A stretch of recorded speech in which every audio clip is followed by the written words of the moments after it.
Hello, good morning. That was like a double start there. I feel like we should pause and then start again. We just went again for it. But good morning. Welcome to Sewing Quarter. My name's Amy Burrows and I'm with you till 12 o'clock today. So we've got 4 hours of sewing fun planned for you. Now today, Friday, is Fun with Fabrics. So I'm joined by Janis Hobbs and also Paul Clarke this morning. So we've got a double whammy of designers here today and we've got some lovely projects lined up. So let's have a look at the menu of what's coming up on today's show. At 8 o'clock, I'm joined by Janis and we're doing these gorgeous laundry bags and bins. So that first week back at school, if you've got lots of uniform to wash, you're going to need one of these. At 9 o'clock, I'm joined by Paul and we're doing a kimono jacket. Then at 10 a.m, Janis is back and Totes Fun, we're doing a bag in that hour. So one of my favourite things. And at 11 o'clock, Paul Clarke's back with, oh, this is gorgeous. We're doing a mini-me shirt. So if you saw his show on Monday with the bowling shirt, we've got a little miniature version today for maybe if you've got a little grandson or a son in your life to make for. This is a lovely little one. You're going to love that. So we've also got some Premier fabrics at 11 as well. So lots to stay tuned in for this morning. So I hope you're all having a lovely Friday. We're nearly there. We're nearly at the weekend. It's that last day to go now, isn't it? And so also remember, we love you to get in touch. This isn't just about us. It's all very well me and Janis and Paul being here, but we love to hear from you. So please do let us know what you're up to. What are you making? Have you got any projects in mind? You can go to the website, sewingquarter.com. And if you click on the live feed of today's show, so that watch tab there, and if you just scroll on down, that bubble on the right-hand side, you can write us a message. So, hello, our producer Hannah discovered a wasp's nest this morning. Maybe she's going to let us know about that. Hello, Amy, lots of wasps on the way. So, yeah, tell us whatever you're up to. And then underneath that, there are also all of the products from today's show. So if you want to check anything out, you can add them to your basket that way and check them out on the website. Now, you can also get in touch via email. So if you want to send us any pictures, perhaps if you've made some little shirts, perhaps for your grandchildren, or perhaps you've made projects with some of these fabrics, send them in, or if you've got questions for Paul and Janis. So the email address is studio@sewingquarter.com. Send in those pictures or send in any questions that you might have. I was so jealous I missed bag day on Wednesday. I can't believe Derek was here for that. I needed to be in with Derek. That was definitely a day for me. So let's have a look. This morning, as I said, we are doing these gorgeous laundry bags in this first hour. So we all know first week back at school, there's bound to be PE kit and grubby uniform and football kits and who knows what else. Get your words out, Amy. So we've got 2 laundry baskets this morning. We're doing a sort of a storage bin, so perfect if you want more of an open top, you can see more of what's inside. This is a really lovely, actually just great for general storage. You know, perhaps if you want to store little towels in the bathroom or, you know, any little bits and pieces, or even at the bottom of the stairs or in a bedroom. So we've got the sort of the cube laundry box, and then we've also got a different option, so a laundry bag as well with this really lovely nautical cord. So we're going to start with this one this morning. All of these lovely linen look fabrics to use that, as I said, have got a really sort of a bathroom or a nautical feel to them, so perfect for your laundry. And some really nice detail here with the cord and eyelets. So Janis is going to show us how to do those this morning. We're using a pattern for the block, but we'll come back to that in a second. We're going to start looking at these fabrics. Now, these are really, really popular. These are a linen look fabric, so I will emphasise they're not actually linen. They're 80% cotton and 20% polyester, so they're a cotton blend. But they do have a much larger width of fabric. These are 140 centimetres, so they're really lending themselves to sort of soft furnishings and to projects where you want a little bit more durability and body, because they are a thicker fabric than just a regular cotton. Oh, which one to start with? Do you know what? I'm going to go for this one because it's always really, really popular. So this is a patchwork sort of seaside theme one to start with. So going with our blues. Oh, knocked the pattern over. So we've got lots of little icons and motifs that you would expect at the seaside. You've got your anchors and fish and whales and seahorses, all sorts of things there. But you get a really lovely patchwork effect. So this is being sold by the half metre, so it's cut off the bolt. You can have as much or as little as you like. But lovely as well if you wanted to do any quilting with that. Obviously, you've already got those patchwork squares to follow. JEFG 93. So that's our first one. Now there's also this option in a red colourway. So if you wanted to mix and match, or if you just prefer it in a different colour palette, I'll show you that one. Now, these are really, really popular, these nautical patchworks. So these are usually, of all of them, these are the two that sell out really quick. So if you do like these, please check out your baskets. But this is the red version. So you've got lovely little stars and you've got a gingham print in this one as well. Again, you've got your sailing boats and anchors. You can make beautiful blinds for the bathroom with that, actually. And you've got that lovely sandy colour background fabric that just sort of is actually picked out in all of this collection. You know, you could make a storage bin for your towels, you could make a matching laundry bag, you could do blinds, you could do a little cushion for the bath. There are loads of options. There are more soft furnishings in the bathroom than perhaps we realise, or little, you know, little bits and pieces, toiletry bags. Now, next up, again, you've got that, actually, I don't know if we can look a little bit closer, but just so you can see the background of all of these fabrics I'm about to show you, with that beige sort of natural colour, it really is like little flecks of sand. If you look really closely, you get to see that linen look. You can just see there. Seagulls and fish. I went for a lovely walk along the beach yesterday. I'm not a fan of seagulls, though, I have to say. I do feel slightly worried that I might end up with something on my head.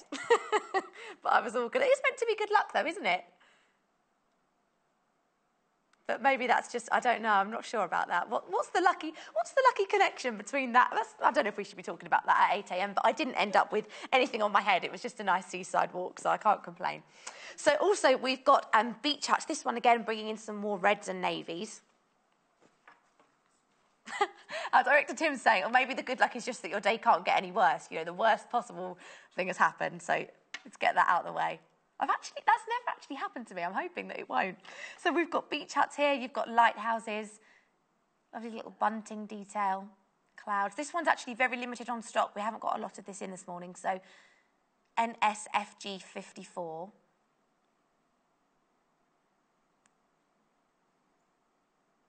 $4.95.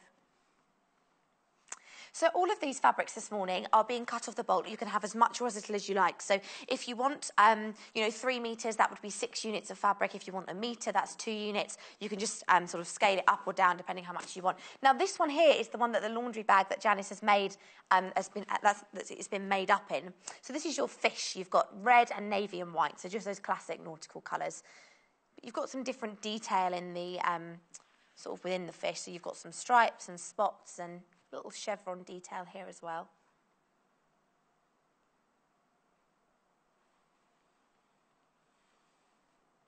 Producer Hannah's saying you could make a little box for your toilet rolls, or maybe you could make a little cover.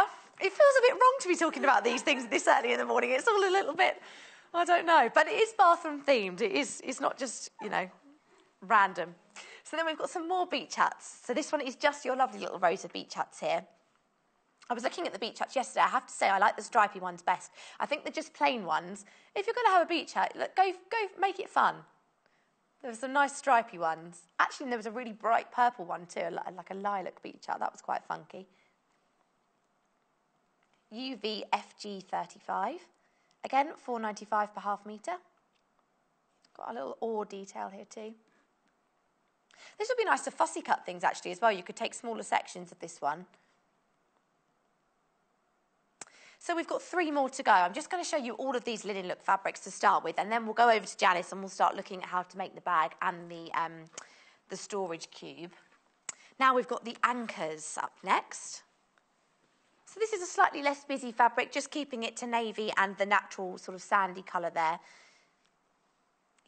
A little bit less in your face, if you like, but still a nice sophisticated print.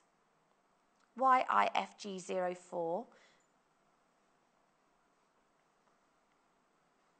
But these are definitely much thicker fabrics. They have a lot more, they do have more durability. If you want anything with a bit of, longevity, or perhaps a doorstop or something that's going to be around a lot and used a lot, particularly, with laundry, if you've got lots of things hanging in there on the back of the door, or, you want it to have a bit more body to it, then these linen looks fabrics really do lend themselves to that. Then we go to Wales. This is producer Hannah's favourite. She's cheering in my ear. So we've got lovely navy Wales here. And this teams really well if you wanted to mix and match it, perhaps with the anchors.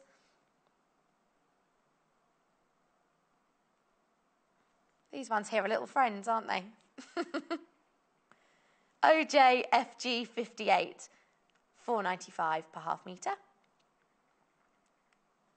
And then we've got one final beach hut fabric. Let me just look at the difference between... Oh, yes, that's the one. So we're back to clouds and lighthouses, but this is arranged slightly differently. I'll just show you what these look like as well. So this is what it would be, your half metre cut. But you can imagine it more actually as a blind when you see it, you know, to this scale. TVFG 87. That one's sort of more scattered. It's almost like the beach huts are in some sort of tornado or something, aren't they? They're all over the place. £4.95 again per half metre.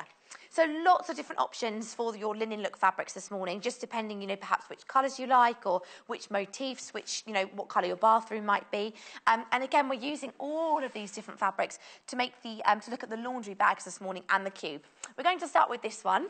I'm loving this nautical cord as well. We're sort of going very beachy. So let's take this over and meet Janis.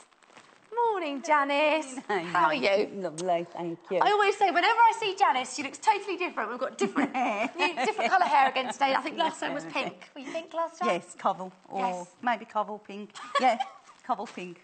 So I should have worn that really. I had to that really for the beach, shouldn't I? With the coral. To mix and match. Yeah. Oh yeah, coral reef. We're going all underwater theme. We should have dressed up like starfish. I know. So the laundry bag we're doing this morning. Yes, How did you find this one? Lovely, ever so easy to make. Oh, that's good. Really easy, because I've never made one before, so No, it was really easy. So for a simple project that you can make in a couple of hours, great. So it doesn't take long. So you can have them hanging on the doors in every part of the house. To sort of hang either just on the handle of the door or on the back of the door. You know, if you have those hooks that sort of hang over. But when I made it, I did think it was a bit small for what I would have wanted. Okay. So I've made this one slightly bigger. I've started this one slightly bigger if you look. So that one's 24 by 30 inches, so which is the actual one that's in the book. But in the book as well, you can get the other things that can go in the bathroom. So it's all according whether out the fabric you buy, whether you want to make a small bag and something else or a bigger bag. Yeah. So because there's enough fabric to do a metre of fabric. So and with that meter, you could make it slightly bigger than the one on the desk. I guess it depends, you know, if you're doing it for a big family or if it's just, you know, a couple of you. That's it. It's all according how big you want to go, really, isn't it? This is it's from the Home Sewn Home book. So there are 20 projects in here, and as Janis is saying, there's a whole bathroom section. So if I just whiz forward a little bit, so there's a wash bag there, if you wanted to mix and match different things for the bathroom. So lovely for these linen look fabrics with that sort of underwater or nautical theme. So you've got a little bath cap if you wanted to, you know, if you've got some fabric left over. A hairstyling bag for rollers, or, you know, a little toiletry bag for your shower gels. And there are lots of lovely projects in here. We've done a few of them before, actually, on the show.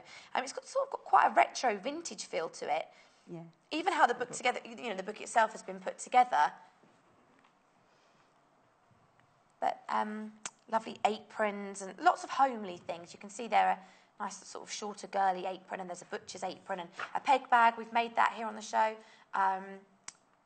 So lovely little accessories for around the house, really. And they really lend themselves to these linen look fabrics because I think they have that natural feel to them. Some more storage boxes. And again, at the beginning, you've got all of your photos there of different... Let's tip that up so you can see a bit. There it is, the laundry bag. Actually, it's lovely if you wanted to mix and match those linen fabrics. You know, you could sort of quilt or patchwork it, couldn't you, with a couple of those linens. But this is the Home Sewn Home book. This is the one that the laundry bag is taken from, WJMZ74, and this is the bag here. This is the one that's taken from this. And this is the size in the book. But that's the size in the book. With a metre, we can scale it up. Yeah, you can scale it up. Make it a little bit bigger. I've made it about 5 inches longer. So. Depends how much dirty washing you've got. How good are you at getting that washing going? It is. Depends. Well, how big you want it. And if you've just come back from holiday, and I don't know if anything like me, if you've got a laundry basket full of things to wash. You need about 5 of them. Yeah, I know. Come home from holiday. That's the worst bit about coming home from holiday, isn't it? Oh, I know, the washing afterwards. Wendy in our office, she does all of her washing while she's still on holiday.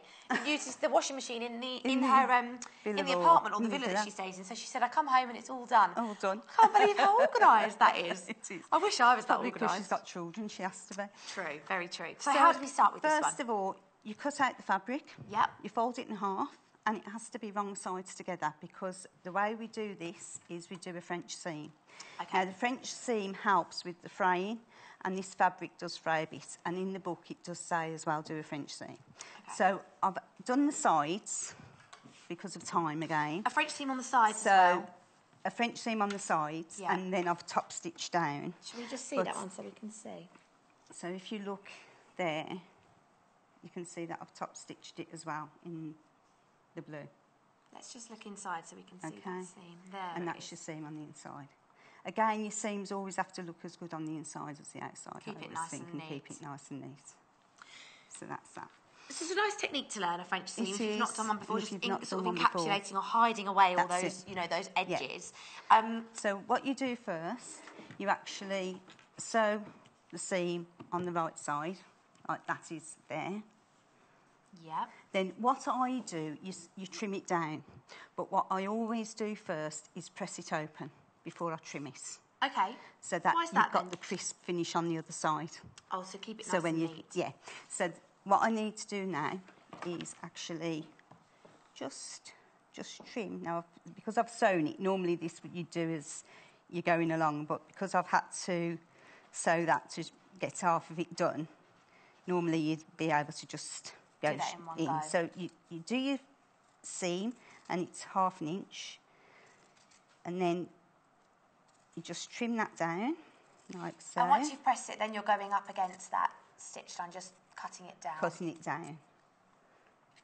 So there. So then we get rid of our rubbish down there. Then we turn it on the other side. No, we don't line this, do we? There's no need to, because it's a nice thick fabric, so you haven't got to sort of bag anything out or double up. You just can do one. So then what you do, you bring your seams out, and again, shall I get you a Derek the Dobber? We've got one here if you need it. I just use that quickly. That's it. And that comes out there. And again, that would normally just be dead flat. So just pulling out those corners there. And if you just roll the seam, and then what we're going to do, we're going to machine 1/4 inch down again against the edge of this seam. So again, this is just all about giving you a nice, crisp, professional finish rather than it... and because you haven't got to do a lining or anything, it's also going to make it more durable if you've got lots of, you know, if you've got heavy towels or anything like that in there that's going to be quite weighty. You know, you don't want everything to end up on the floor. That's true. So again, I'm just doing 1/2 inch.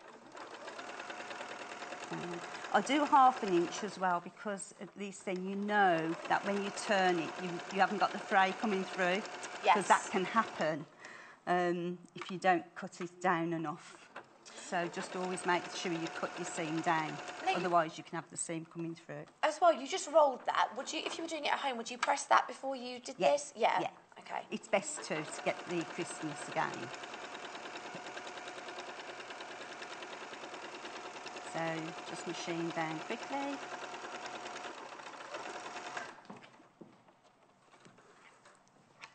I'll just use my seam ripper. And then if I just show it you first, you'll see. And then what I normally do as well is I top stitch it down again, just on the edge. Sort of just double covering yourself, really. Yeah. So what you've got now,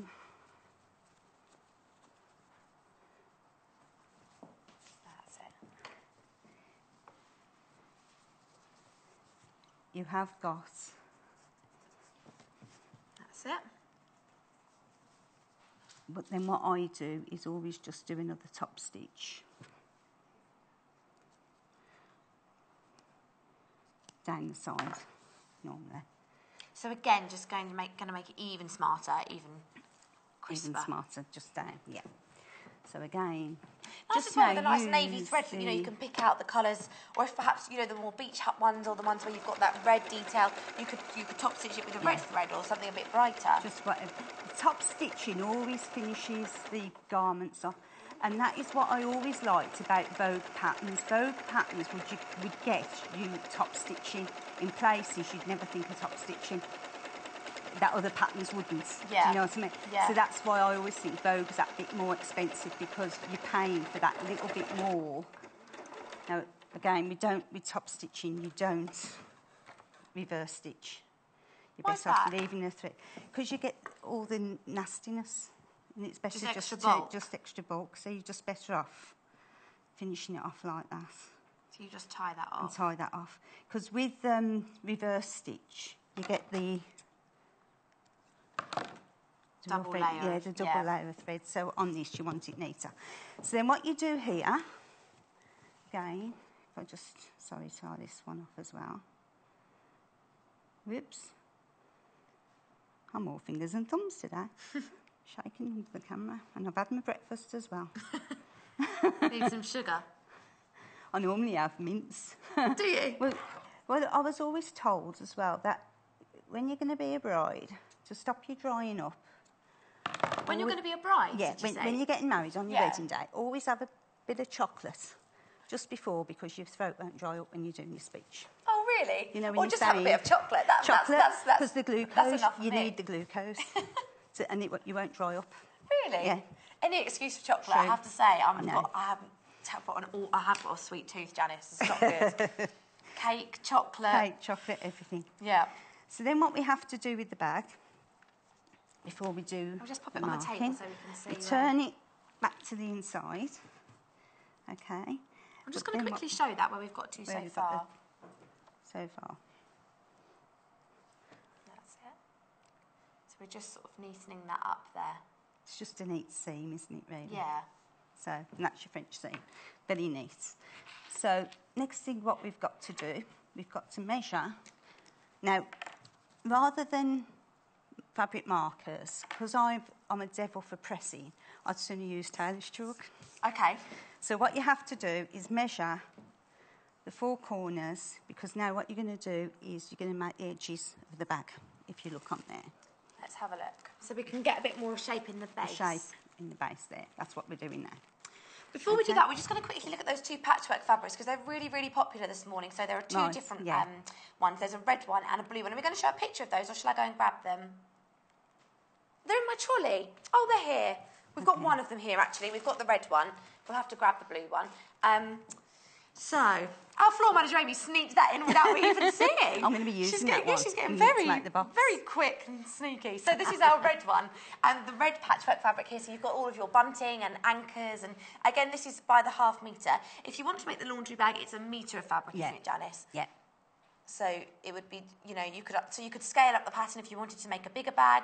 But for this size, or just slightly bigger, is a metre of fabric, so 2 units. So Linen Look Nautical is the red one. I always think this is a little bit confusing with the names, because it would be better if they were just called sort of red and blue. But that's the Linen Look, the one on your screen, Nautical.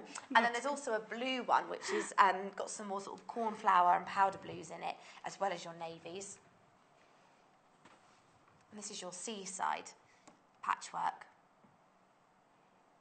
Blue's actually more popular than the red this morning, so a really popular one. JEFG 93 for the blue patchwork.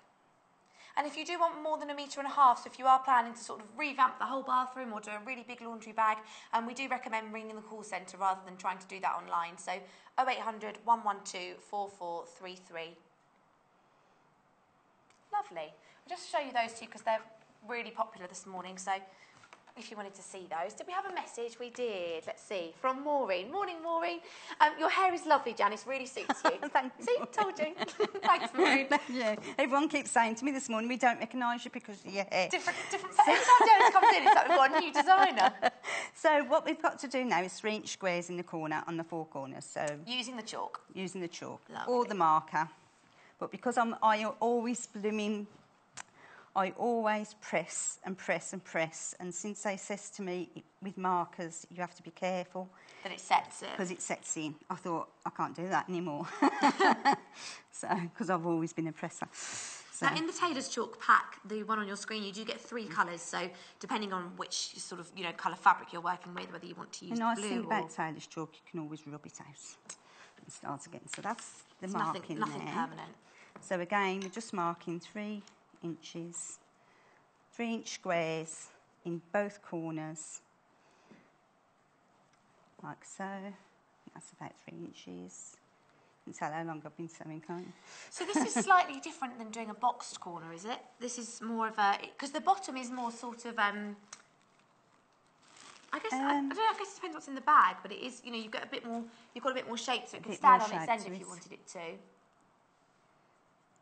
This is like a box corner, I suppose, isn't it? Right, so that's your 3-inch.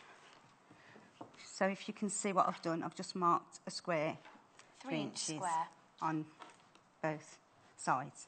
So then what you do, yep, we then have to open out each corner to make a triangle. Oh, so it is a boxed corner. So, yeah. Yeah. Is that what I call this? Yeah, I think so. So again, what I've done, just pulled them open. Yep.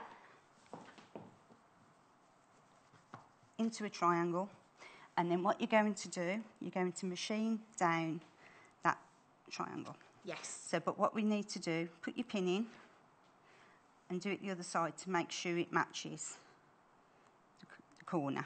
Yeah, so you're going right through. So we're going through, but it's going into that blue at the back. Yeah. So I'm going in at the blue at the front, the blue at the back, and then I'm going to go like so.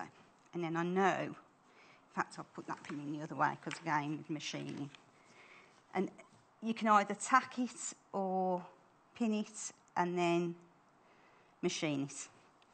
So now, see now, straight away I'm off. So this bit was tricky, it was lining it up. It's got to be lined up. If you can line it up, that's better, straight through it. And then that side there. And then again. So just marking through on those both That's sides. it. So it's more or less. So I was about to say, do you need the seam to be open or to one side? But actually, because of is that to French one seam, side. is that you can't French open seam. it. There's no choice. You've got to go to one side. And then if you just make sure the end is right there. No, that's a bit off. So you just have to fiddle a bit until it's right. I'll just show that if that's all right, Janis. That's it. So we've just, where you've marked those 2 3-inch square corners, just pulling that out to create the triangle and then pinning across. So on both sides, we're just hitting that blue line with the pins. Okay. And then we machine. So we machine straight down.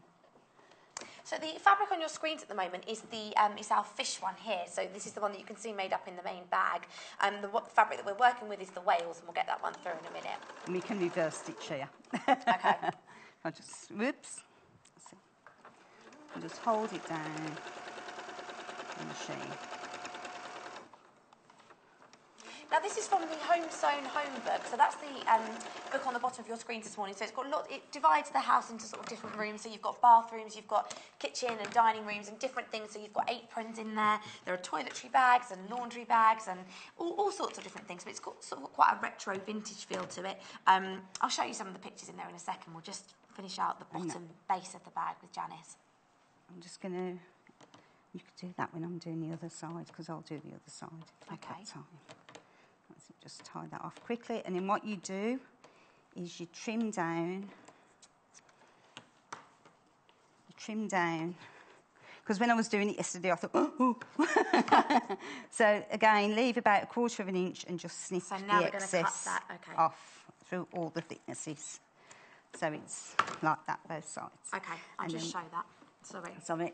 So this was on like this before, where Janis had sewn across that line that we just marked with the blue, and then just trimming that down to get rid of the bulk, so you can do it so a we bit can more turn if you it, want so you can it. turn that through and it'll be and you could even do another stitch over that stitch just to make it stronger. Oh, okay. If you wished. So you know, double it up if you wanted to. So then we do the other side exactly the same. While you do that, let's have a look at these, because we're about halfway through, so I'm just going to I'll show you the book. So it's the exact same again, pulling it out, pinning it across and trimming down. That's it. Okay. So, this is the book, Home Sewn Home. This is by Sally Walton, so I'll show you some of the different projects in here. But it's a really lovely thick book, actually, and the photography in here and the detail is I don't know if you can just see, it's a really beautiful book. Make a lovely present.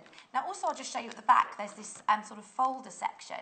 So you've got all of your patterns in there, nice colour templates and patterns and everything really clearly labelled, just in that wallet at the back, so you can keep it all in one place. But in terms of the actual projects, there's some photography at the beginning which just shows you some of those. So you've got cushions and door stops. Again, projects really lending themselves to these linen look fabrics that have a bit more durability to them.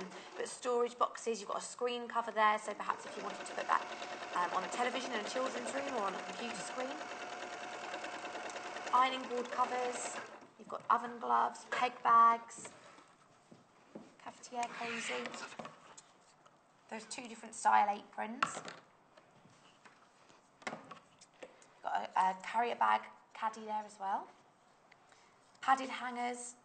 Lots of lovely little homely gifts, and actually things that would make lovely presents as we start to think about making bits and pieces for Christmas. And this is that bathroom section that we're getting into now. So the laundry bag is what we're making at the moment with Janis. But then as you go through and you actually get into the projects themselves, again, you can see the photography, so you can see, the different projects in situ, but also all of your step-by-step instructions, your cutting list, what you need to make it. And it's all really clearly marked with tips and hints and sort of figure step-by-step photography. I really like that screen cover. I think it's quite a nice idea for a children's bedroom. If you don't, it's time for the TV to go to bed now, you're not going to watch that screen when it's bedtime. Quite nice to cover it up. So lots of lovely projects. I love these bands as well that they put across the top. Almost like different fabric prints, dividing all the different chapters.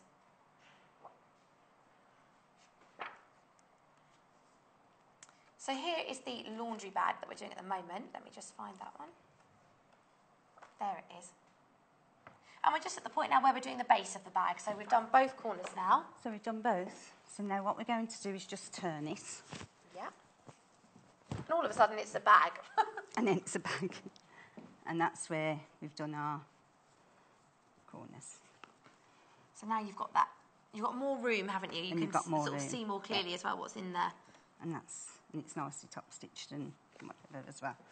Didn't do that on that bag out on the outside, but I did it there. So this is the blue whale fabric. That's the one on the bottom of your screens at the moment.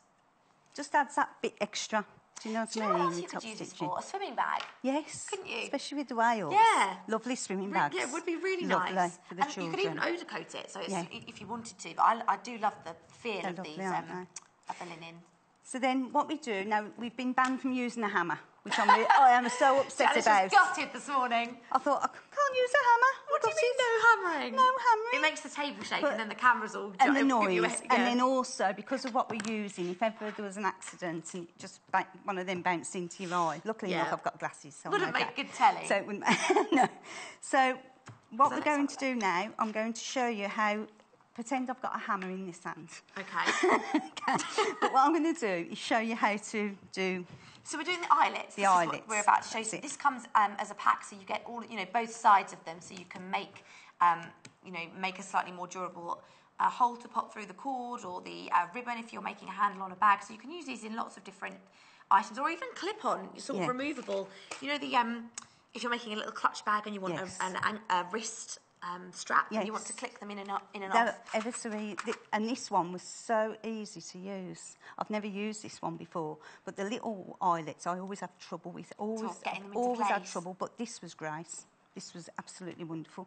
So let's imagine you've got a hammer. Imagine I've got the hammer. So what we do, again, it's all according how wide, how deep you're going to do, your actual bag. So then what you have to do is you put 4 in the front and 4 in the back. Again, if it's a bigger bag, you might want to put 5 because there's 10 in there. So it's all according how many you want to do.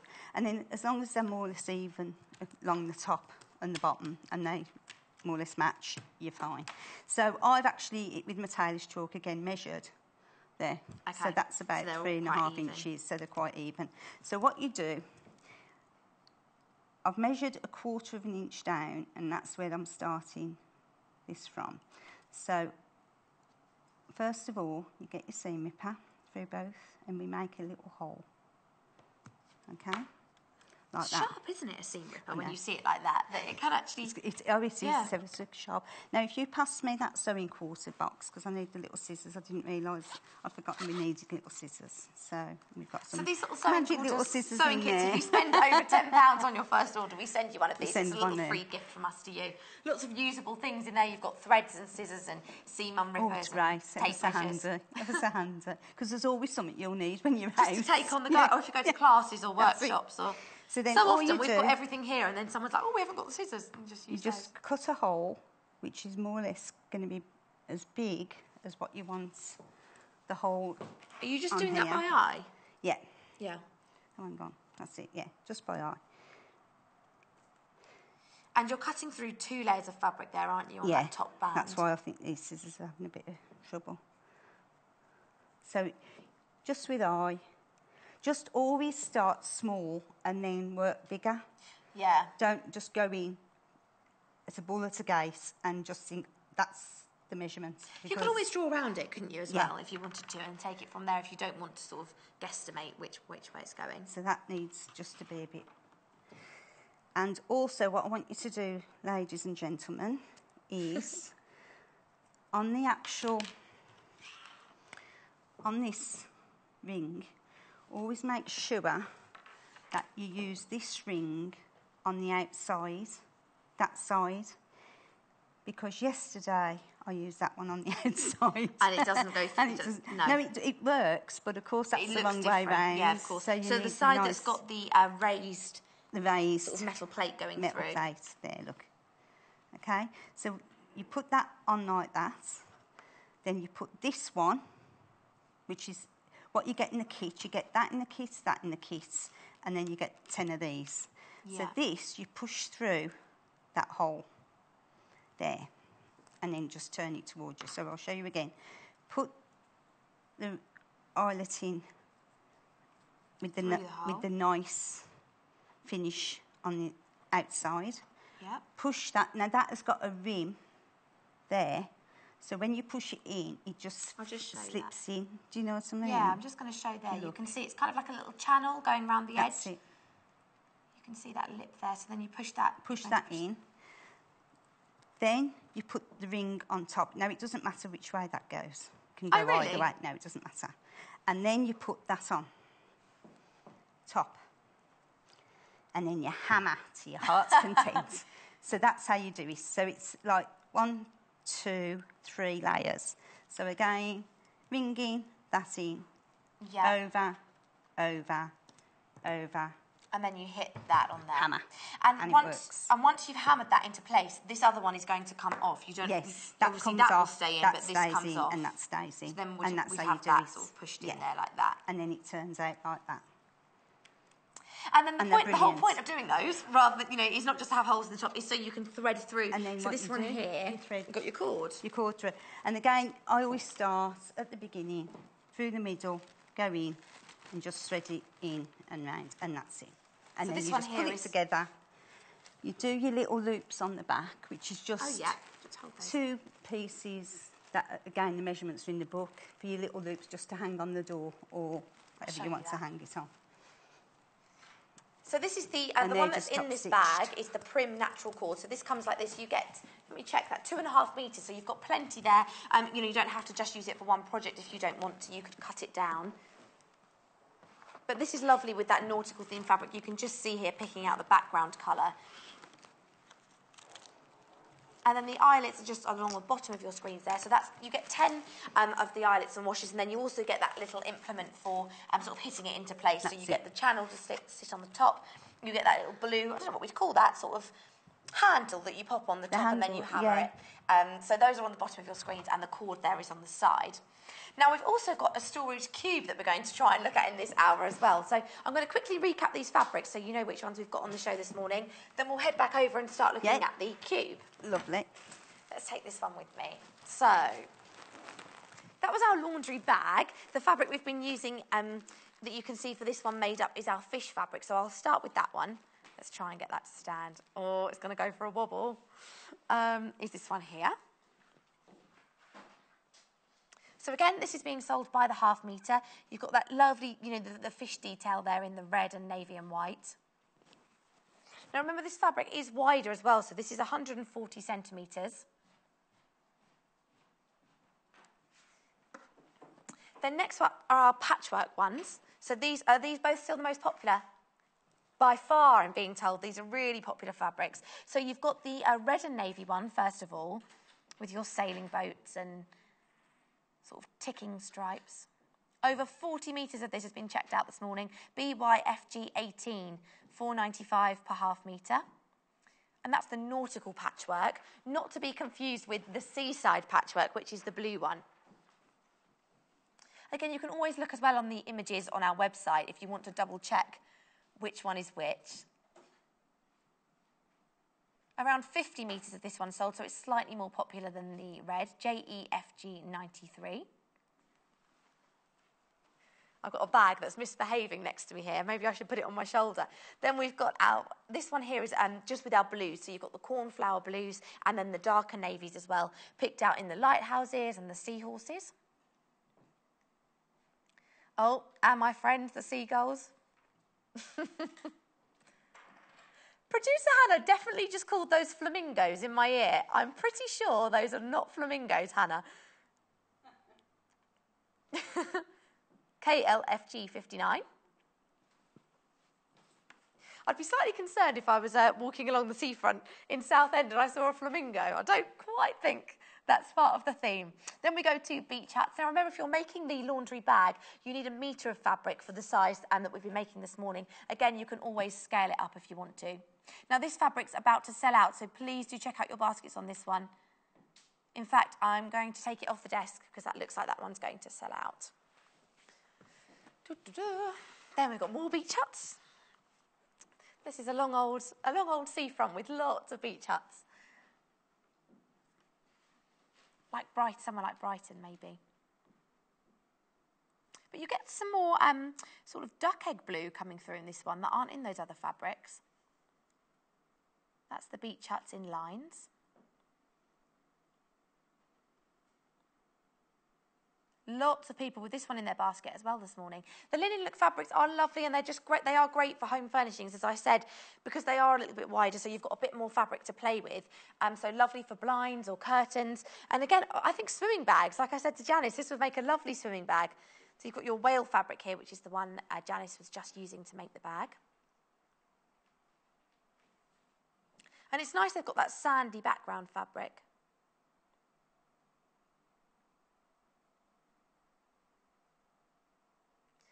Or even if you've got like you know, sometimes the downstairs loo, if you want to sort of spruce it up a bit and add some new little accessories, you could do that. Then you've got anchors.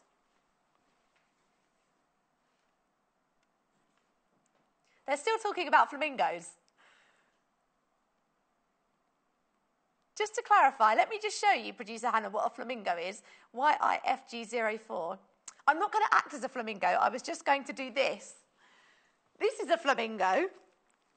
This is not a seagull. Let's just clarify what the different bird species are this morning. See? Can we see this one? And then let's just compare that to a seagull. Slightly different.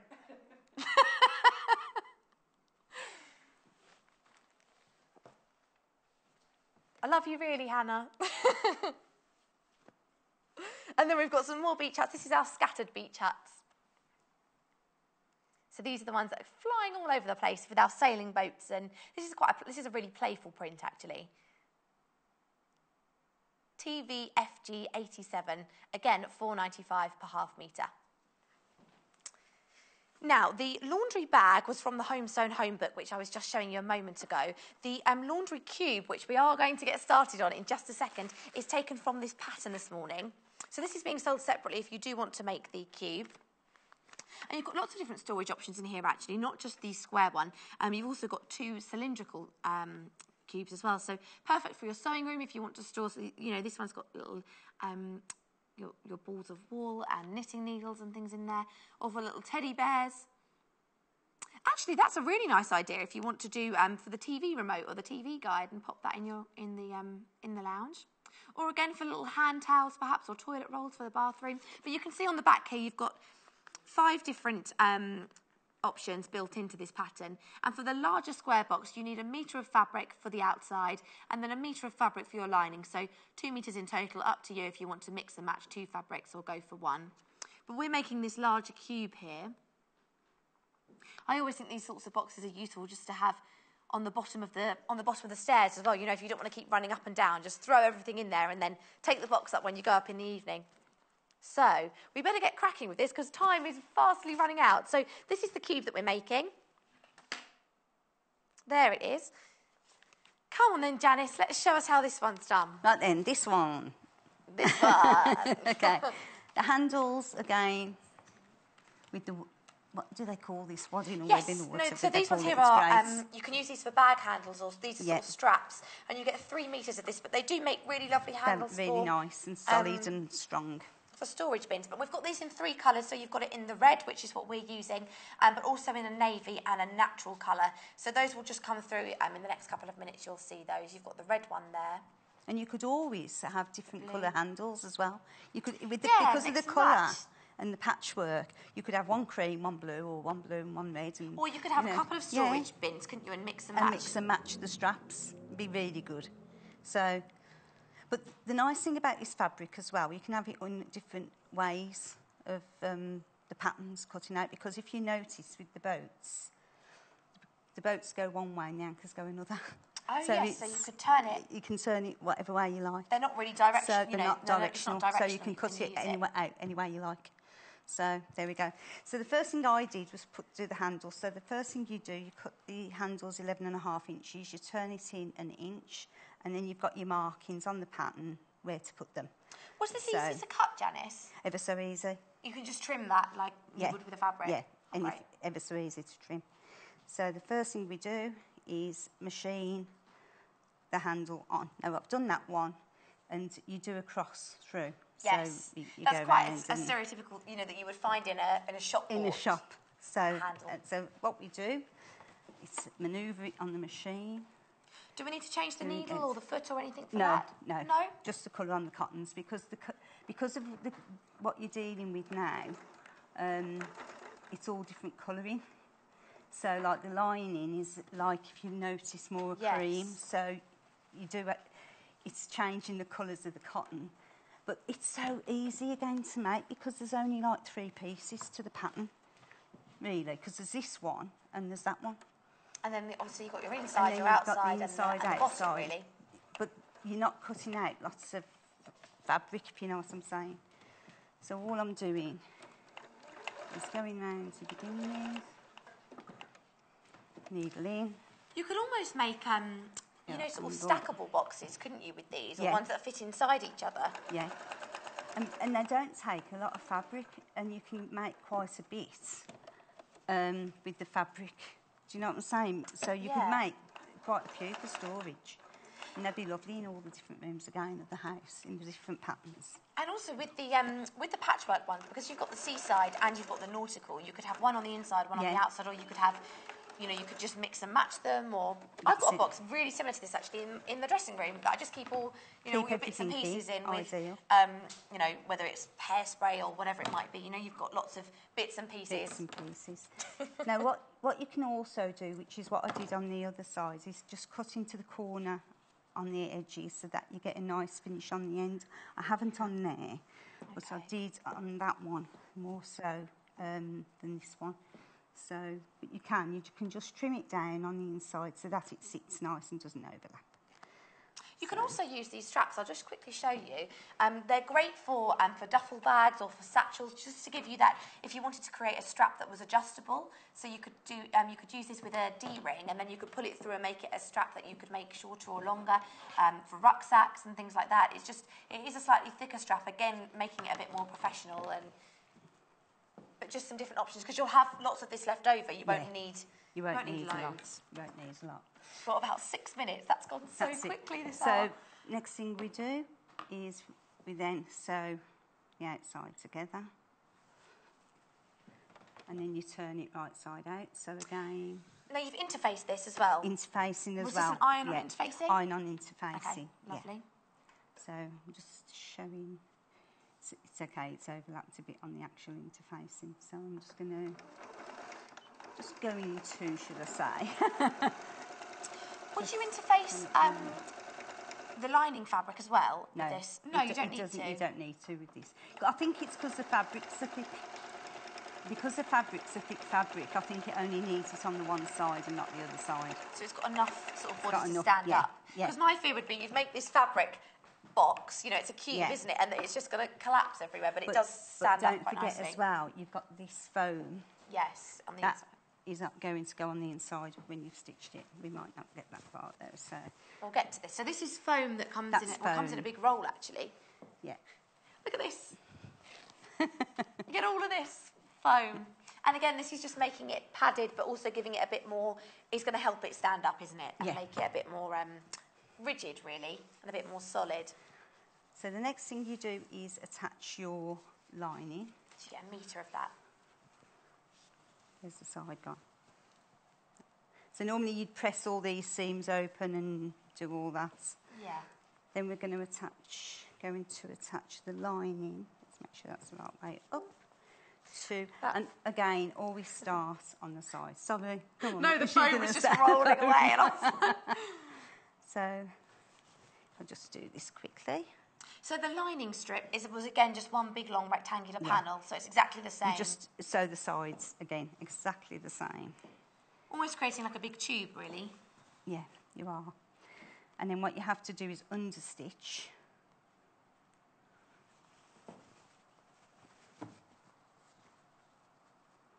So again, it is quite quick.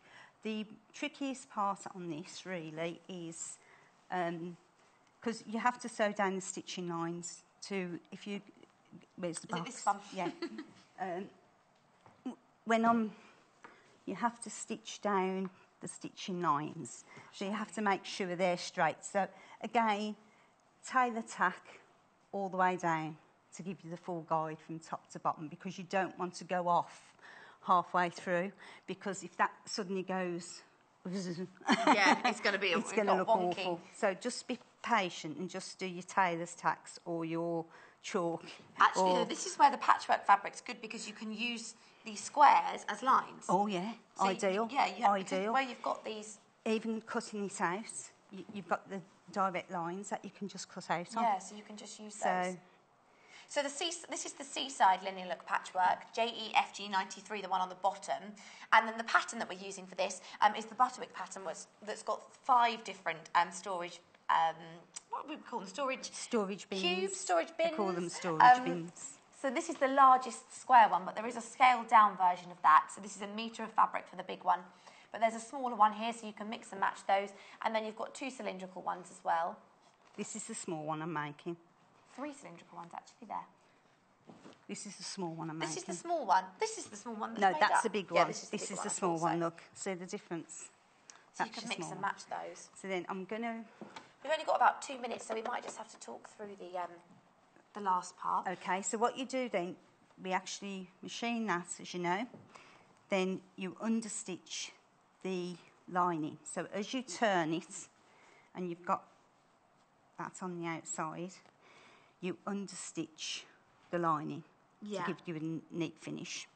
So you do that, and then you turn it to the inside, and then from the top down, you then do your stitching lines down. So then you've got, if you pass me that again, you've got that look that Amy said earlier. This is what makes it a square. Yeah, this is what makes it a square. So you do that, and then you actually insert from the bottom. Once you've got your lines done, that's when you insert your foam into the sides, and then those go into each one of the panels. And all the shapes, I was just about to say, is in the book. In the actual pattern. I was just about to ask, why do we divide this in 2? And it's because of the handle. You couldn't put a whole piece of foam. Why do you have to do that division down that central section? I don't know, really. It's just part of the design. I think it's the design, really, just to give it a nice finish. Otherwise, you'd just have four squares so like it's just that. some extra pattern. It's just extra design, detail, isn't it, really? But all you have to be careful of with the stitching as well is, don't forget, when you're stitching, the handle's in the way. Yes. So just make sure you don't sew the handle. No, you don't want to sew it down. I must admit, I didn't do that because I'm experienced enough not to do that. But some people might think. Yeah. But yeah, so make sure that on the machine you just fiddle with the handle and make sure, and it does go on. It will go if underneath. you look underneath the handle. Okay. Then you put the bottom on. We might not have time to do that. And I know we've run out of time. But it shows you how to do it. So that's your bottom. It is all in the pattern. You've got all of your you've got instructions in there and your pattern pieces as well. And the two most popular fabrics in this hour have been these patchworky ones. So we've got the first of all this blue one that you can see made up in the cube. If I turn this around quickly, you can see that made up then. It is lovely, look. JEFG93. That's that one, more or less. Oh, and then here we go. This is the red one that Janis has quickly flipped around. One that's going to be made. That's the small one. So they're nice, aren't they? Yeah, they are. And so lovely to mix and match. Colours are beautiful. The colours are lovely, I think. EYFG18. Really, really popular fabrics, those patchwork ones in this hour. So the storage bins were taken from the pattern and the other ones were taken from the book. But Paul Clarke is here in just a minute. We're doing a kimono, so don't go anywhere. We'll be back in 3. See you soon. Follow us on Pinterest. Search for our Sewing Quarter page and follow us to discover sewing work we create and love.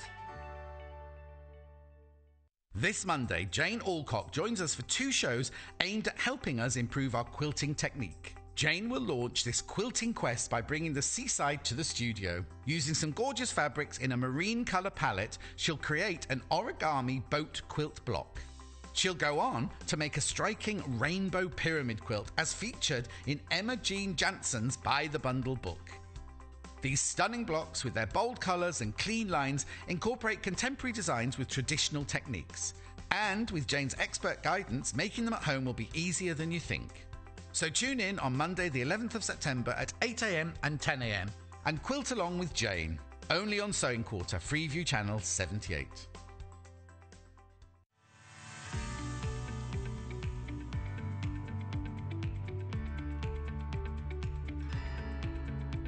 There are many different ways you can buy from us here at the Sewing Quarter.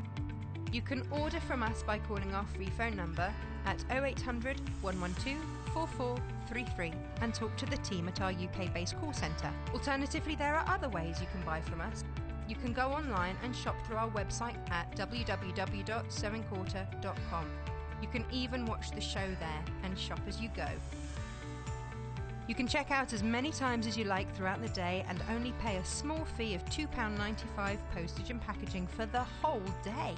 We also offer a 30-day money-back guarantee on all products excluding custom-cut fabric. Our friendly UK-based team will help guide you through every step. This weekend, Joe Carter's famous soft toys make their eagerly awaited return, featuring some familiar favourites and new faces. Saturday sees Joe's Budgie Buddies take centre stage as she shows us how to make our own chirpy pair in brand new colour options. Then she'll turn her hand to a range of delightful Tilda creations with a sneaky appearance from this colourful fox. On Sunday, Joe's back with even more marvellous makes. In a brief break from soft toy making, she'll demonstrate a fabulous feather cushion created by fellow designer Joe Avery. Then, Joe will demonstrate an adorable Dash Hound-inspired sausage dog toy, brand new to Sewing Quarter, and a real treat for the dog lovers amongst us. So, tune in at 9 a.m. and 11 a.m. on Saturday the 9th and at 8 a.m. and 10 a.m. on Sunday the 10th of September for these Joe Carter specials only on Sewing Quarter, Freeview Channel 78.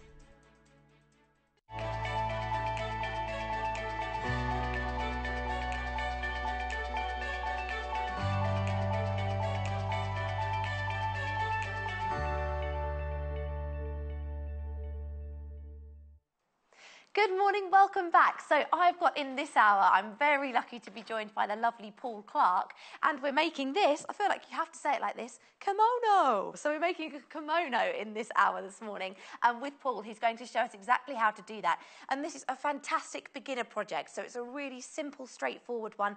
Perhaps if you've not done any dressmaking before, Paul's the man to teach you how to do that this morning, and get your questions in for him. You can send them to us.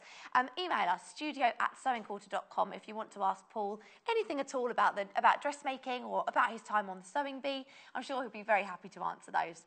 So we've got 6 different bundle options for this kimono this morning, and we're giving you a free thread, and your instructions also come included in that kit. So really, you're only paying for the fabric. Everything else is included in there for free.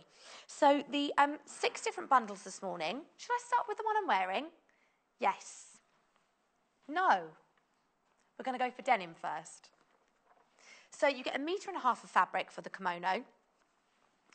And this is to make a, I'll stand to the side of the desk in a moment actually to just show you the length of it, but this is to make the short kimono that I've got on at the moment. And there's enough fabric there to adjust the width of that depending on the size that you need to make. So this is from Art Gallery.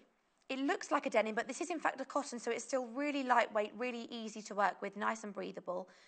Easy to it's a lovely thing to sort of take on holiday with you if you need to throw on a little extra jacket or something in the evening. The lovely thing about these as well is you can wear anything, sort of, a very plain or simple top underneath, and by having a bright, colourful kimono, it just it jazzes it up a bit. So again, that comes with free thread and your instructions here too. And these instructions are written by Paul. So we're hearing it from the man himself, from the master this morning. So you get a copy of these, everything you need to know how to make the kimono, your cutting instructions, the process there, all included, and these are by Paul. So that's our first option. Now I like this one. Let's have a look at this red one.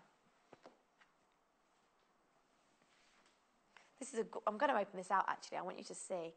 So again, if you fancy a Kaffe kimono, we needed these when Kaffe was here. You've got this gorgeous fabric. This is the Kaffe red kimono. So you get 1.5 meters of this fabric. You get your free thread and your instructions all included for $20.45. That's a really lovely print. PXGC44. Do you know what? I think that might be my favourite one this morning. That is beautiful.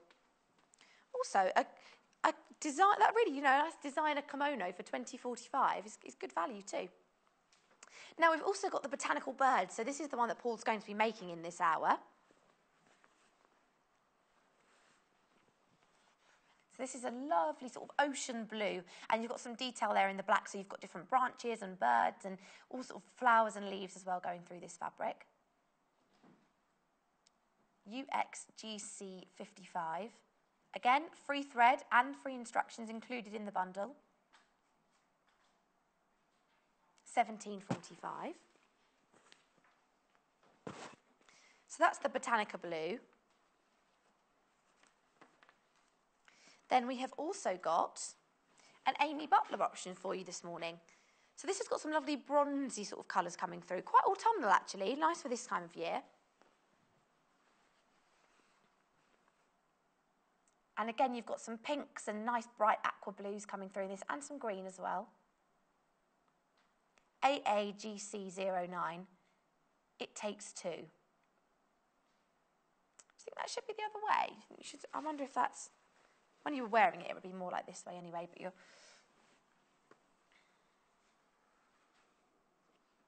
Let's just see it that way so you can see more of the...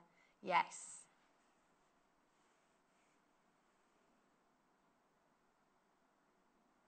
And then we've also got another Kaffe option. So this is in a flower. And this is on a really bright golden yellow with a cornflower blue flower there. I don't know why I'm holding that fabric so wide, just like the biggest stretch ever.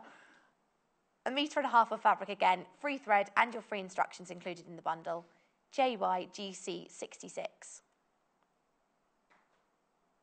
There it is. Now, the fabric that I'm wearing is exactly the same as the red one, but in a different colourway. So I'll just show you the length of this as well if I stand to the side. And I folded it back, but there's nothing to stop you having it just hanging straight at the front. Because, it's nice and flattering. It's not too tight on the tummy or anything like that. but this is the shorter version. You can make it, if you want to, if you're using a different fabric for this, you can make a longer version and have it more sort of, maybe more evening wear. But this pink one, we're just trying to get the fabric for this morning. We've got it in the red colourway, so it's the exact same pattern, but in the red. And we are trying to get it in the pink as well, and I'll show you that one if we do manage to get it in stock. Shall I just show you the back of this so you can see? Are we on a picture? No, we're good. Just so you can see the sort of shape of it as well. And we've got a photo as well of it on a mannequin, so if you want to see that one, we can show you that too. Have we got the photo? It's coming, it's coming. So yes, so we've got 5 different fabric options. Hopefully we'll have the 6th in that pink one you can see there. Let's take these instructions. We'll head over to Paul and get started. Morning, Paul, and you're in the shirt as well. Perfect. Thank you. How are you? Very good, thank you. All good. Lovely to have you back. Thank you. Twice in a week. That's good to be back. I'm very lucky. So, how did you find the kimono? Very simple. And have you made one before? No, I hadn't made one before. I'd made a sort of, almost like a pullover one, not one open down the front. Okay. So you made like a kaftan. Yes. Yeah? Yes, so something it's more like kaftan, beachwear. but yeah, it's like kaftan, but open all the way down instead of just at the neck. I was reading actually because I'm a bit of a geek about the history of kimonos last night, as you do, and they always are meant to cross left over right. Apparently. Yes. I don't know why historically, obviously it's a Japanese garment, but they always cross them that way. And for men and women, so I don't know where we've got this left over right and right over left for men and women. Because we had a shirt debate as well, didn't we, about buttons on yeah. Monday, where you put the shirts for, for men and women being different. But so this is unisex, so men would wear these as well. Exactly, yes. And cross them still. Yeah. Left over right. And I think with the men, it's more down to the fabric being used rather than the how it's folded. So it's just a really easy thing to throw on and to wear. It's not, it's very comfortable, very easy. Lovely as well with a longer sleeve top. Obviously, we're coming into slightly colder weather, which I don't want to talk about. But you could do that if you had, like a plain with this, perhaps a plain grey or a white, and then have this over the top just to add something else. Yes. And it's 1.5 meters of fabric, and size-wise, you're obviously measuring. You go by your measurements. Size-wise, you measure across your shoulders. So this one, I've done, that was a 24-inch across there. So, oh, sorry. No, that's fine. That is this piece cut here. So if I go through the cutting of it and also explain how you can widen it yourself to make it, if you're a bit wider. Yes. So you've got more in it. But in your bundle, you've got 1.5 meters of fabric, which is more than enough to make it wider as much as you need to. Yes. So you can adapt it. Yeah. So again, as well, this is the length of this one is a shorter version. So the 1.5 meters is to make. If I stand up, you can see the end of it there. There it is on tiptoes. And that's the length that you'll have in your bundle as well. So that's sort of hip height, really. Yes, yes. The 1.5 meters gives you 75 centimetres, I think, Length? 75 centimetres from the shoulder to the bottom, less the hem, because you're going to be turning up the hem. So I'll go through all those as we put it out. And you wanted to show us how you start, first of all, with your fabric? Yes. I started with the fabric. That is the width of the fabric. So I've folded it in 4. Okay. So half, then half again. So it just makes it easier to cut. Yeah. Cut off the first selvage. I've already cut this, so I'm just really going through the motions here. This is the botanical birds fabric on the desk at the moment. So cut the selvage off one end, just to straighten it up, and then you're cutting 4 inches from here. Yeah. Now, I'm old school, I still work in inches, but these things are brilliant. Yep. Because if you want to work in centimetres, put your 4 inches on, just turn it over, and there's your translation. Check what it is. Yeah. So if you're still working in centimetres, it's just the other side of your tape measure. Very handy tools. So 4 inches, cut that off, and that will be your band around the front of the kimono. And that goes from lower edge round the neck. So it's this section. Right to the other edge, it's that section. Going all the way round, if you can see here. So pop that to one side. Okay. Okay, now this is where you do your measuring. So you measure across the back of your shoulders. Do you want to show you where you would measure? If you were going to measure. So on yourself, whichever way you want to turn. Which way shall I turn? This way? So you're measuring across from point to point. You can either go to shoulder or come out as wide as you want the sleeves to be. If you want them to be wider, you just add more on here. Okay. And if you want more of a sticky out shoulder, armhole, Yeah. come a little bit wider again. This I've done 24, which also allows about half an inch for the hem. Okay. Okay.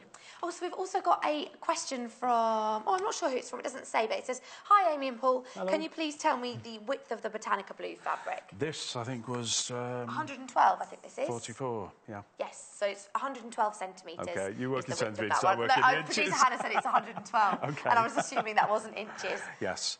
If you wanted to go, if you've got a wider fabric, you've got more to play with, so it doesn't necessarily alter the length. No. It alters the width. So how much you've got in terms of, Yes. you know, depending what side you're cutting it to. Yep.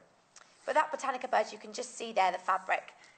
There we go. Nice Japanese style. Yeah, it is actually. Very Japanese quite style, traditional, so yeah, sort of, pretty in good. both senses. What with that and our Sashko masterclass Monday, we're going. Oh yes, we're going very Japanese this week. So, next cutting. One other thing, sorry, just Okay, really go on. quickly. Was it another question? Oh, we haven't got the fabric for the pink bundle this morning, but the red is exactly the same.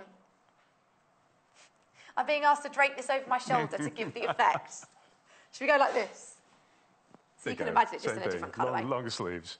Yes, there we go. Oh, look, I could go half and half. Yep.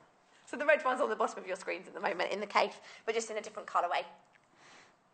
I'll keep it like this for a bit. Okay. Come on then. So, your shoulder-to-shoulder measurement, we've done 24. This Yes. is where you alter it if you want to widen it. So, if you wanted 30-inch, widen, and then you're cutting down that edge.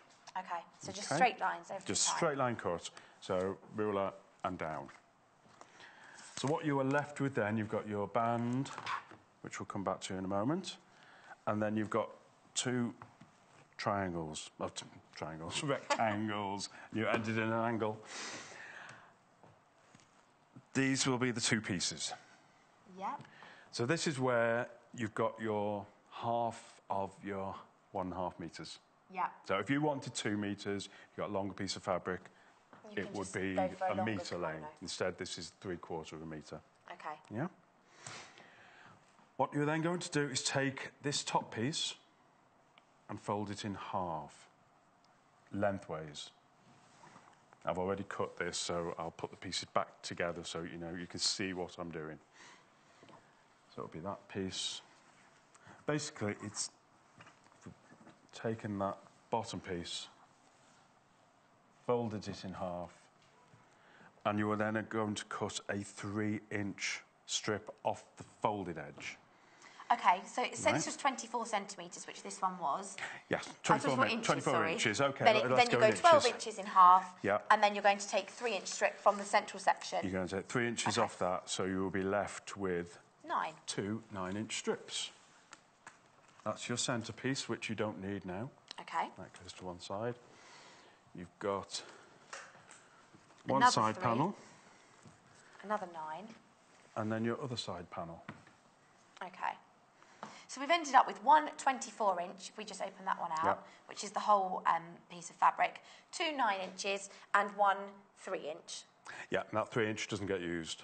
No. Oh, okay, so that's You're left done. with all this. Oh, and this is not used either? No. Oh, lovely. So that you could add on. You could add on sleeves on the edge. Yes, you could make a little matching bag. You could make Evening a bag, mini couldn't you? kimono. Yeah, you could make a mini. Oh, don't go mini. We're going Don't mini go at down that 11. yet. Nice for your stash. Okay. Okay, so now it's just attaching all these pieces. So right sides together. And this is obviously all in the instructions that you did. Yes. It's quite simple. Thanks for doing those. I just found it something that, although it can seem a bit daunting to do, once you see it actually demonstrated, it becomes quite simple. But actually, we're literally talking about 4 strips of 4 fabric. 4 pieces. 4, and also all straight edges. You've got nothing Yeah, curvy. It's no all... shaping, no shaping. Well, this is the only shaping bit. So this is the technical bit. But for a beginner, if you're just sort of edging into dressmaking and you want to maybe have a go. Yeah, have a go at this. Now, the reason I've not pinned that straight, designed that way, shoulders don't go out straight. Shoulders slope down. So work out how much slope you want on that. Best way is to pin it, try it on, see if it falls nice and flat on your shoulders. Yeah. Most shoulder seams are shaped that way. They have a slope to them. Just sort of sloping across. So simply just, we're going to sew along those now. So it depends quite how acute your shoulders are. Yes, If you're broad or if you're... Very square shoulders, Yes. that would be more of a square shape. So measure that again, take measure somewhere. Oh.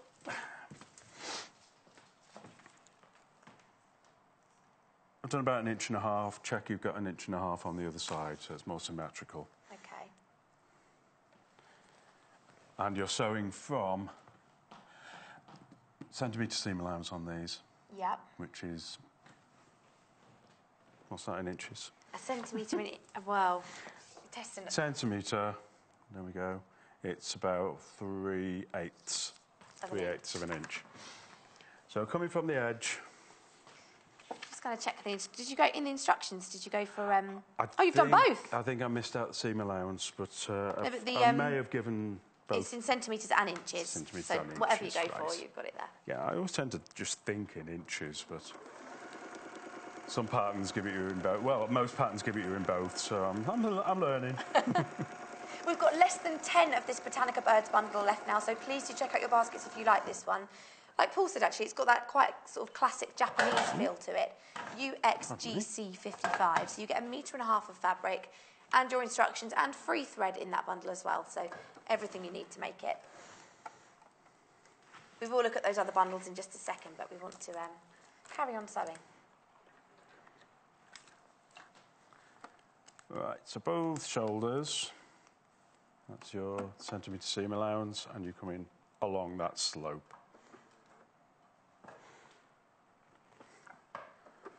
When you say the centimetre seam allowance, Yeah. do you mean from where you've pinned, or do you mean... Because obviously, it's, as you go along, it's getting wider, isn't it, where you've curved that. So where are you actually gauging that centimetre seam allowance from? That first centimetre seam allowance is from the neck edge.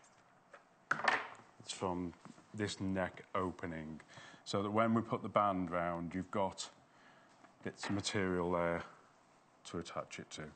Okay. So I'm starting the centimetre seam allowance from there, but bearing in mind you will be coming down. And then you just slope it that down. gets wider as deep as you want that to be. Okay.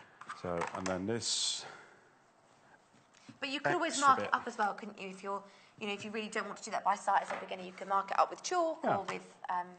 Or what you could do is cut it first. Oh, okay. So cut that excess off. Oh, and then you just off. follow the centimetre all the way along. Yeah, and then you're just going straight along. I'm with you. So then we're cutting off... Ooh.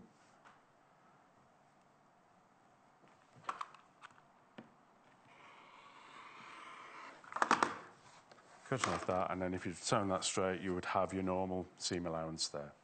Yes, centimetre all the way along. So do that on both. Actually, we just did a French seam with Janis in that laundry bag. If you wanted to do that here... Yes, that'd be very neat. You? That would be very neat. That's with the sewing bee standards. Yes. So that, you're looking, you see you've already got the shape there. You've got the back. Kind of like a waistcoat, isn't it? Very much, yes. That's it. So there is your standard shape. Now, another measurement, a personal measurement, this one, is how deep you want the armholes to be. Okay. So if you want quite a wide, loose fit... Yeah. Here. Okay, what I've done on that is measure from the top to where the armhole starts, and that was 8 inches. Okay. So I've said it in the depends pattern you what can sort go of size you want. Go 8 inch, 12 inch, whatever. If you want a really loose fit, go 12 inch or whatever.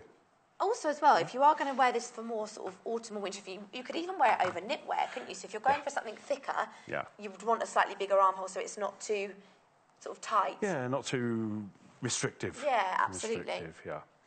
Just before you carry on, we're going to quickly look at those other bundles, if that's all right. Yep. So when we come back, you want to look at we're going to look at doing the arms. Okay, and then we'll look at doing the band. Yes, okay. Yep, I'll perfect. pause you. Okay. We don't want to miss any of it. Let's take this with me. Okay, so let's take the instructions as well. Okie doke. So we will start with the Botanica blue, which is the one that Paul's been working with. How many have we got left of these? 3. We've only got 3, so I'll just quickly show you. So you get 1.5 meters of fabric, you get a free thread, and you also get, which is harder to say than free thread, and you also get your instructions as well. So these are from Paul. So a great price, $17.45, UXGC 55.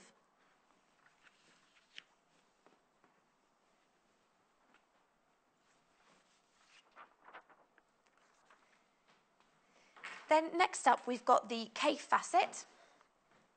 So the one that I've got on is in the pink version, but this is in the red, so a slightly bolder option, actually. This is a beautiful fabric. I'm going to open it out.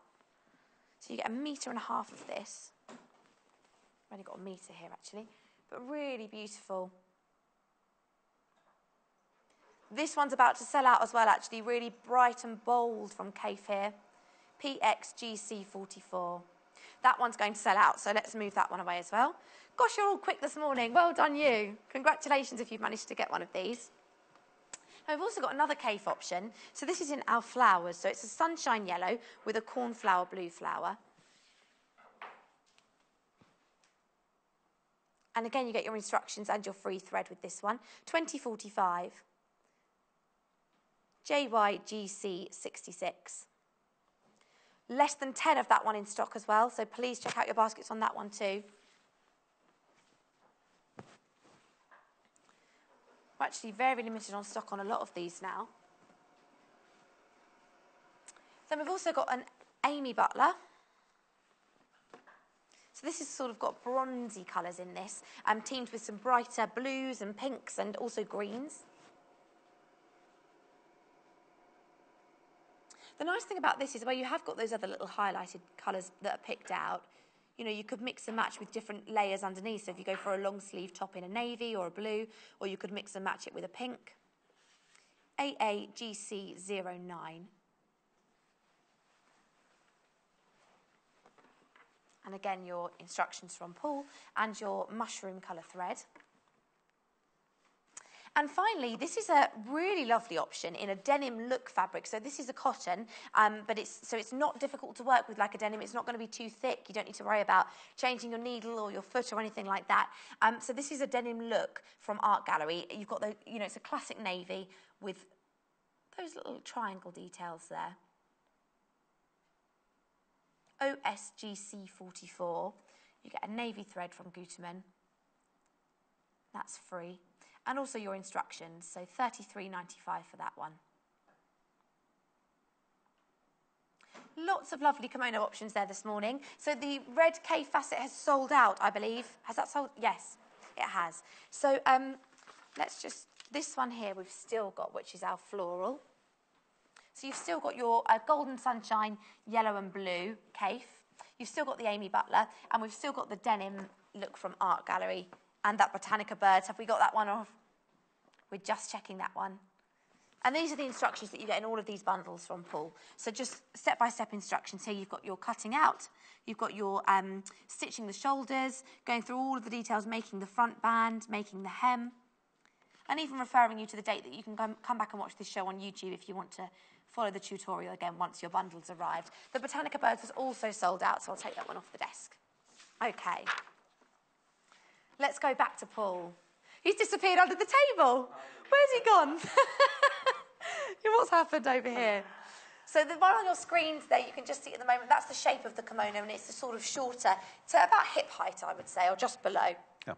Depending. I've got a very short body, actually, so it just depends, yeah, maybe how stretched out you are.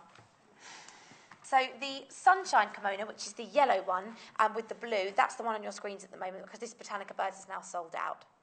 You're very popular this morning. Aye, that's good. And the denim there will come across the bottom of your screen. So that's the sunshine. Okay. And then your denim across the bottom. Lovely. Let's crack on then with this. Let's crack on. Okay. Now we're going to work on the front band. Yes. Simple. If you've done any sewing before, basic principle is right sides together and then stitch, because it's going to be turned inside out. So sew both ends of this strip. We fold it in half lengthways, because this is the bit that's going to go round the neck, come down the front. Okay. Okay? So I've done that one, already sewn. Just going to sew that 1 centimetre from those short edges. What I quite like about this is that you can then fold it back as well, can't you, if you wanted to, which gives it a slightly different look, that sort of band. It opens it out a little bit more. It depends if you want to show off the top you've got one underneath, but you know, you could open it. And again, if you wanted to have a wider band, that 4-inch strip that you first cut off, you could make that 6-inch strip. Yes, so and you if could this just band go, at the front so would be be bigger, wider, yeah. but it'd stand up a bit higher at the back of the So neck. almost more of a collar, really, and it would hang so it slightly could differently. fold. Yeah. Yeah, it could fold nicely. So turn that the right way round. That's where Derek makes an appearance again. This is the only time, I think, that we use Derek. So he's got an easy day today. On both ends, yes. Almost a day off, but not quite. Really? Turning those points, and we might actually use them again later on. So if you would be a darling and then just iron that all the way along, matching up those edges. Okay. I will just explain what we do with the neckline. Now this is the back of the neck. Because back of the neck is not straight normally, it's slightly curved. We're just going to draw in a curve. Quite shallow, doesn't have to be deep, but it just means the collar sits a little bit better on the back of the neck. So literally draw that on. Come again, if you've got a long neck, you might need that. If you're a giraffe? If you're a giraffe, you might not need that. So literally cut that little curve there. And it just creates that neck shape at the back. Then we are moving on. We will do the armholes next. What would you rather do? Let's do the side seams and the armholes and show how they are created. Because it literally is just an extension of the side seam. So you said you did the armholes as 8 inches? I've done 12 inches on this to make it a really bigger fit. But that's, again, your own personal choice.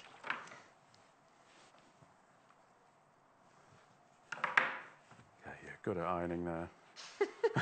Testing my skills. I'm just trying to move it down. I'll do the next bit of ironing then. He's like, that's not quick enough. I'll do the next bit.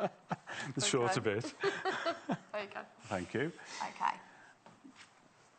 So to set the armholes, we're going to iron I'll just move this around. Yeah, should we jump we just around? edge it off that cutting mat because it's that set. Yep. Yeah, opening the seam and just pressing all the way up to where the armhole starts. Now, as you can see there, it's starting to create the hem for the armhole already. The nice thing about this is actually, as soon as you assemble those pieces, it actually very naturally has just made that shape. You know, you've not had to really sort of create an armhole as such, or insert a sleeve, you know, or anything like that. It's already there. This is where the tailor's ham would be useful. Yes. But not necessarily, because that's a straight seam. Tailor's hands are just brilliant when you're doing curved seams. So opening up that shoulder seam now. You can see that. Yep. Then this iron piece that you created coming up to the armhole just gets folded over and all the way round. So that. So you are going to fold that all the way and just that's going to fold and we create. can see it in this one actually. Yeah. It's just created like that then. Okay, so you're going to fold that all the way around. So fold that round and across the top. And again, that's about a centimetre, would you say? Quite simple. Then we're just going to top stitch all the way around now. Okay. So just a quick stock update. So which one's... This sunny one, this one here. We've got 3 left in that one. So JYGC 66, you get a metre and a half of this. You get your free thread and your instructions, 20.45. Blue Botanica and the Red Cape have sold out, but we've also got the denim, the Art Gallery denim. Have we got a photo of that one? We'll just get it for you. So that's it's that classic navy denim, but it's got two different style colour blue triangles. It's almost like a little flex in it, really. But again, it's that nice, light, breathable cotton, so it's not a heavy denim. It's not going to be too difficult to work with. And again, coming with your thread and your instructions. $33.95. Oh, that one's just sold out as well, so we'll quickly take that one off. Oh dear, we can't keep up this morning. There'll be nothing left. There's not going to be any left. Have we got any of the Amy Butler one left? We've got a couple of Amy Butlers, so we'll show you that one. This one here is your bronzy sort of ones with your blues and greens and pinks.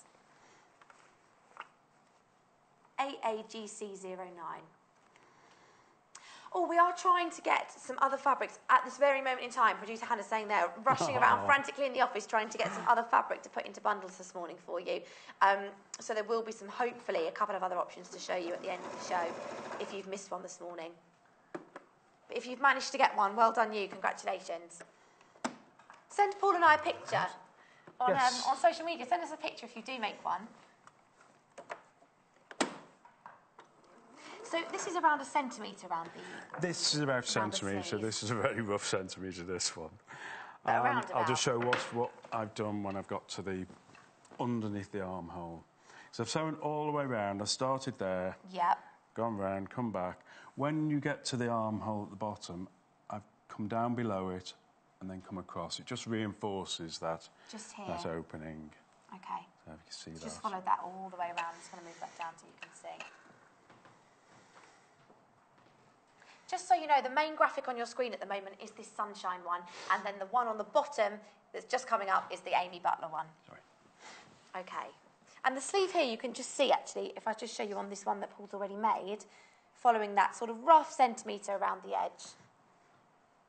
Just here, if I fold that back. Okay. Right, next step. Beautifully ironed. It was, wasn't it? Yeah. Yes, I'm impressed. I'll have to employ you for ironing my shirts. Imagine if the first thing in your interview was like, oh, so can you iron? We're just going to test your ironing skills. I think my mum would say no. No. Oh. Doesn't come recommended. No. Some people may question whether you need to stay stitch the neck, but it's such a small area, I don't think it's needed. So I'm not. So you're working on the back centre.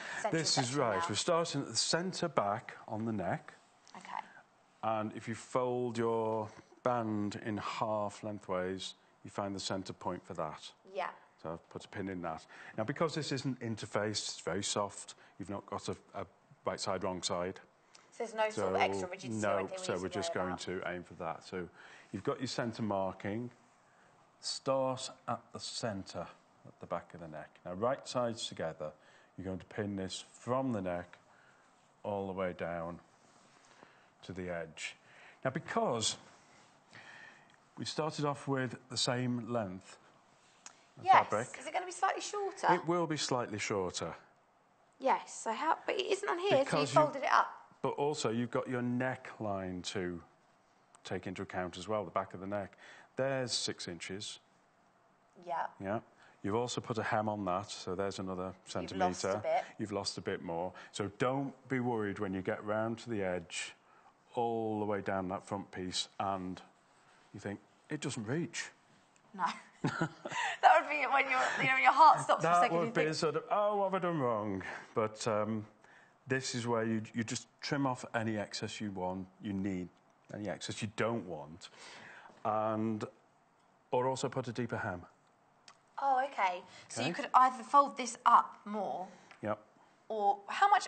So if this was yours, how much of this would you trim? I would probably leave that and put a very deep hem. Okay. So what I'm going to show... And if you can see, it's quite difficult with that same fabric. But this is obviously the edge here of the main body. And this is the sort of the section that Paul's working with there. So how long have we got left? We have got... Oh, we're good, like 20 minutes? Oh, OK, right. So I can pin this all the way around the edge. Because what I want to show is how to do that hem. Yes. Because it's just a very neat finish and also a way of tidying up this inner seam along the front so that when you open it up, you don't see any raw edges. No, so it's nice. Because if you do fold it back then as well... Which, although I haven't done on that one, you could overlock the edge and that would tidy it up as well.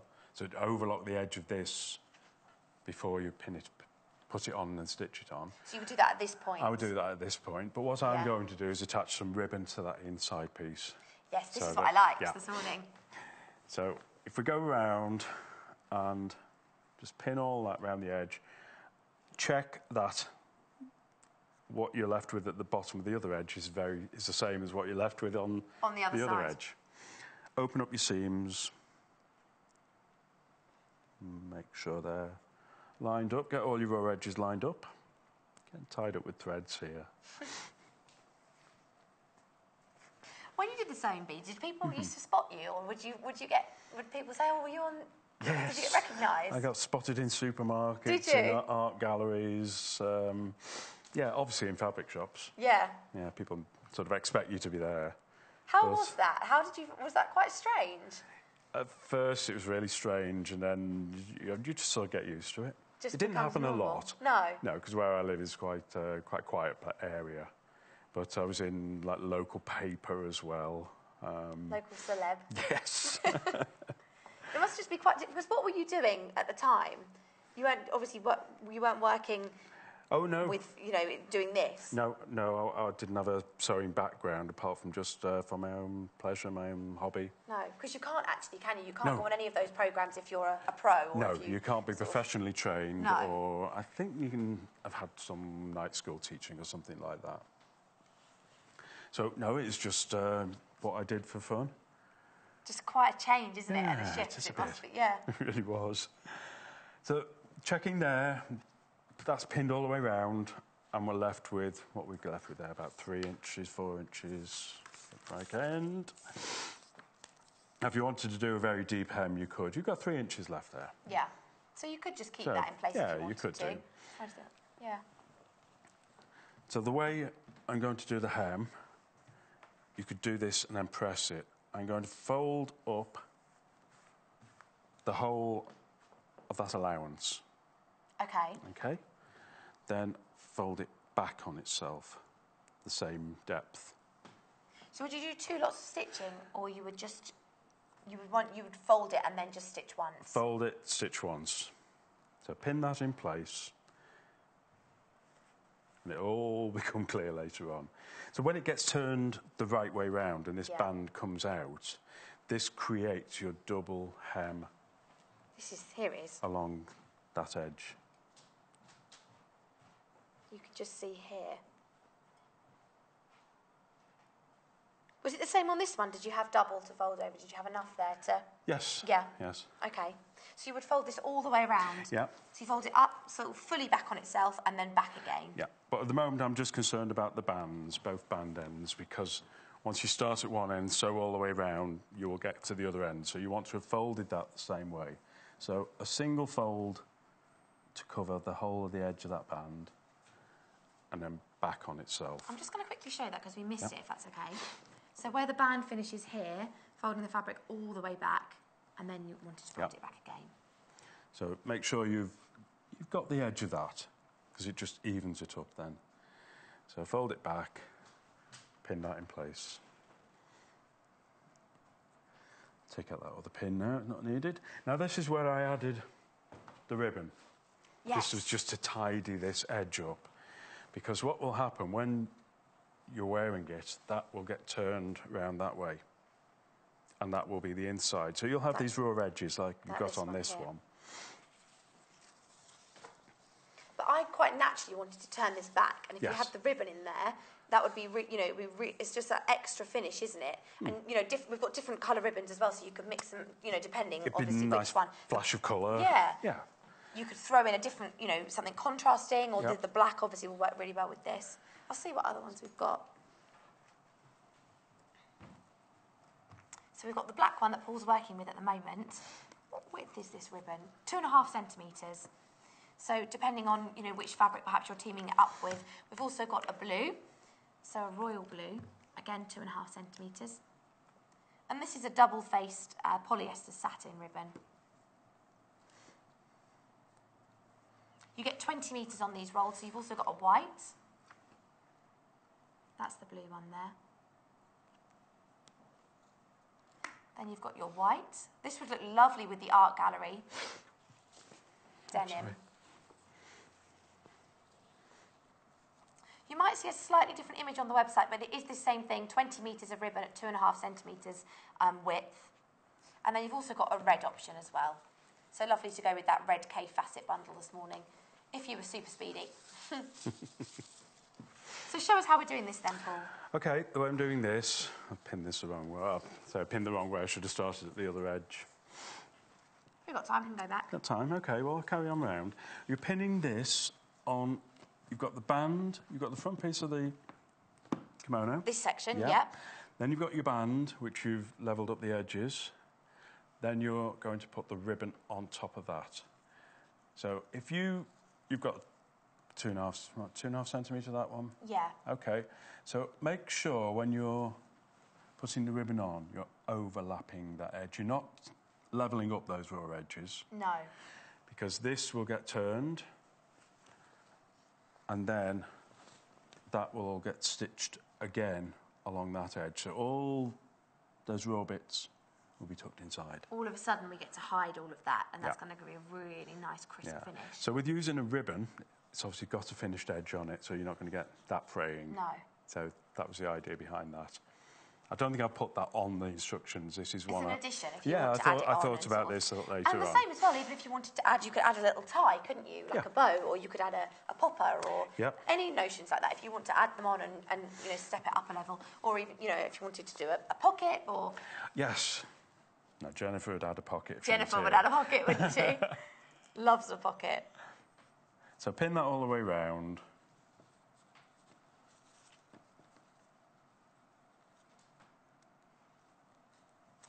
Also, if you wanted to then, could you do a contrasting band? Yes. So this part here could be, Yes. you could have something else to peek back, couldn't you, if you wanted to have a different fabric, mix and match? That'd be nice. Also, you could put braiding. Yes, sorry, or my rick-rack, or anything, you know. Anything along something there, like that. yes. Just to add a bit of colour, a bit of... You've got enough colour in that Yeah, already. it depends which fabric as well you use, Yes. doesn't it, really? But or if you've got something in your you stash. could, yeah. So I just had this ribbon at home, so I thought, no, that would just finish it off nicely. Oh, typical wrong end. That little joiny bit in there. But just to give you the idea, this is going to go all the way round. Because this is on the inside. And of that 2.5 centimetres, really you're overlapping it over the raw edges by about 0.5 centimetre and keeping the bulk of it on the right side of that band. Yes. Yeah. Now try and pick a piece of ribbon that hasn't got a join in it.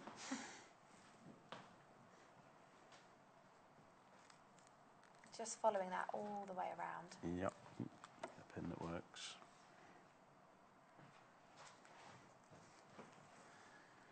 But make sure that overlaps a little bit from that edge. Okay. It'll become clear later.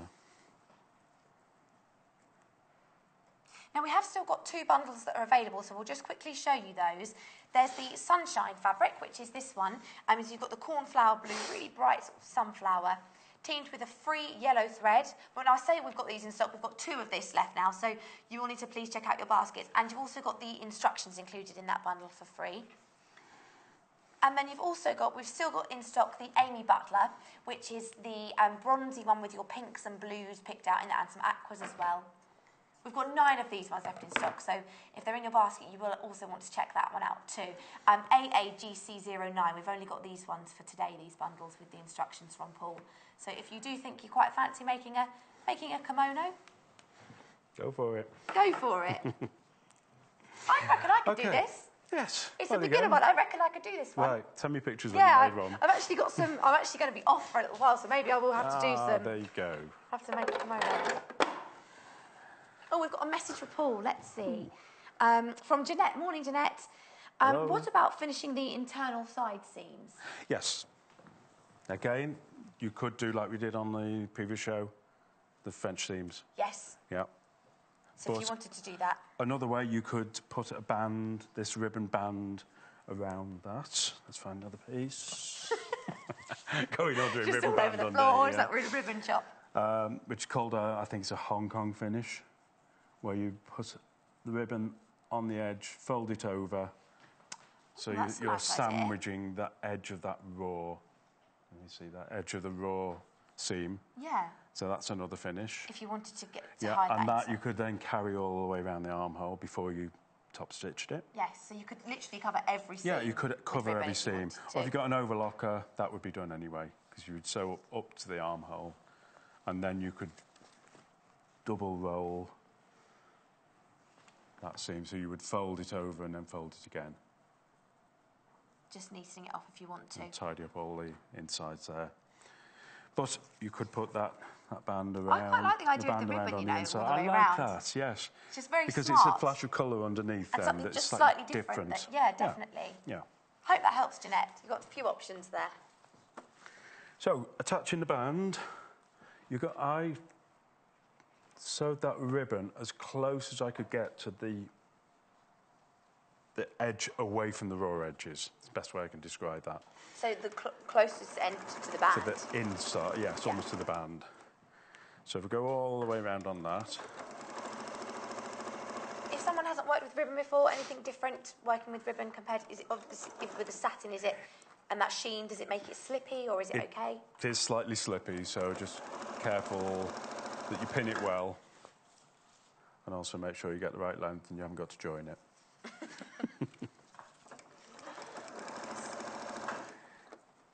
So that is stitched all the way around the edge, but as close to that ribbon edge as you can get. And that is almost, because this is I don't know how wide this ribbon is. 2.5 centimetres. This is, I think, a narrower one, so... Oh, was this your own ribbon? Yeah, this just about covers We've that stolen seam some allowance. from Paul's stash. Yes, yes. I did have red as well, but I thought that wouldn't necessarily go with the blue. No, I'm not sure about that colourway. Careful when you get to the collar that you've got your seams folded out the right way. You want to press them open or open them up as you're sewing them. We've got about 5 minutes. Okay. That's about the last bit, and then just a straight hem. When you get to the collar, make sure it's lying straight underneath, or the shoulder seam rather.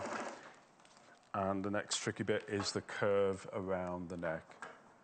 Just, if you pin a lot around this point, because this is the bit that part. can move a bit more. Oh, we've got a little surprise for you at the end of the show. Producer Hannah's got a surprise. Ooh. We'll show you that in a moment. And it's not a flamingo or a seagull. I wouldn't be too happy if we had one of those in the studio. You'd be surprised what goes on out there. Imagine if I just wandered over to the other side and there was a flamingo waiting for us. I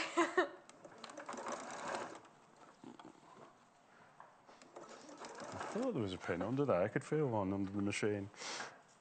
Here it is. So, okay, come down that front edge now. It's just a straight edge. You've done the worst bit around the neck and around the shoulder shaping. You've pretty much made this whole thing in an hour. How long did it take you to do? What would you say?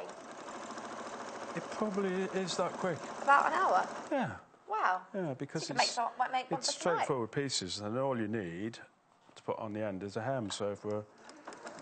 Oh, we've got the other armhole to do, and the other armhole. maybe I've done the just over an side hour or seam, so.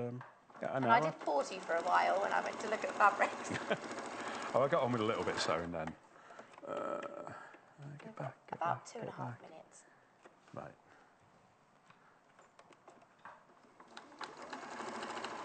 Okay, this is the reveal then. I like the ribbon. I really like that. So what happens now, the edge of where you've sewn that, you just get hold of the edge of the front band, pull that out, and then that has created your double fold hem already. So just by having that end folded and by sort of catching that as you sewed the ribbon in, it's created its own. You folded it up and then double fold hem. it back on itself, it's created that front edge neatness. So you can just see there that double fold there and then there. So what I would then do is then top stitch again on this edge, and you've tidied up all those raw edges in. Oh, so like Jeanette was saying, with those, those seams inside, if you want to... You want to hide them, basically. So the same at that bottom edge. That just pops itself out. So that is your outer edge. And that's what it looks like on the inside, tidied up with the ribbon. So that when you are wearing it, if it does open, get a flash of colour there. Shall I try this one So on? that I would top stitch all the way around there. I'm going to go for it. Okay, it's not hemmed yet, but... I'm not fussy. Thanks. See, with the ribbon, I do really like the ribbon. It just gives you, it's like a little something. And it's a nice feel as well. Yeah, definitely. Yeah, contrast of fabric, You can texture. see that there. Here it is. It's just coming. But it does add definitely another sort of more, I think that's a really nice professional finish with the ribbon. And if It's you a nice line the addition. inside And of the here armholes too. as well. See how wide that armhole is compared to the other one? That's, Oh, yeah, a bit that's more. 12 inch. That was an 8 inch. I actually quite like the wider armhole. It's a bit more... A lot sort more of- roomy. Yeah. So just the... and then the last thing you would want to do... Last thing you would do then, you would top stitch that ribbon down. Yeah. And then you would press this hem. Double. That's your double hem. And then top stitch along this edge All of the your way hem. across the bottom. Done.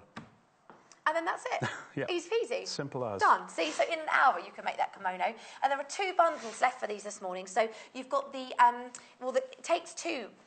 It takes 2 from Amy Butler, which is the one on your screen. Less than 10 of those in stock. AAGC09, your instructions and your free thread. Have we got any of the sunflower one, or has that one, have we sold out of that one? Oh, there are still 2 left of this sunshine one. So if you do like this one with our golden sunshine yellow and the sunflower blue, again, your instructions and thread included with that. Oh, 1 left of that one now.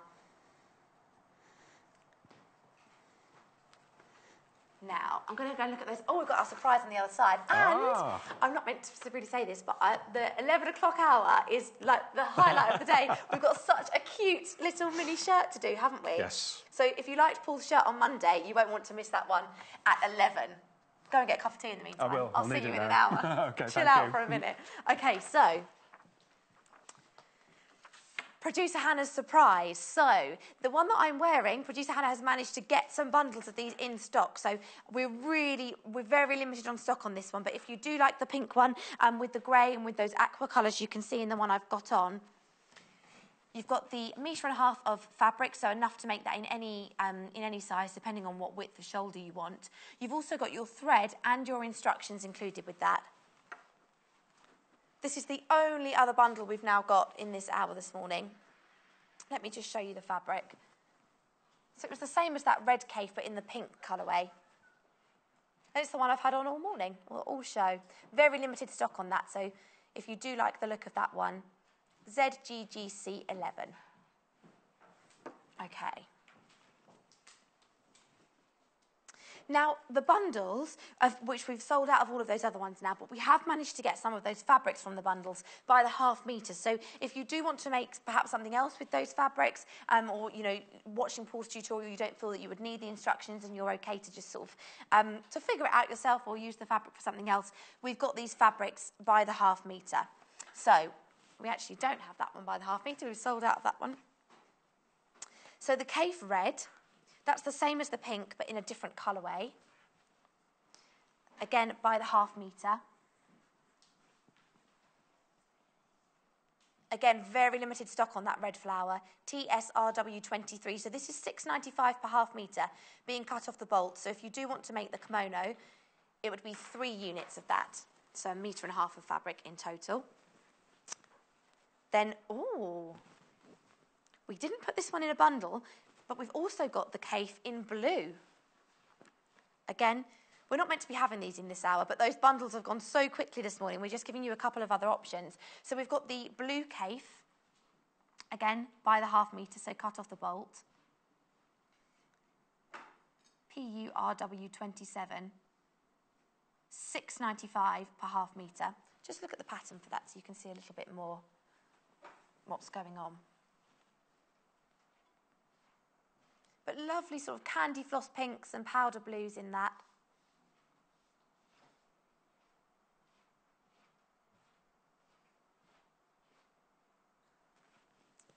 Again, 1.5 metres if you want the if you do want to make the kimono.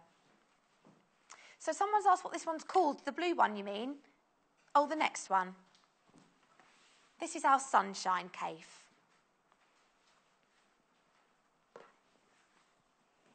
If you wanted this one by the half metre again. Who asked about, was this Liz or Linda? Morning, Linda.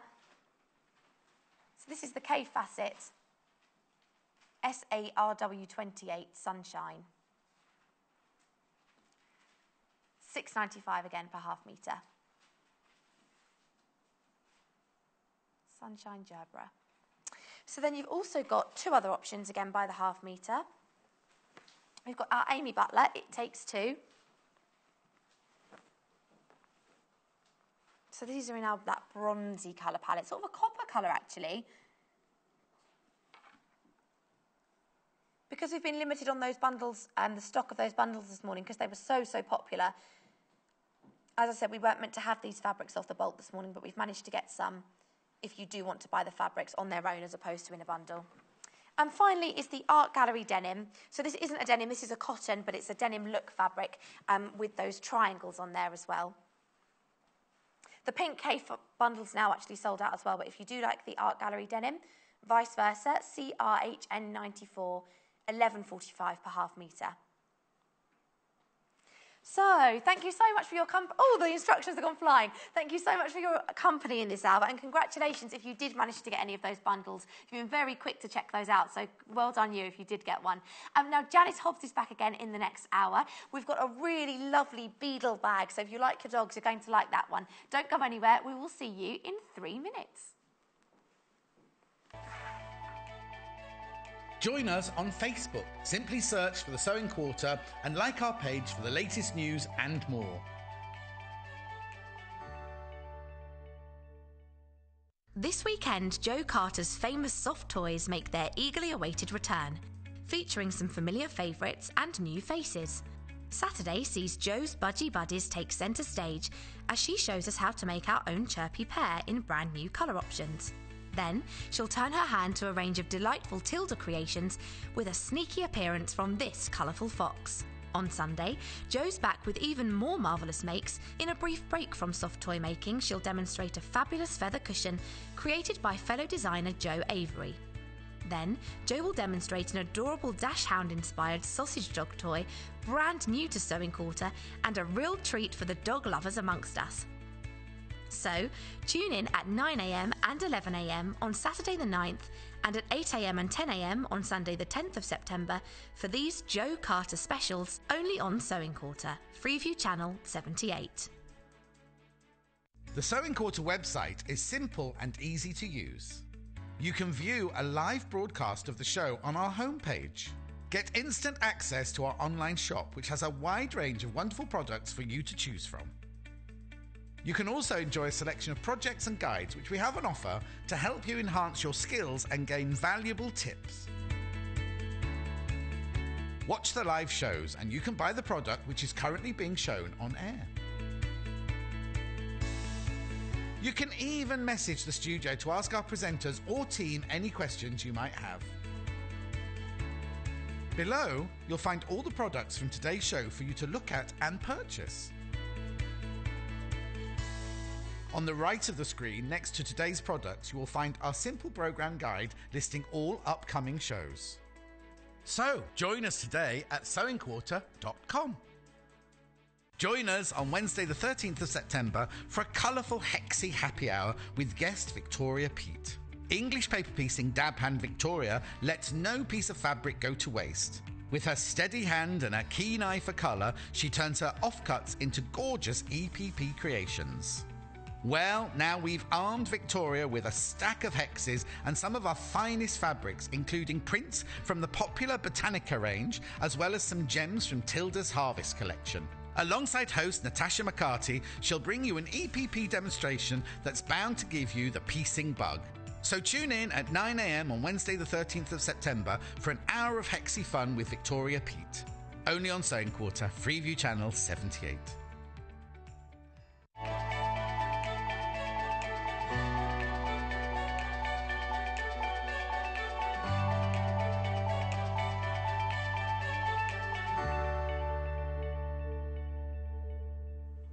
Good morning, welcome back. I'm joined by Janis Hobbs again in this hour, and we're doing Totes Fun. So we're doing a tote, which is this lovely bag that Janis has made before. But this morning we've got some different fabric options for this. So we're pairing it with some linen look fabrics. And you've got that really lovely pocket detail there. It's a nice simple bag to do this morning. So we're not working with this fabric. This is just the pattern, which is taken from a butterwick pattern. And you've got a couple of different bag options within this, so I'll show you that to start with. There are 4 bag styles with this. Lovely if you like pockets, like Paul just said. If you're a Jennifer and you love a pocket, then you can add those here. But lots of different options. If I show you on the back, it's sometimes clearer, actually, with those diagrams, just to see the different shapes. So we're making option B this morning, which is this one here. But you can customise these however you wish if you wanted to follow any of those other pattern designs. All of them are built in within this pattern pack. But all of these bundles this morning come with the pattern. They also come with your interfacing, so Janis will show you what you need to do with all of those. Your thread, and you get 2 metres of fabric in total, so you get 1.5 metres of one fabric, and you get 0.5 metre of the solid fabric that's been paired with it. So I'm going to start with beach huts. Okay, so we're going to go nautical first of all. So if you watched the first hour this morning with our laundry bags, this is a tote option this morning in the beach huts fabric. So you get 1.5 metres of your linen look fabric with the beach huts. And this is the one with the clouds and the surfboard detail. And again, that sandy, natural colour background, if you just look at that speckled background there. So you get 1.5 metres of beach huts. And then you also get 0.5 metre of solid blue teamed with that. So this is to pick out the pocket detail.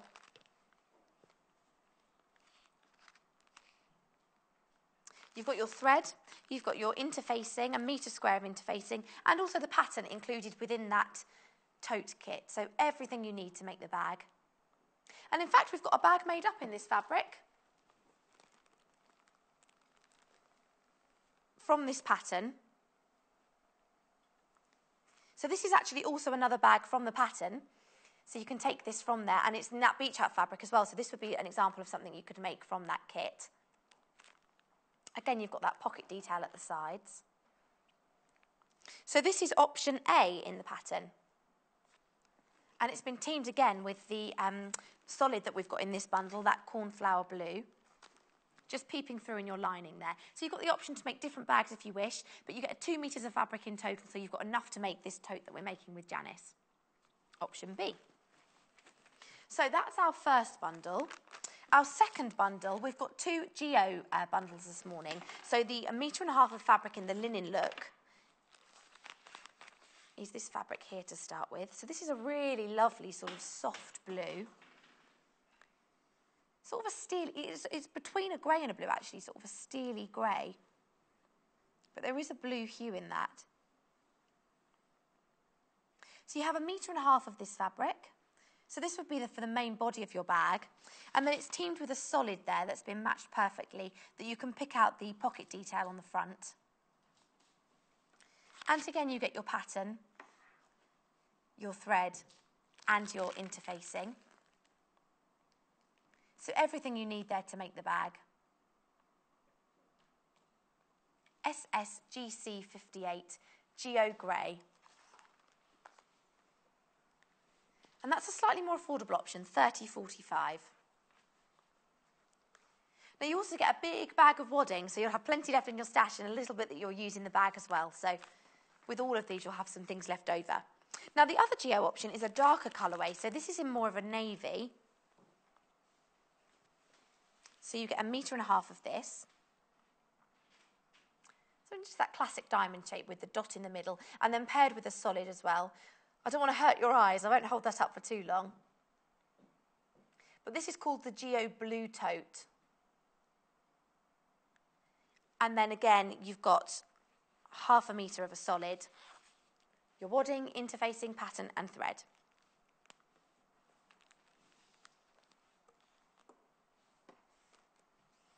Now, finally, our last one. This is the one that Janis is going to demonstrate with in this hour for you dog lovers. And I think we might get some pictures sent in of dogs in this hour, so please send them in, studio@sewingquarter.com.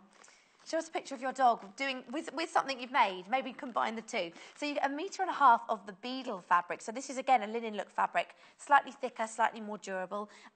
It's got, you know, that extra added body to it, which is lovely for a bag if you want to, you know, I know Jennifer Mills said on Tuesday, I think it was, if you're making a bag to take to buy vegetables and something that's going to be heavy, then you need a bag with a bit more durability.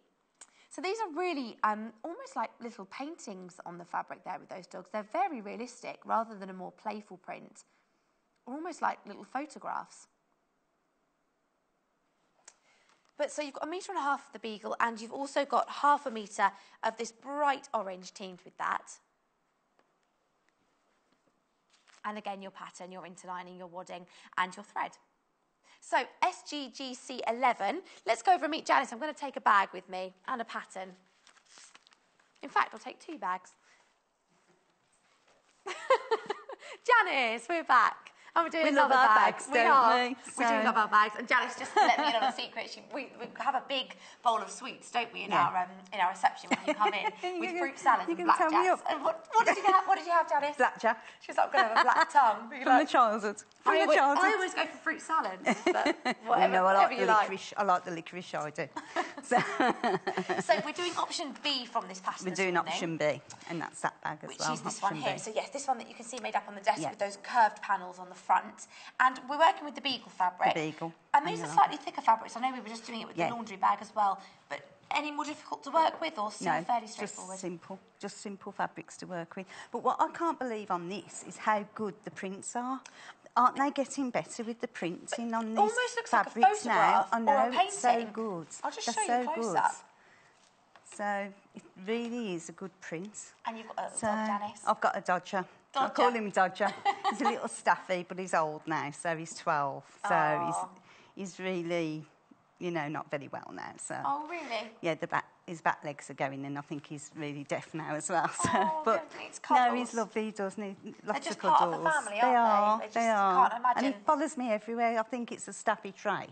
Yeah. Where they just follow you to the toilet, waits outside, and then until I come out. For you. So, Also, as well, usually because you feel the one that feeds them. That's what I always think. That's what it They're is. not silly. They're not silly. I love dogs. So so it's a lovely fabric, and it's ideal, especially if you've got a beagle.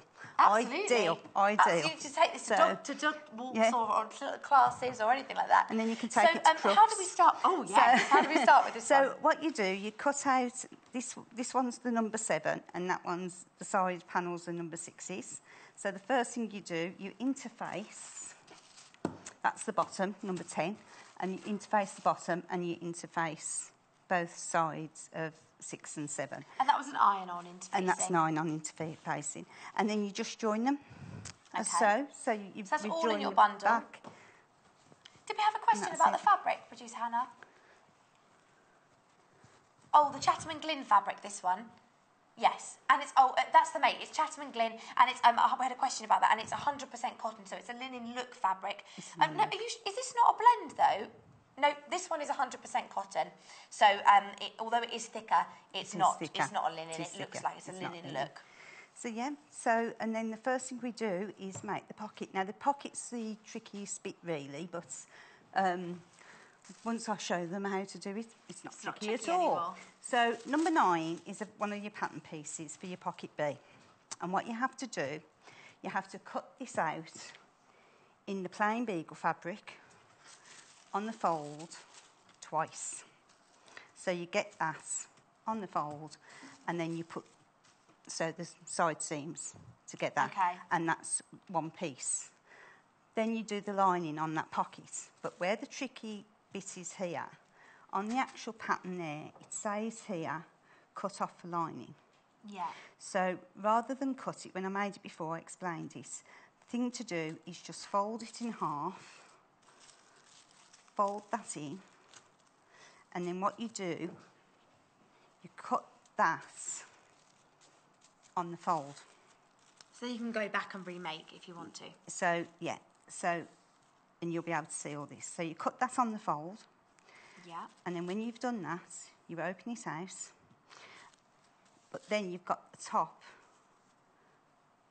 that is number 8. So what you're going to do is attach this, first of all, to that. So you end up with a carbon copy of number 9. So exactly what we're making when you see it on the bag itself is this section here, this purple section. You can actually see it more clearly on this one, which is going to mirror this this one that we made on the fold already. But we're making the lining for that, which is where you bring in the solid orange. The solid orange, and it's divided into 2 strips. So you can just see here, if I show you inside. That last time it was done on the cream. You can just see where you're incorporating those 2 different fabrics there on the lining of the pocket. And again, if you don't want to, you can just do it all as one, can't you? Yeah, so, you could carry through with the beagle if you wanted to. Because the lining on the inside is the orange, it's nice to have this bit as well. A little peep. So the first thing we're going to do is do the seam.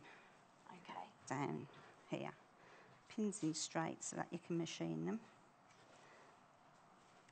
We didn't have a name for the person that messaged in about the fabric, but it's a Panama weave, so that's why it might look like it might be a blend or a linen, but it is 100% cotton. We have double-checked that for you. But the nautical bundle, which is the beach hut one, that is a cotton blend, so that's 80% cotton, 20% polyester. The beagle is 100% cotton. So I know that's possibly a bit confusing, but this one that Janis is working with is 100%. So what we're going to do, first of all, is machine down. And I'm going to machine down 5/8. Then again, no, I won't. I'll go down half an inch. Half an inch? Half an inch, allowance? yeah. Okay. It is half an inch on them, but I always just do. I always seem to do 5/8 into the dressmaking.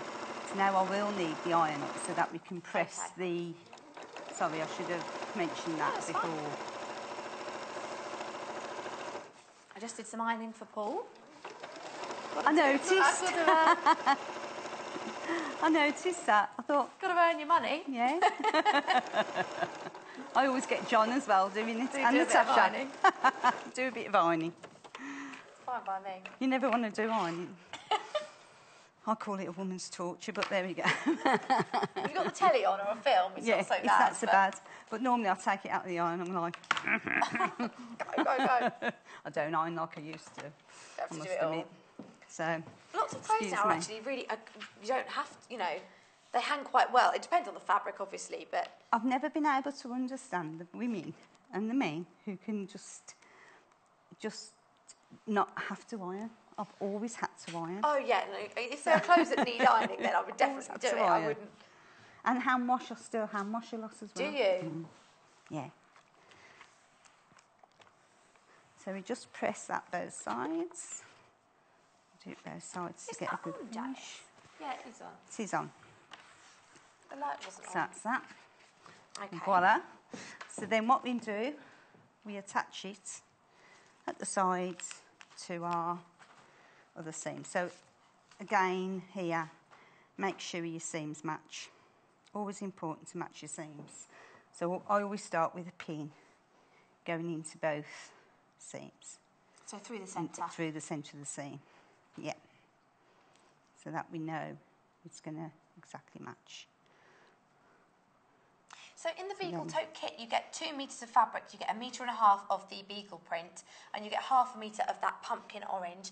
Then you also get your interfacing, your wadding, your pattern, where you've got 4 bag patterns within that, so you could always make other bags as well, and also your thread.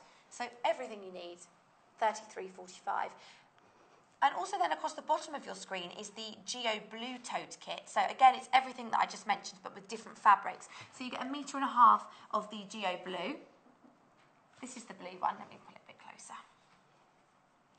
It's not. I like that one. It's smart, isn't it? It's lovely. It's like very classic navy. And then it's teamed with this solid, softer blue, 0.5 metre of that. Be nice for the office. Yes, very good. That would. All your bits and pieces. Actually, the bag's big enough for A4. Actually, if you wanted to pop folders or as a school bag or like you say, use for the it for office. anything, can't you? There. So. I've always got folders and notebooks and. I bet. I really, honestly, if I have a big bag, I will just, like Mary Poppins, I just fill it. Honestly, the bag is like never ending. I can never find what I need because I just am like, oh, I'll take that, I'll take that. End up with so many bits and pieces. I find now, as I'm getting older, I want the lighter. And my bag for work is not that big. And I just have my book in it for the train and that's it. But the thing is, you do take more than... I take more than I need. I don't need everything. When you're a woman, you do, don't you? You carry everything. I just think, oh, just in case. Oops, daisy. I'm going to take these pins out. I think they're a bit thick. I had to buy a massive key ring the other day because I was so sick of not being able to find my keys in my bag because there were so many things in there. Just bought this huge tassel. Right then, so that's the side seams done. So then if we just press those open, okay. Voila. So if I just press them open there, because then what we have to do is match... With this one? That one. Yeah. So we're actually making the front pocket panel yes, to start with, and then you do the body of the bag. And then you do the body. And you attach this then to the actual bag. And then you put the bottom on. That's the first thing you should do. This one here. So this is almost going to slip on like a tube, isn't it? Over the top. Over the top. To create those pockets all the way around. And again, you can always have the pockets in the contrast fabric, yes, can't you? if you wanted to do it if the you other way. wanted to. I actually love that that pocket goes all the way around. So this is the side of the bag here, but it's not two separate pockets, it's one big one. You could put bits and pieces in there. So now, right sides together. We have to attach. Now this is where I always get confused with the right sides together and upside down and all sorts. No, even after you've been sewing for years, you still get it wrong. Got to check, double check, double check. Double check, double check. I'm just going to squidge that bag over a bit. So, what we're doing now is matching the sides. Right sides together. Yeah, right sides together, because you're going to turn it then afterwards.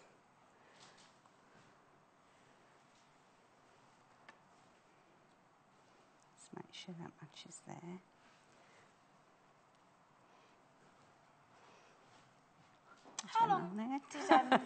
Roughly how long did this bag take to make? I'm trying to think. It took about half a day when I did that first one. Yes, so it's slightly about more half a intricate day. project Yeah, than the it is. laundry bag. It's because of that bit. The top band. The band. And also you've sort of quilted that, haven't you, as well? Yeah. So. But that's where we're not going to get that far, I don't think, today, but that's where that is brilliant. Your seam's right. Yeah, and I said this on the last show with that, because that is like 5/8 seams all the way down. So you literally, I use that on the machine, just going down the 5/8. Do you know what I'm saying? All the way down as a guide. So that was great for anything like that. If you want to do even shirring or anything like that, if you want to do shirring elastic or anything like that, it's there. That's ideal. That's why I call you that. You love this. That's why I call that my little Bible I now. always know when Janice is here because I can see this on the desk. This is Janice's go-to tool. That and the seam ripper. And the seam ripper. That's it. So there we go. So the first thing we're doing on here, you have to baste this down. So if I just quickly, that's the Seams Right tool there on your screen, SBGQ20, all of your measurements on there. And you can use this for buttonholes as well, which I know Janice is a fan of. It's great. It is a great tool. Definitely a good tool. One to have in the stash, in your box. If not 2 or 3 of them. Send in some dog pictures. Send them into studio@sewingquilts.com. Janice and I would like to see them. I would, because I am a dog lover. I've always had dogs. Especially if you've got a beagle. That would be great. I know. Be good, wouldn't it? But did that break? I thought it did. And we've got I saw some people put some pictures on our Facebook page as well. The dash hand tomorrow we're making with Joe Carter, a dog toy, and people uploading pictures of their dogs. It's really cute. So again, all I'm doing is basting. So in, out, in, out, in, out. Shake it all about. And pull. That's a quick baste. Pull the pins out. Whoops. That's it. In, out. And this is the top? This is the top. So we just do both sides of this. And just baste it there. Just all the way around the top. Again, 1/2 inch. Yeah. No. Or 5/8. I said no because I put the needle in my mouth. Health and safety, you can't do that. So again, on the other side, so that's Just now we mirroring can that just take again. the pins out. I have to say, you do find with it, the more projects you sort of do, and you see, obviously, I see the designers doing lots of things, and more often than not, there might be a technique, like you'll say, whatever you're doing now, but then it's methodical because you repeat it. It's usually, once you've done it once, you might be doing it twice or 4 times or to create the finished product. So it's mastering it and following those instructions and guides the first time. And then once you've done it, you know, it's repeating. It's repeating. So once you've done it,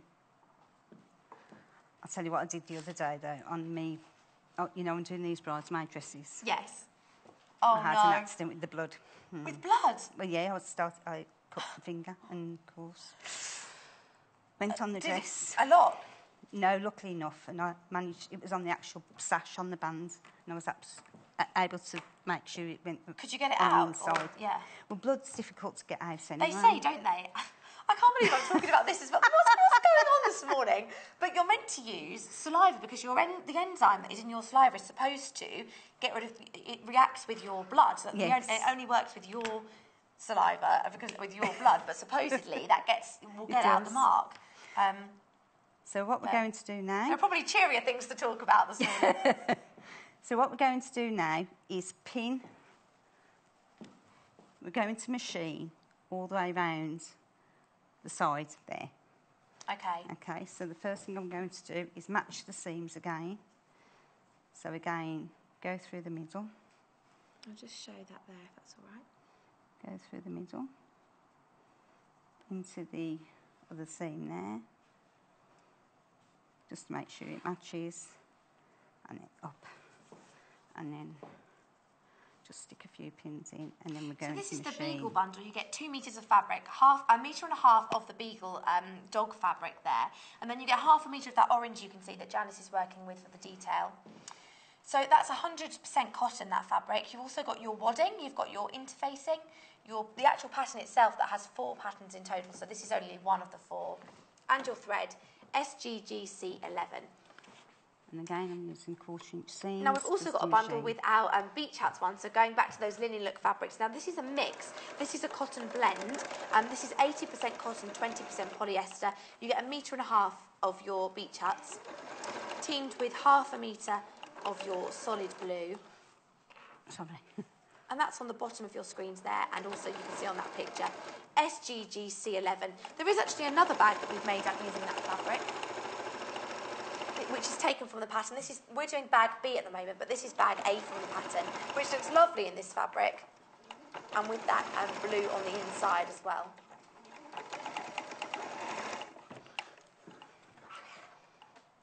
Which one's most popular at the moment? Which fabric? The Beagles. Oh, really? Less than 10 in stock now of the Beagles, so Gosh. if you do like that one, you will need to check out your basket. It is And nice. this morning, it's Friday, everyone's thinking about the weekend and having, getting into project mode. This is a lovely fabric. And it's a bag that everybody will talk about. All your friends will talk about. Or if you go to sort of dog training classes, or if you go on, Crufts.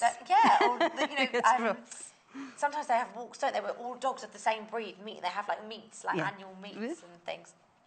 It's like when Hannah was on about the flamingos. I was thinking flamingos are in America. Yep, they're not. Seagulls are in Cornwall. Yeah, or in Brighton. Or... Then again, though, there's a lot of seagulls in Birmingham at the moment. So. Also, seagulls are massive. Some of them, when you actually see them sometimes in the road, or if when they're not in the air, they are. Some of them See, are when huge. I work in the accounts place I work at, of a night at on the afternoon about 3 o'clock, you hear all these seagulls. And we're nowhere near the sea. Our studios are in Birmingham. We're not really anywhere near. No, but the seagulls are amazing. Because I work in the jewellery quarter, and they're amazing, the seagulls. Really? Yeah. 3 o'clock every time. Because I remember the starlings that used to be on the town hall in Birmingham. There was hundreds and hundreds of starlings, and they got rid of them because they were damaging the town hall. Oh, really? That's like the pigeons in Trafalgar Square, isn't it? How they don't we always encourage have the that anymore. starlings. Whoops. So that's that one. So then what we've got to do is turn this right side out. So you're just going around the side section, you're not going across the top? No, just going across the side section there.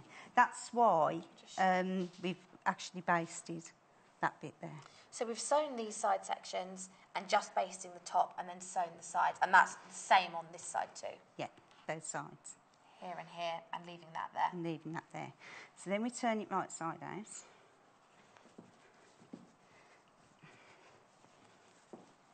And we have Let's get to our dogs back. turn it to the inside. Now, would you do any pattern matching here with the fabric itself? You or can do you think it's quite tricky with the... It's tricky. It is tricky. So it is really tricky to do it. So then Sometimes with the smaller motifs, and also because these are like little mini paintings almost, whereas the more iconic or the more straightforward motifs are easier to match up, aren't they? Whereas these aren't really, are they? So we just turn it right side out. Just turning that all the way through. And turn that in to the inside. That's it. So you're getting the look at the pocket now. There it is. And that's it. Oh, they're talking about biscuits upstairs and having a cup of tea and a biscuit. You can't do that while we're here. Not while we're here. And then... Oh, there aren't any biscuits, so now they're moaning. See? That's what happens when you talk about biscuits. That's it. Sorry about this. No, it's taking fine. Just a bit of time, because I've got Just to need get to it out, wiggle 'cause it it out. needs top stitching, you see. So just put the seam in. All the other tip is the thread. Why didn't you sew the top? Why did you only baste it? It's the way, Because you're going to top stitch. because of top stitching around the edge. I'm just gonna following show. the way it is on the pattern. Let's just show you So- first of all how it goes to start And with. So that's this is the main front main pocket section, pocket. which shows off the dogs really nicely. And then on the does, doesn't it? inside, you've got that orange peeping through. In the line. So actually you can see I'll it have a more look in a clearly bit. as well. If you, I'll have a look in a bit as to why you can see, it doesn't. No, it definitely doesn't do that. I can't remember. depending, you know, which way. It was some time ago when I made that bag, so because I haven't made it Yes. until now, You go, I "Oh, can't what's the remember next thinking what's, you know what I mean? But So no, you can that's see the fine. bit that will be peeping through on the inside there on your pockets. Yeah, and then we just top stitch. So we're top stitching that You're one top now. stitching round there up to the top there. Okay. Again on both of them. Should we leave that and do the next Again. part then, so we can carry you on with the main body of the bag? So then what we do is attach it to the main body of the bag at the bottom. So on here, Also, you should make sure, although we're not pattern matching, you do want your dogs facing up the right way. So you do want to check direction-wise. Like that way. Yeah, you don't want some up laying on their because tummies and some... when you're cutting this pattern out, when you actually when you actually fold the pattern over, the dogs on the one side can be upside down. Yes. So of you've course, 'cause got they're to all make printed. sure that when you're cutting all these out, the dogs are facing upwards. Up the right You way. can't have it so don't just go butter skate and think, I can just fold the fabric in half, Yeah. because the one side the dogs will be the right way up, but the other side the dogs will be upside down, so be careful of that. So just double check which way. And even with the pockets, just make sure the dogs are up the right way. Okay. Okay.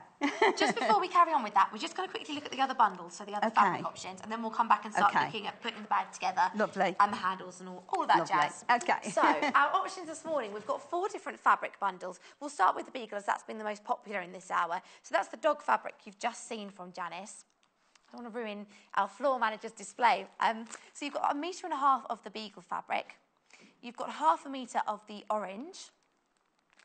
Then you get your pattern, your interfacing, a big bag of wadding, and your thread.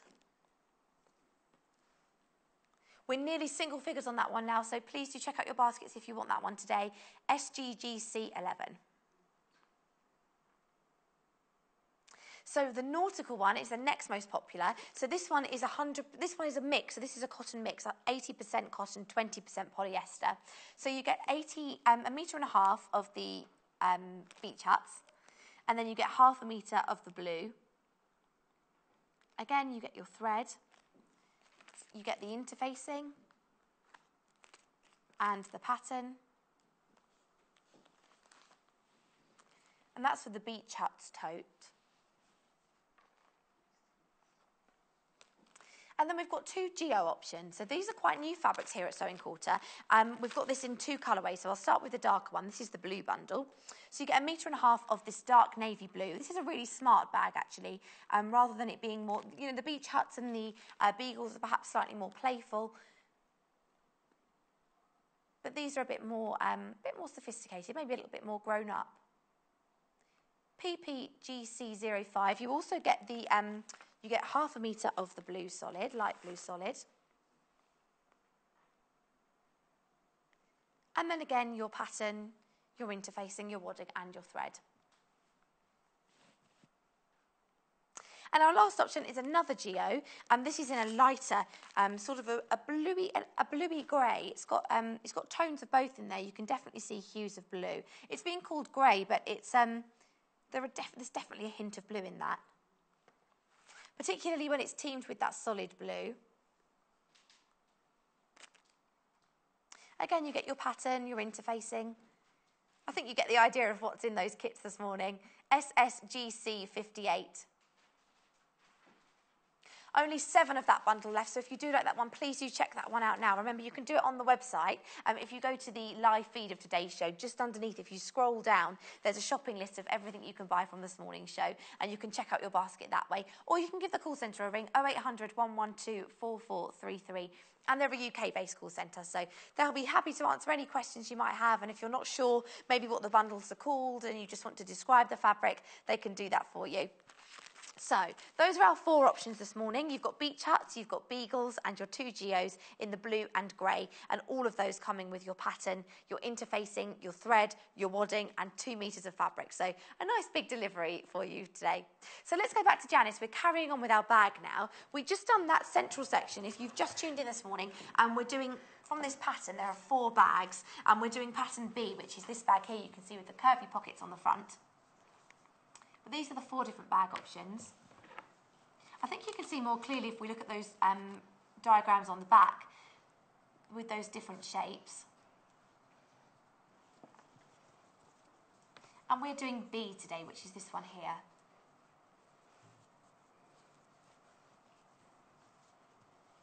Well, I love the shape of this one, D. It's nice too. So what do we do next, Janis? Right, what I'm doing, I'm undoing that top bit that I told you to baste earlier. I was ahead of myself. It should have been basted afterwards. Oh, so sorry about that. I've just had a look. You keep that bit open. Okay. Sorry about that. So it's before at this time, you just stitch around the edges, yeah, and you leave the top undone. And do the top stitch and leave the top undone. So what you have is them open. Because what happens when you attach them to the top of the bag, yes, those are going to get into there, underneath, oh, into so they there. get sort of enclosed. They get enclosed, in that top that's band. it, into there. So you just top stitch. I'm so sorry, guys. You Don't top worry. stitch just round there, and then I did have a look, you see, because when you said check. but I'd forgotten. So that there you leave open. Okay, so we're right now. Now here, what I would advise you do here is tack this down. So because what you're going to do is attach this base to the bottom. Okay. But first of all, what you've got to do, you've got little markings here. Yep. And what we've got to do is reinforce them and then clip to them. And then what happens on here, you only sew the seam down to the markings there, so that's open as well. So then you attach that to that. Do you know what I mean? Yes, so you're going to sew. You have to reinforce it at the bottom.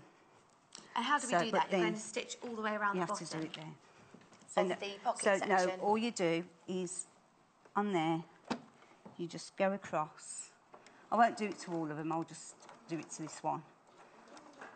So you just do that. And then you cut into it. I don't think cut into it. Did it? Oh, right there. It's because it's got red cotton on, you see, the tank cotton. And you do that into your 4 notches. Can we just explain that once more? So you had some basting stitches that you'd put in place. Yeah, tailor's and tacks. So the tailor's tacks, and you're just now stitching across them for about maybe about 3/4 of an inch, half an inch. Half an inch across there. I don't know if you can just see. And then you just snip into it. And then snipping up into it. And we're going to do that on all of those tailor's tacks. And you do that on the 4 markings. Can you see the markings on this side? So 2 either side. So you have 2 either side. So I'm not going to do that now, though, because what I'm going to do is attach the bottom of the pocket to the bag. Okay. Okay. So turn it round. Now this is the tricky bit. Okay. So because what we've got to do is do the side seams first. It would be better if it's tacked. Yeah. Okay. But I think what I'll do is just put a few pins in just to hold it while I'm manoeuvring it with it. We've had a message in as well. Let's see. I've got a message here from Christine. Hello, Christine. That was about the kimono. Morning, Christine, asking which size the kimono is. But those, the kimono can be any size you like. So the 1.5 meters of fabric, you just measure your shoulders and take it from your own measurement. So ours was 24 inches this morning, but you've got enough fabric in there for all of those, all sizes. We've got an email from June. Oh, she sent a photo in. Oh, Let's the have a dog. look. Morning, June. Thank you so much. Let's see what this picture is. Who's this? George and Harry. Oh, look. They're not paying attention to so good. They've snoozed off. Aren't they lovely? But I'm glad that June's paying attention, even if the dogs aren't. Lovely. Thank you so much, June. Now. Oh, Heather's messaged in as well to say she's new to the show. Morning, Heather. Nice to have you with us. Morning, Heather. Oh, and she's asking, how do we find the patterns from the show earlier, from the 8 a.m. show? So all you have to do is if you go to the website and if you click on the watch icon at the top of the page, and if you just scroll down, there'll be a live feed of today's show. So you'll see Janis and I talking about beagles and goodness knows what else. And if you just scroll down under there, there's a sort of a shopping list of everything that's been on today's show. So all of the items are listed there. Can we show the website? Is it possible to do that? We'll just quickly get it for you to show you. And then once you see any items there, so the patterns or the fabrics, you can click on those and check them out on your basket. But I'll just show you what I mean. So that's the watch icon. There's the live feed, as I said, of Janis and I. And then those are all of the products on today's show. So Heather, if there's anything there that you like the look of, you can add them to your basket there and check them out. I'm glad you found us. It's nice to have you with us. Good to have you on board. Also, if it's your first order, Heather, and you spend over £10, you'll get a free sewing quarters sewing kit from us as well, a little present from us to you. See, there you've got your placement line. So what we're doing, we're bringing the end of this to that placement line. Okay. Now, last time, John, when I was doing this, I think it was John was on with me. Yeah. And he said about it lapping over the 5/8, but you don't, because the placement line is where you place it. So that's where actually lines. So a bit that's like where it should be. The lines are where you actually place. The lines should be where you place. Yeah. So again, if you've got time, you can always do the tailor tacks all round to give you the perfect line. Do you know what I'm saying? Or you could mark it up with chalk or with, you know, tailor's chalk.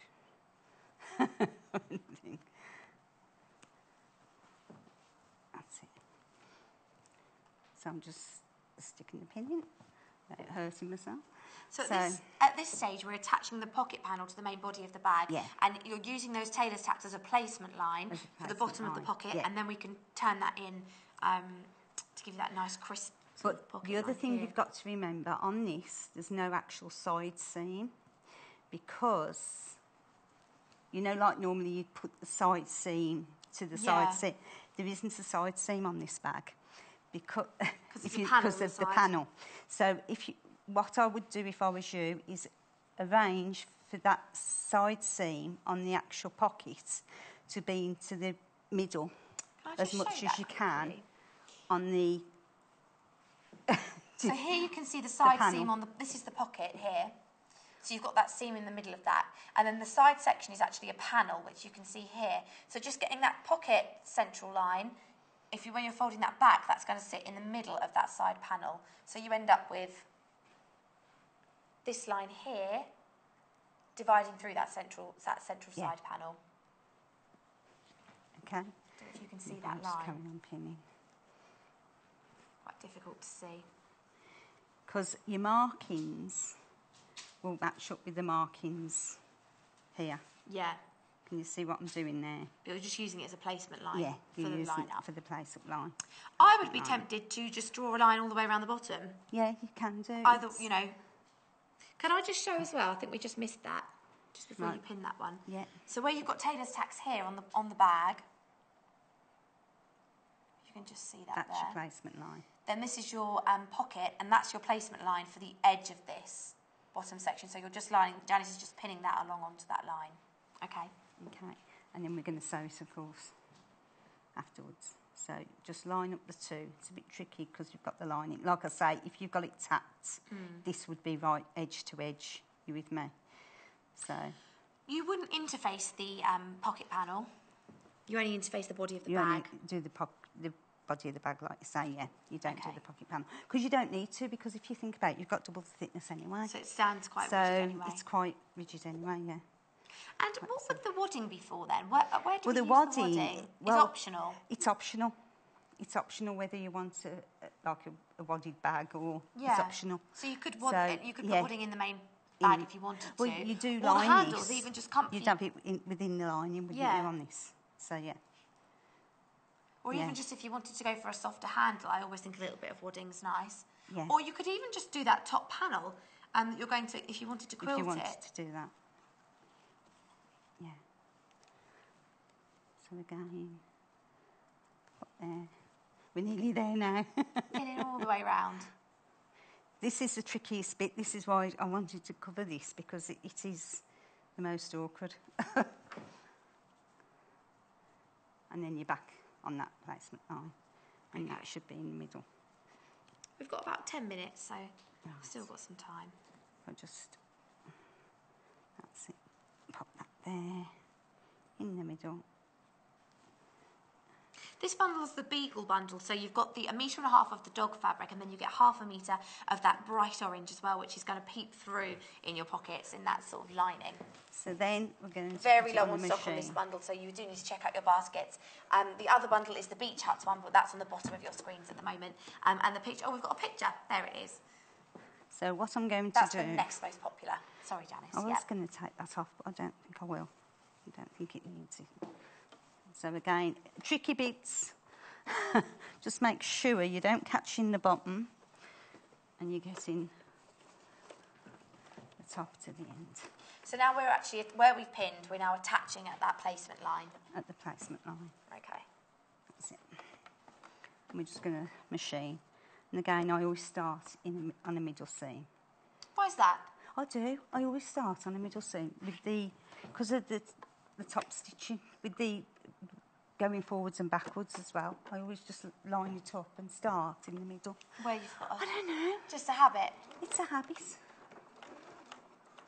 So there we go. I will take the pins out as I go along because these pins are a bit thick. Yeah, not so over. Yeah. So again, now what I'm machining here, well, normally you'd tack it just to make sure you get no bumps. Yeah. I've got my seam ripper.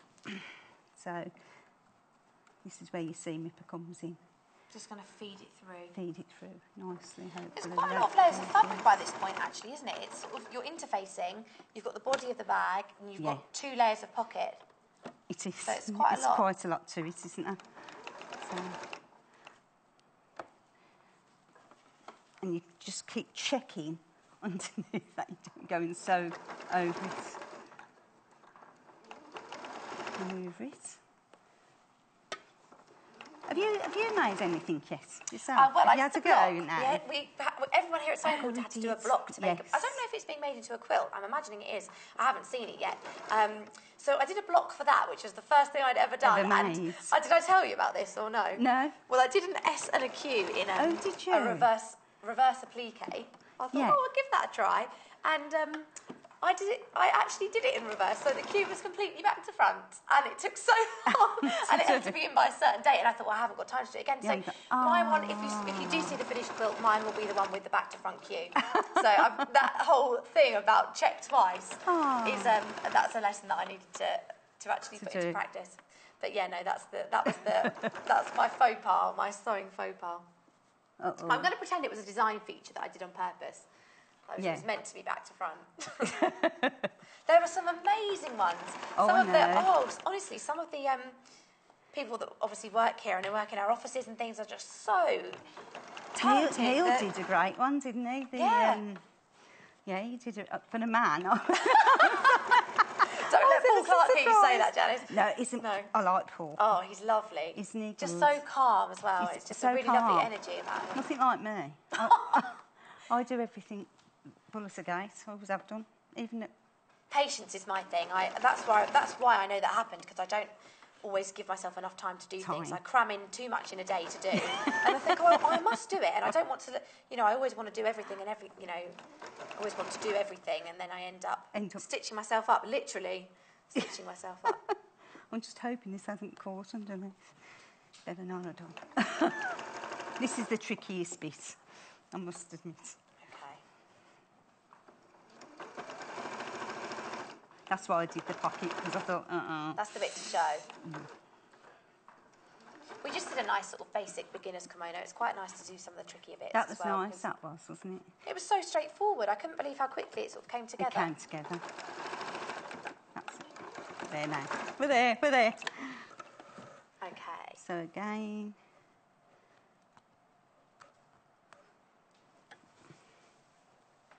I'm going to make a bag. You are? I want to make a bag because I love them, and I see so many on here that I like, and I just haven't got around to doing it. Right, that's it. And then that goes up like so. So now we just can fold that back. And that goes to the there top. it is. Now we can start to see. That's it. There you go. That's it. Then that's what you tack. Okay, let's just show this here where we've got to. So that's where we are now. Okay, so this is the front section of the bag, and then you've got those side panels as well, like this. The dogs look lovely, actually. They're lovely, aren't they? And then obviously inside, this will be stitched, but you've got that orange band inside. The orange band will also go around the top. And then these side section here, you'll have a pocket that goes all the way around the side of the bag. And then the same this side with that lining. So next up, would you do the top or the bottom? Bottom. Bottom. Bottom first, yeah. I'm not sure if we're going to have time to do all of this, but we'll see. How long have we got left? 4 minutes. So with the bottom, again, you've got your markings. Yeah. So, hang on. That's it. That's the way. Check your dog directions. That's the... Well, if you look, I did that. You see, that shows on the pattern to be cut out that way. Yeah. So I did it that way, so the dogs would be that way. You want them to sit the right way? Yeah, you have to have them sit the right way. Don't want disobedient So all dog. you do, again, with your corners, match up your markings all the way round for the bottom. That doesn't look like it's going to fit on the bottom, does it? It's quite I know, small. it does, doesn't it? But it will. Oh, hang on a minute. Have I got the right piece? Bottom? Yeah. A and B, yeah. Is it because of the side panel? Have you pinned it into the side panel? It's got to go into the side panel, hasn't it? Yeah, that's But right. do you pin it to just this section rather than into that side bit? Weird, because that should go like that, and then that goes round like so. Do you know what I'm saying? Because that's how you do it. You do that to that. Yeah. So... But Janis, you will be pleased to hear the seams right has been very, very popular in this hour. So your recommendation has been taken on board. It's great for buttonholes, great for measuring. It's great for all everything. Of those, lots of. It's just one of those easy tools that is great to just have on your desk or in your stash or in your sewing kit. Yeah. I took in the side panel. You can see that. Yes, I had. It was the You side did, panel. right, yeah. I thought so. I thought, what have I done wrong there? So you attach the bottom just to the main side section. Bottom. The main body first. rather than the side That's panel it. section of the bag. And then what you do is the side panel, you do the side panel because you've got to really. So what you do there, pin that in, I'll just show you quickly. Then that, you twist. So what I always do is I always would machine that first, Yeah. okay? Then you go round the corner and feed that round like so. Can you see what I'm doing? Okay, yeah. Yeah? So then I'll do that. I'll just quickly show that. I don't know if we missed it. So where it was here, you turn it, then you're just going to turn that and then so that, into the side of the bag. and then you turn it again. And so then you're going to start to attach it into Yeah, the bottom like into this. the bottom. So yeah. So then you turn it like that. And then you turn that again. That's why you need to do it in 4 bits. And I would, because if it doesn't go on right straight away, because bottoms can be fiddly, Yeah. and it doesn't always go in straight away. What you can do, you can take one line out, whereas if you've stitched all the way round, Yeah, and then it's going to become very difficult. yeah. So you want to do an if you edge and edge and edge, yeah, and then just ease it in. I would literally tack that. Yeah. This is what I always do with tacking. I always do tacking when it's intricate and you want it to go in right, like in a sleeve. You want a sleeve to go in right straight away. Yeah. This is what you want. And by tacking it all, you can turn it round and see if it's going to work, and you haven't machined it, because it's nothing more frustrating But having to undo. than taking out machine stitches when it's gone wrong. No. So always, I would on this always do the 4 panels. Somebody might disagree with me, but that's the way That's how I you would always. do it. That's how I always do it. Yeah. Okay. So Lovely. Thank you so that's much, it. Janice. We're out of time on our But it's beagle lovely, bag. isn't it? But it's really, that's really lovely in that fabric. see the way you can see it's there, that's coming going to be on the together. bottom So with your pockets there. But I'll go and look at those other fabric bundle options this morning as well. So thanks, Janice. and then use your seams right for that. Yes, that top section. down the machine. Janice's favourite tool. Do you want to take go that with you? Yeah, go down the machine. Don't tell anyone. Right, okay. Let's have a look at these different bundles we've got this morning. So we've got 4 different bundles. Which one do we want to start with? Our dog bundle. So we must be very limited on stock on this now. You've got 1.5 meters of your beagle fabric, 0.5 meter of your orange, and your thread. You've got your interfacing and your pattern. SGGC 11.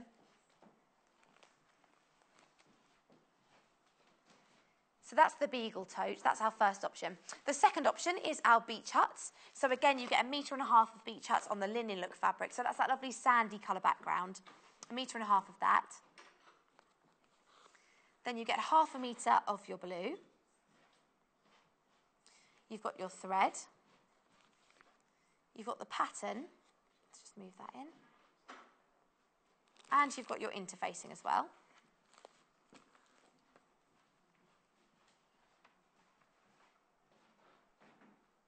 Now, our geos are very popular this morning. So we've got 2 different colourways. You've got it in a navy and in a lighter sort of steely grey. So we'll start with the... Do you want to start with the grey? Okay. Grey's more popular at the moment. So you get 1.5 meters of this fabric.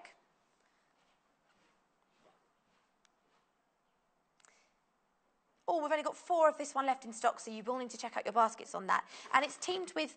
This is when, again, you can start to see that it is slightly more blue than grey. I would call that, you know... It's like a very, very soft aqua or a duck egg blue. SSGC 58, again, teamed with your thread, your wadding, your interfacing and the pattern.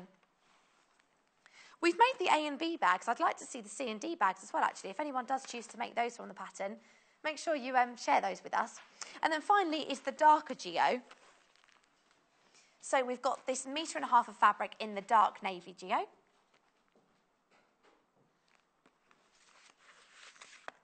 0.5 meter of the blue, your thread. Lots of people with that one in their basket, so please check that one out now if you don't want that. Not to add any pressure, I just don't want you to miss out if that's the one you want this morning. Those bundles have been really, really popular. Now, we have also got a couple of other fabric options that are being cut off the bolt. So if you want to make this bag, you can buy the pattern separately, and if you want to use your own fabric and mix and match things, we've got some off-the-bolt fabric options for this in a slightly thicker fabric too. So first of all, I'll start with the teal. This is a canvas. So this is being cut off the bolt, so you'd need 2 meters of fabric in total if you want to do all of the bag in one colour, or if you want to mix and match, you could use this combined with something else. So this cotton canvas in teal is £3.65 per half metre. This isn't like our Macara Solid. It's not a cotton. It is a thicker fabric. If you look here, it's still a cotton, but it's got a bit more sort of texture to it, and it is slightly thicker, a little bit more body to that. Now you can also buy the pattern on its own if you are going to make this bag. So I'll quickly show you that. If you want to buy this pattern to make any of those 4 bags built in with this one. So this is from Butterwick again, as I showed you earlier. There are 4 bag options on the back there for the totes. Or perhaps if you've got fabric in your stash and you want to make the bag, YLBR05. Our other fabrics off the bolt, 3 quick options for you this morning are spot on. So these are polka dots, but slightly bigger. So this is first of all a navy teamed with a classic cream. Cut off the bolt, £3.95 per half metre. So this is a linen look fabric cotton. We've also got that in this is like a farmhouse green. It's like a sagey sort of colour. Really gorgeous spot on again. This would be lovely for actually a bag to take, for food shopping and things. It's got that lovely natural feel to it. That's our olive.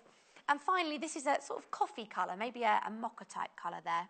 Again, with your spot on. This one's called beige. I think mocha sounds a bit more exciting.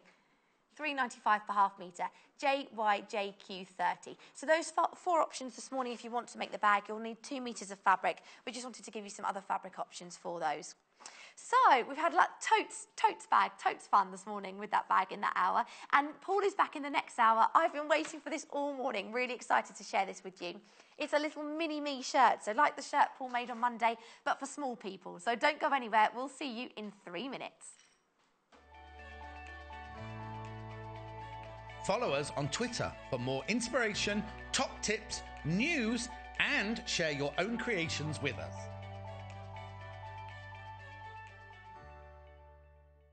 Join us on Wednesday the 13th of September for a colourful Hexy happy hour with guest Victoria Peat.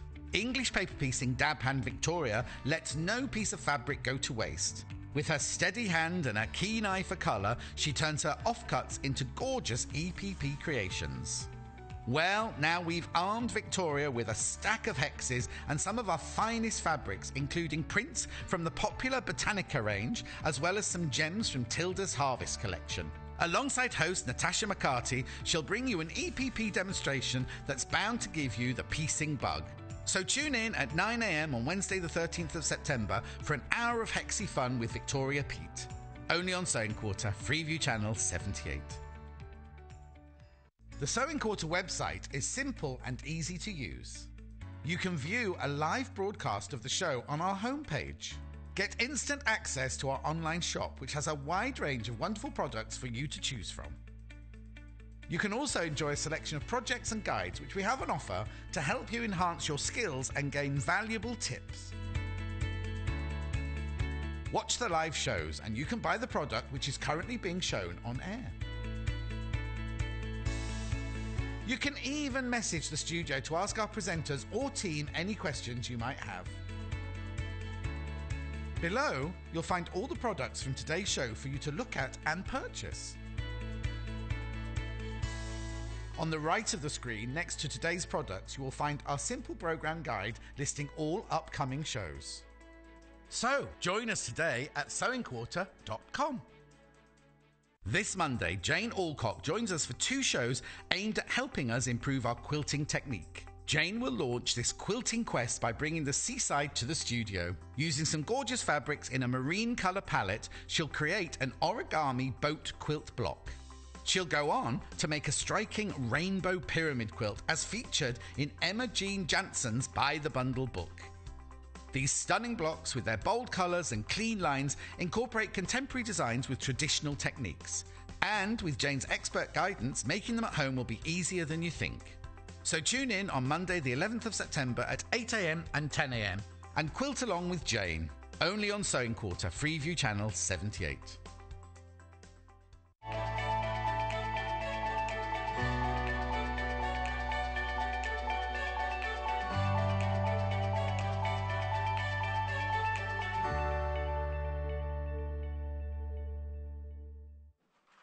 Good morning, welcome back. This is our last hour here at Sewing Quarter this morning, so thank you for your company. I hope you're enjoying the show, and we have got a fantastic hour lined up for you now with Clarke. He's joining me again, and we did a shirt on Monday. How cute is this? We're doing a mini shirt, a mini-me shirt. So really gorgeous, a lovely little shirt, perfect if you've got, perhaps if you've got, you know, for your own children, or perhaps if you've got a grandson that you want to make for. Really lovely. We've never done anything like this on the show before, and it's so nice to do something a bit different and new, and to, you know, to cover some different techniques, and also just to look at something, you know, for people of a different size, for smaller people rather than for real size humans. So we're looking at these lovely children's shirts this morning, and not only have we got this brand new pattern, but we've also got some premiere fabrics that we've never seen before. So we're going to start first of all, which bundle should we start with? For our bike fabric bundle. So the shirt I just showed you, this is the one that Paul's made. This is a premiere fabric this morning, so we've never had this on the... This isn't a premiere one, but we've got some premiere ones that we've never seen on the show before this morning. This bundle, you get a metre of fabric, which is this one here. This is lovely. These are almost like little sketch bikes. They look like they've been drawn on, with that little hint of orange there. It's quite a nice quirky print. You also get your thread, you get your interfacing, and you also get these snaps. So I don't know if you can see, you can probably see more clearly on the shirt itself, but you get these little fastenings for the poppers for the pockets and for the main fastening on the shirt itself. You can just see those here. So you get a pack of 10 poppers, which is obviously far more than you'll need, so you'll have some left over in your stash as well. DRGC00, that's for our little bike shirt bundle. Now we've also got some diggers. Now this was the premiere, this is the one I got confused with, so we've never had this on the show before. This is lovely. My little cousins would love these. So this is a sort of very traditional colourway, I think. This is from Lewis and Irene. So these are a family-run company. They have some beautiful fabrics. Their motto is threaded with love, and there are just some really gorgeous prints in their collections. So this is, you've got sort of golden colour diggers on here, all different sort of trucks and diggers. And it's on a navy background. Got a mixer there as well, a nice cement mixer. So you get a metre of this fabric. Again, you get your interfacing, your snaps and your thread. AGGC00 and $19.95. So that's enough fabric to make the shirt in this little size for a little person. Do you know, we don't even have a mannequin to put... I said we need a little child model. We don't have a mannequin small enough to put that shirt on. If we do some more children's clothes, we might have to get a little mannequin. Now... we've also got these other premiere fabrics from Lewis and Irene. So these, again, are brand new. We're launching these today, never had them on. So, what one to start with? Can I start with the trains? Yes, I'm going to start with trains. This is lovely. So it's on a powder blue background, and then you've got lovely train detail here in greens and navies and blues, but very, you know, lots of detail there with those different carriages and different trains. So if you've got a little train lover in your life... Lewis and Irene trains on blue, UALW01. And again, this is being sold by the half metre. So if you want to make the shirt, it's a metre of fabric. So it just depends. Or if you wanted to use that for any other little children's projects, you know, perhaps you wanted to make little pyjamas, or again, a swimming bag or a school bag, or some accessories for a bedroom. You could cover a lampshade or a bin in those. Or maybe a toy storage caddy, perhaps if they've got lots of little toy trains, that would be a lovely fabric for that. And again, with cars, maybe they've got lots of little toy cars. This one here, you've got greens and reds coming through in this, as well as your greys and blues. You also got motorcycles in that one as well. Or even actually, perhaps not for a child, if you wanted to make a shirt in the bigger size, like we did on Monday, the bowling shirt. Perhaps you've got someone who's into car collecting or into their motorcycling. GLLW20, so this is off the bolt. Again, you can order as much or as little as you like. And our final premiere is helicopters. This would make a lovely adult shirt, actually. I really like this one. So again, you've got planes and helicopters in this. It's a lot more subtle. It's a softer blue background. You know, from a distance, you almost wouldn't really know what those are until you look a little bit more closely. Can we look a little bit more? Can we look a little bit closer at that, just to see the motifs? Start to pick out those helicopters and planes. GPLW30, again, £5.95 per half metre. So those are 3 premier fabrics off the bolt. So you've got the helicopters and planes, you've got trains, and you've got cars and motorcycles. So we're going for modes of transport this morning. And then you've also got that premier fabric in the digger bundle, which was this one here. Now, the other fabrics that we've got off the bolt this morning, if you want to make a shirt in these, or again, ever anything you like, but we've picked these out this morning as being quite cute for little, sort of, you know, for children's clothes. So these are from Erin McMorris. And first of all, I'll start with the fruit salad bundle. So this one here is all of your lovely fruits. You've got summery watermelons and lemons and pears and apples and strawberries. So again, this is off the bolt, £6.95 per half metre. Next one is our ice creams. And in fact, this has been on the quilt that's been behind us all morning today. Sundays and quilts there. Again, it's a nice playful print with those bright colours. Sort of nice corals and oranges and turquoises. Now, there's no flake in that ice cream. I do think it needs a flake or some chocolate sauce. Blueberry treats. We're keeping it a bit more... Can we say healthy? It's ice cream. I don't know if we can say healthy, really. So then our final one as well from Erin McMorris is ice lollies. These actually mix and match really well together because colour-wise, they're all using that same colour palette. But Blueberry Pops is for the ice pops there, or for the lollies.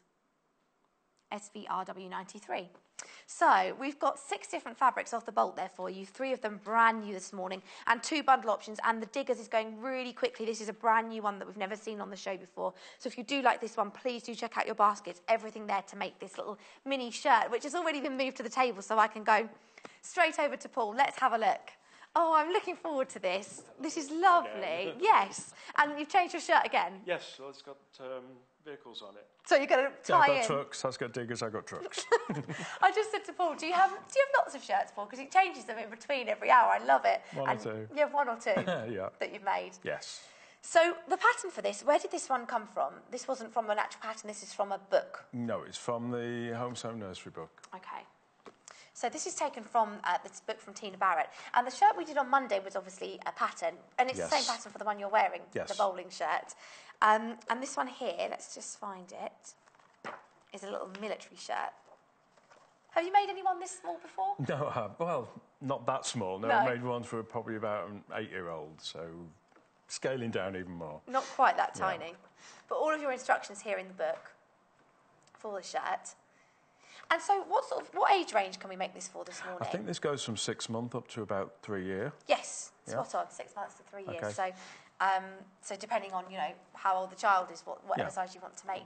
But it is really cute, isn't it? It is a cute one, yes. But don't be fooled to thinking because it's small, it doesn't take as long as it does to make a large one. No, because it's all the same You've still got all the components, but it's just shorter seams. So it's basically just less fabric, but the actual process is obviously the same, just sized down. So where would you like to start with this one? Right, I'll start with attaching the collar because it was slightly different. If people watched on Monday, then they'll have seen how I put the collar onto this type of shirt. Yeah. It's very similar. It's either, what are they calling it? Either bowling shirt or Hawaiian shirt, that sort of style. Soft collar, I think it's also called a camp collar from so 3 different camp options. followers. So the best way to do this, I've already sewn the shoulder seams.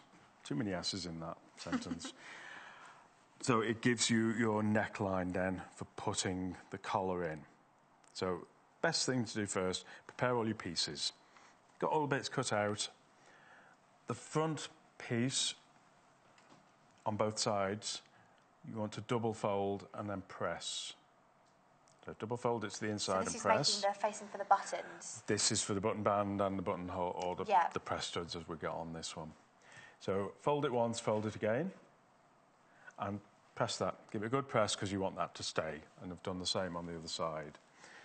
Now, open it out again, but open one half of it and fold it back on itself. A bit like we did with the kimono earlier. With that hem at the bottom? Yes. Yes. Very similar. And then you're going to tuck the collar in underneath that. So it creates that pointy lapel. I'll just tip that there. Yeah. So just where you folded that back, you're popping that in there. Like that? Yep. Okay. And then pin the collar all the way round. So I've actually, let's pop a pin in there. So when you've done both sides, it's a good point there to fold it in half. Do you pin, sorry, from the edge or from the centre back? Pin centre back. So what I've done there, put one in the centre back and then work my way out. Okay. Okay, so pin, pin, pin, out. So when you get to the edges, if you fold it in half, you can check to see that the collar will be at the same point. Yeah. You can just see inside there's that bit of the collar, and it levels up with the point on the other side. So that when it gets turned out, these two edges here will be nice and crisp. Very much the same. And the same length. Yeah. Oh, yes, here and... Yeah. Okay. Okay. So you've pinned from the centre back all the way around, and now you're going to start just popping I'm that going to in. sew. So you sew from one edge right to the other. And this is, if you've cut little notches in the collar, where this facing folds over, because you only want to sew that single part of the collar to begin with. Now, on Monday, we spoke about interfacing and Right. the under and over collar, didn't we? And Yep. we said that rather than having the facing underneath, because that would feel rigid against your sort of against your body or your skin, it's better to pop the facing on the top Yes. collar or Plus the over you collar. want the stiffness on the top of the collar. It looks smarter. So it sits nicely. Yeah. So I've constructed the collar the same way. You can always go back and watch on let's YouTube go from back and Monday watch if that. you want to. Paul made a bowling shirt exactly like the one he's wearing, but just in different fabric. So you can go back and watch the process for that for some of the other steps. Okay. So the collar, make the collar, turn it inside out, and fold the interface side back. You're attaching the non-interface side to the outside of the shirt, so that when it stands up, that will be the back of the shirt. Yeah. And that will be the front of the collar. So you still can tip the collar up rather than it being attached opposite to the body. So cut a little notch there so you can fold that back so that doesn't get caught into your stitching. So now I'm just going to stitch right across the top there. Okay. Now, I said on Monday about hand stitching this into place when you're finished. Yes. But I'm going to actually machine stitch this one today to Have show you it can be contradicted done. yourself? No, it can be done both ways. So it's just a choice. It's just a choice. So when you get to the point where the collar, you cut that little notch, make sure the collar's folded back out of the way. And again, flatten all the material underneath. Be aware you're going around curves, so make sure you've got everything So you're only attaching nice and the flat. under collar to the Yes. back of the shirt. Yep.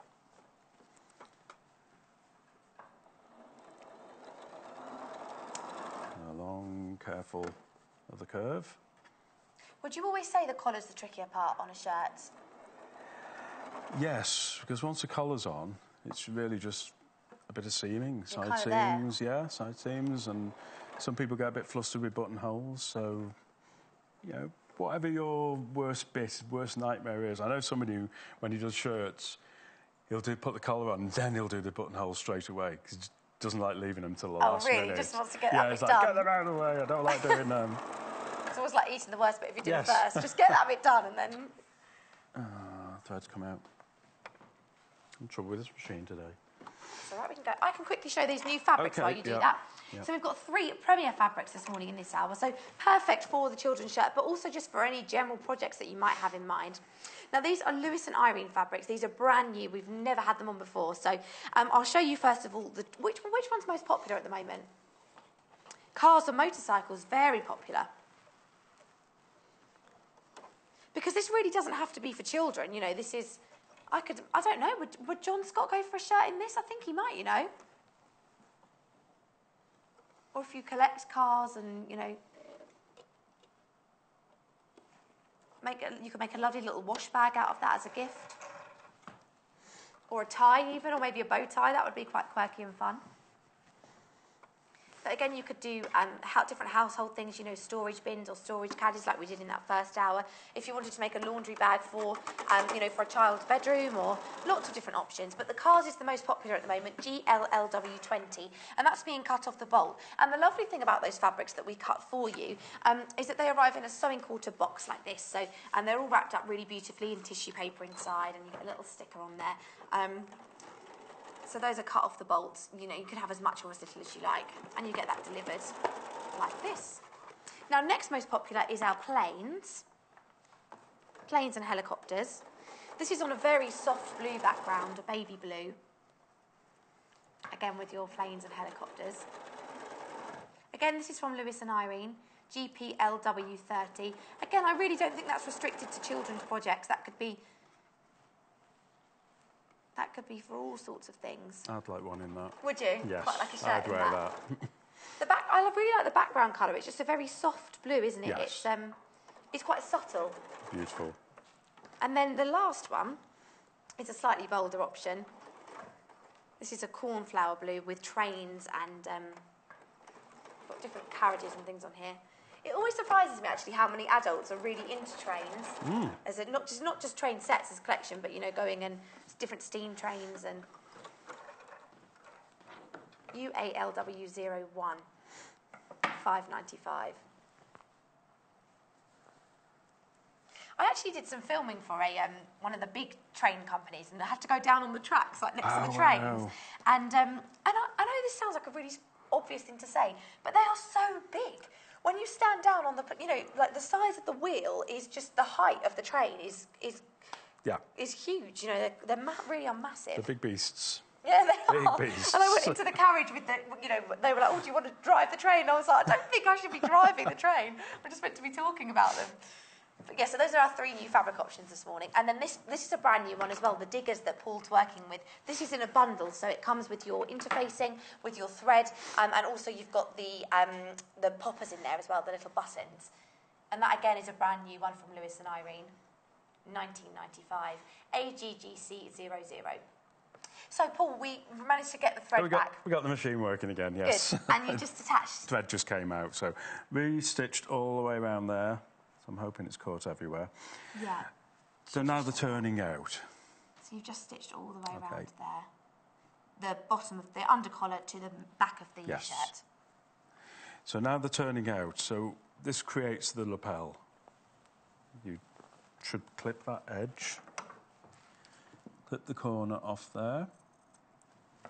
So that when you turn it round, that creates the lapel. So you've got that folding lapel shape. And then in terms of when it does have the fold back, that's literally just a case of ironing? Yes. Is that how you press it? Yeah, just press it back, yeah. So very quickly starting to create that really sharp shape. Okay, same on the other side. Clip that corner.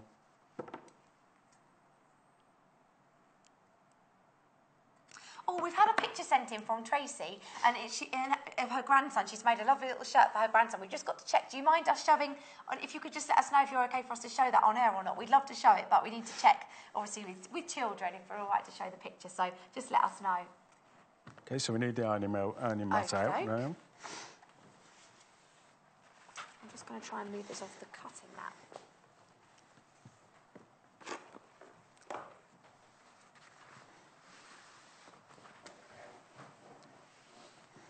It. So just to sharpen up sharpen up those corners, just press the front, and the same with the other one. Just like that? Yep. Okay. And again, that sort of creates its own hem, doesn't it? Where Yes, gets all the tidy edges in, gets all the raw edges out the way, and it creates a double thickness. In that, you've got there's a triple thickness. You've got 1, 2, 3 thicknesses of fabric there. So you don't need interfacing on that. We'll just show you that here so you can see. So you had this part here, 1, 2, and 3. So you're folding that all the way back. Okay. So when you come to put these poppers in, you've got quite a bit of solid fabric there. To get through. Yeah. But that so also they're means not you don't rip. need to, because sometimes you would put interfacing, wouldn't you, if you were doing buttons, or, Yeah. but you don't need to do that because you've got the thickness. And also in kiddies' clothes, you want it a bit softer. You've got very lightweight, I think it's medium weight interfacing that comes with the bundle. But it's and nice, that is in the collar, which gives it a bit of solidity there. Just gives it some shape, but without feeling But with too that down the rough front, it would be a bit too well, rigid. hello, We'd be walking around like this all the time. Even though it's called a military shirt, I don't think we're trying to go too tricky. So on to finishing the collar. But no, that's just really a band. A placket, in my mind, it's the band that goes on a sleeve. Oh, for a cuff? Yeah, for a cuff, because the seam of a sleeve is not where you want the opening to be. You want the opening at the back. Yes. So you put a placket in. Oh, it's this part here. Yes, and then the seam is actually on the inside. Ah, but you wouldn't want your cuffs and your buttons and fastening there. All in one line. So it moves it to the back, so that's where you get a placket then. So rather than it doing up here, it does up Or if there. you imagine down the front of a polo T-shirt, that sort of thing, Yeah. That's like a placket opening, So that is just literally a button band and a buttonhole band. If you wanted to put buttonholes on this and buttons, you could. Yes, doesn't just have to be poppers. Just I always think with Whatever you're more children, poppers comfortable are with. easy, aren't they? Yes. You know, and poppers are in the bundle as well, so. So attaching the collar, I'll show the... Let me move that out of your way. Yes, otherwise that'll end up stitched to it. Fold over the upper collar to match the lower collar. So you've got your line of stitching where you've attached that collar. So line it up with that. I'll just put a pin in, then you can show how that lines up. You've got your stitching, your original line of stitching where you've attached the under collar. You fold and join to that. So you work your way again to the outside, and you can just tucking that all get in. it so that it all tucks inside. Those pins are sharp. You okay? Janis just said she was making a bridesmaid's dress earlier in the week and she pricked her finger and got blood on it. No. Not ideal, is it? No. She had to turn it over and hide it. Put it on the inside. I know, because no one will know. That's all right. So if you tuck that all the way in, now instead of having to hand stitch that, if you like hand stitching, go for it. You can just sew along that edge and out as close to this edge as you can. So that back line of stitches that are on the back of the shirt is where you lined that up. You can just see here. And now this time we're going to machine stitch it. Yes, going to machine stitch again. So again, you go around a curve, but get as close to the edge of that as you can.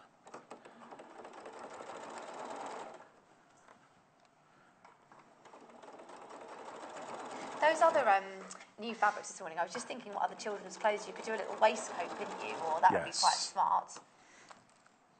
Is there like a dungaree or something in that? Yes, there are. We've book actually as well. got the dungarees. That was so cute. I'll find them in the book. We'll have a quick look at the book, actually. We'll just let you finish this part. I'll just do that bit, and then I can go on to the sleeves. Although you said, it still takes just as long with a children's item, it does feel easier in terms of you're not having to manipulate so much fabric. Yes. It's not quite so much to figure out where everything. You can more easily see where it's going to fit and sit and how that lies there. Yes, so you actually, this looks like a waistcoat at the moment. Fabric. It does. So we're getting close to looking like a shirt now. You've got your fold back collar, you've got your collar attached, you've got it stitched in on the inside and on the outside. Yeah. So we're nearly there. Very smart. Yes. Let's just have a look at this in the book before we carry on with the sleeves. So let's look at some of those other projects in here. We've made loads of projects from this book, actually. Janis has done quite a few from the Home Sewn Nursery book. It's lovely if you want to make little gifts for, for children or for grandchildren. But so there are lots of, it's divided into different sections. You've got buggy liners and bibs and hats and little easy peasy sun hat. We've made that one on the show before. You've got a cot quilt. That's a cute little hat, actually. And then you've also got, I'll just go a bit further through, but lots of details on sort of the sewing basics and how to do things, and top tips and holding your hand through the whole process, really, of how to make all of these different things. This is the military shirt here, so you can see really thorough instructions there. All of this is for the shirt.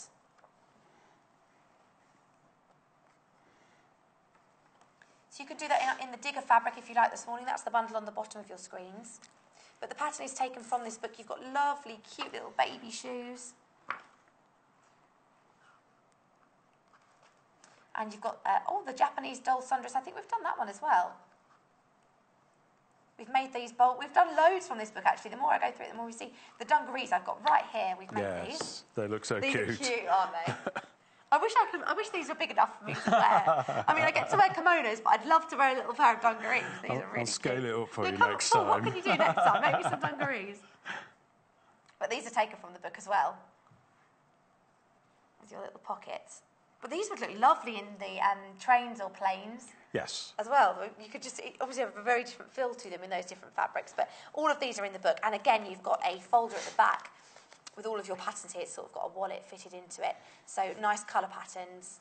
You can see there everything you need for your dungarees or for the shirt. Oh, Tracy has said she's okay to show the picture of her grandson. Let's see. Oh, wow. We don't know his name. Let's have a look. Oh! Oh, that's lovely. That's so cute. Is that a hamburger on it? So Tracy made the shirt for him, and those are his new glasses as well. So he's feeling like the bee's knees, ready for his... Very cute. Very cute. I like that a lot. Yes. Thanks, Tracy. Thank That's you. lovely. That's really sweet. OK, moving on to the sleeve. I wanted to show two possible ways of putting the sleeve in. OK. 'Cause Go for it. Why not?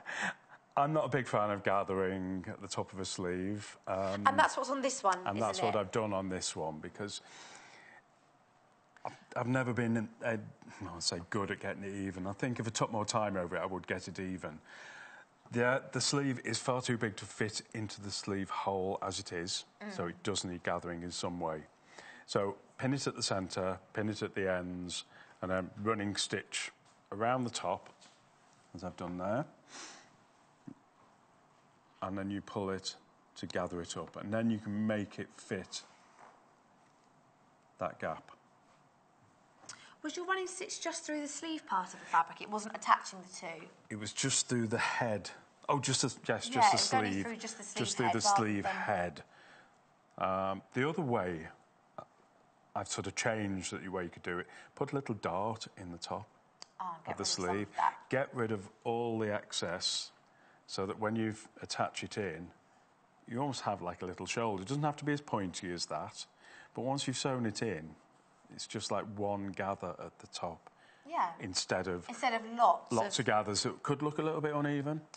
Am I wrong for thinking I associate this with maybe a more feminine style shirt? That was my thought. I do think that's perhaps slightly more traditionally boyish, really. Yes. You can just see there with the gather, it's more of a sort of almost a puff. Yeah. Very small, but like a puff sleeve there.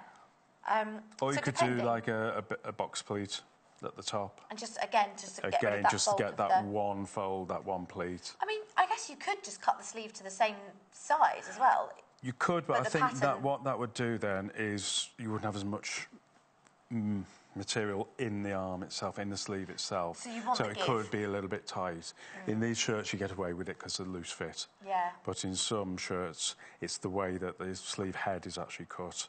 So we doing do it want the just fabric there. It's just deciding how you put it in and sort of get it into that shape so it's going to fit. So I went for two options there: the traditional gather and fit, and then pin it all the way around, so you've got all your gathers fairly even, and that is running stitch and then pull and then fit it, ease it into place is what they call it, and then you would sew all around that. The other option I went for the box. Find your We're gonna do centre one of point. each. Yeah, find your centre point and put a little dart in. All I've done is literally dart it from almost where the seam allowance is to where you want all that excess taking out. If I just tip that there so you can see. That's Wrong all right. angle. No, not at all. I'm just going to show. So you've just sewn across there. Yeah, sewn across an angle. So that fabric, you could cut that, take that out. Yeah, Just less if you didn't bulk. want to, Yeah. leave it in. So when you're fitting that to the sleeve, that becomes your centre point then, instead of that being your centre point. So you've So lost it's where all you've that sewn fabric. across. Yeah. That becomes So where just you're fold it to one side and then put that on your centre point. Did you have the seam open on that You section? could have on the Yeah, on the body yeah, that was part. pressed open. Yeah, but you could press that open. You could press that down, or you could trim into it. The way we would do it would be to trim into it like that, and then open that Oh, up, so then you can just lay it flat. and then you can lay it both ways. Then That's a good idea. I just wanted to show it sewn up so that people get an idea of what What it looks I'm like. aiming at. So once you've pinned it, pin it to the right side. Right sides together. Otherwise that would have been inside out. So right sides together, and then work your way from the centre to the outside again. We had a question. I don't think it's the one on the iPad, though. If we got another...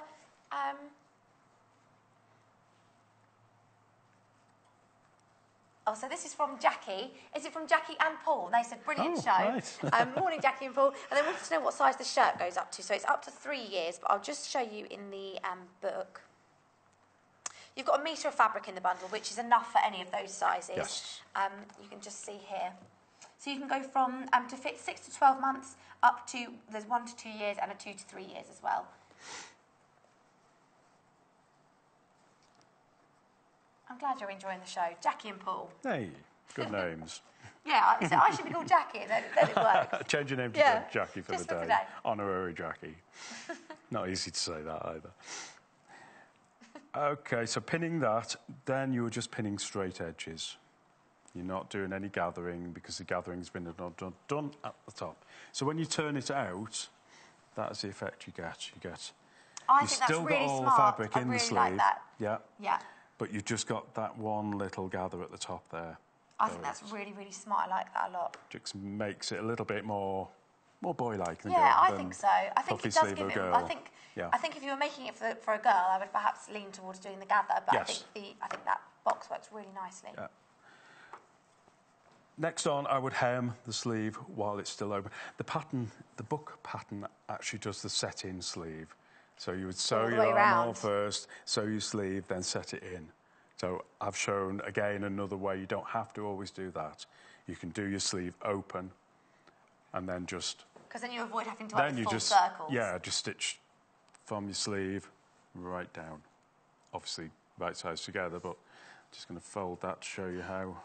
What would be the benefit of setting the sleeve in fully like that? Does it not just make things much more... Because then you're stitching a whole circle, aren't you? Particularly on a child's shirt. Yeah. It's quite small. I found it, because I'd done that, I'd stitched the sleeve and went to do the hem on the sleeve, and I found I was really struggling to get it under the machine because it's such a narrow area.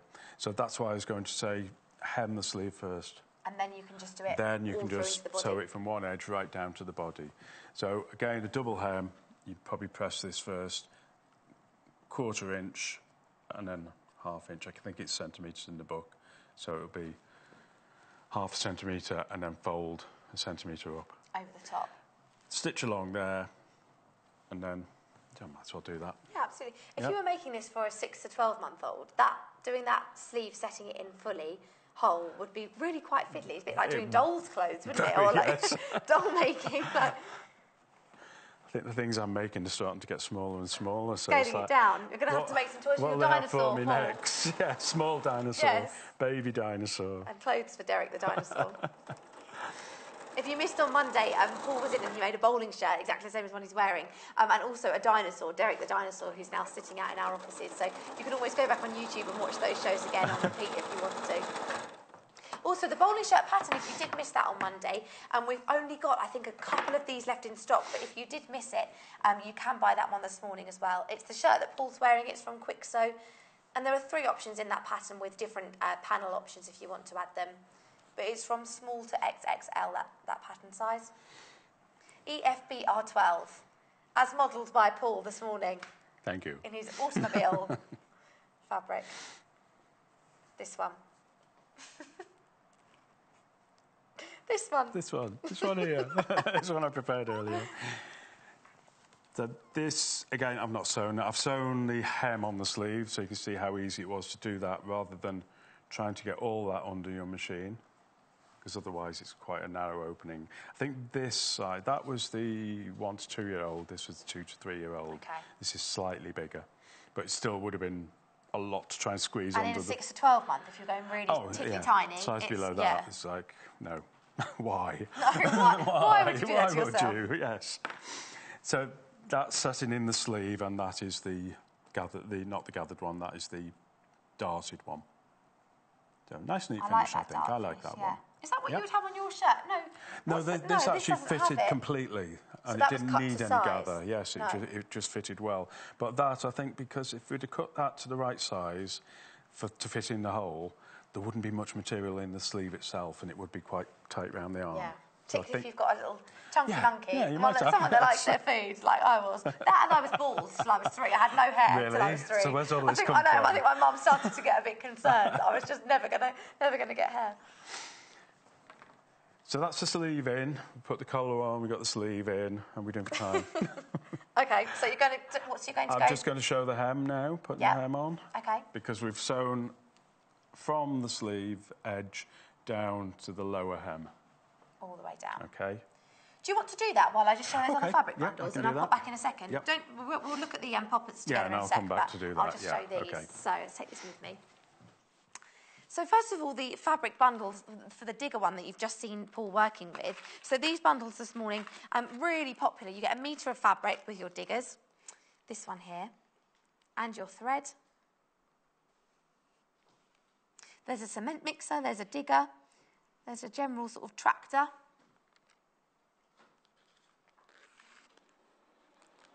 And then you also get your poppers and your interfacing with that bundle. And this is a brand new fabric this morning from Lewis and Irene, so we've never had that one on the show before.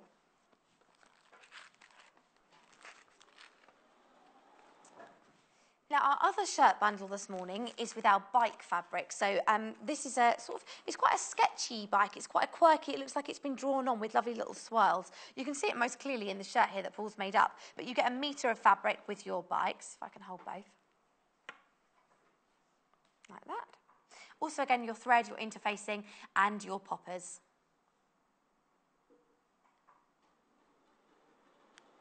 DRGC00, that's for the bike shirt bundle.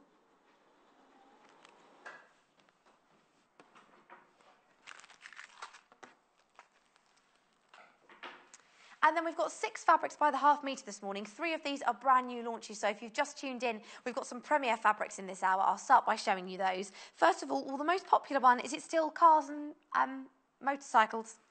Way out in front. The cars are zooming in the lead. But if you got the pattern for the bowling shirt earlier in the week, this would be lovely as an adult shirt as well. You know, for a grown-up shirt, or also for any, you know, for little accessories. So again, this is from Lewis and Irene, a brand new one, Cars and Motorcycles, GLLW20, $5.95. I have to say, I do, and producer Hannah was saying the same, I always struggle to know what to get my dad for Christmas. I think a little wash bag or something in one of these fabrics would be really lovely. Then you've got your helicopters and aeroplanes fabric, again from Lewis and Irene, and again this is a launch this morning. And this is a much softer background colour here, a softer blue.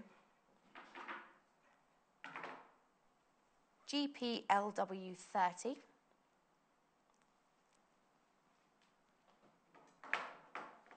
And then our final premier one is the trains fabric. Again, by the half metre. And this one on a brighter blue. With you've got your lovely little puffs of steam there coming out the top of the trains. UALW01. £5.95 per half metre. So those are our 3 brand new ones this morning. Then we've also got 3 fabrics from Erin McMorris that are really lovely, bright, playful prints. And also these would be nice if you wanted to, nothing to stop you making the shirt for a girl as well. And these might be slightly more girly fabrics if you wanted to do that. So we've got the ice cream one here to start with, which has also been on the quilt all morning on the wall behind us. So you've got lovely corals and oranges and yellows. Blueberry treats. I wanted to show you these together, actually. You've also got the fruit salad, but these, just as a collection, if I can show you these, mixing and matching them. So the fruit salad is our one with watermelon and all different fruits on there. Lemon and melon, pears and strawberries. So this is fruit salad, or blueberry fruit salad. Why is it called blueberry? Or the collection must be called blueberry, because I can't see any blueberries. CURW81. And then finally we've got our ice pops, or ice lollies. And again, this would work with the fruit salad fabric. All of these as a mix and match if you wanted to.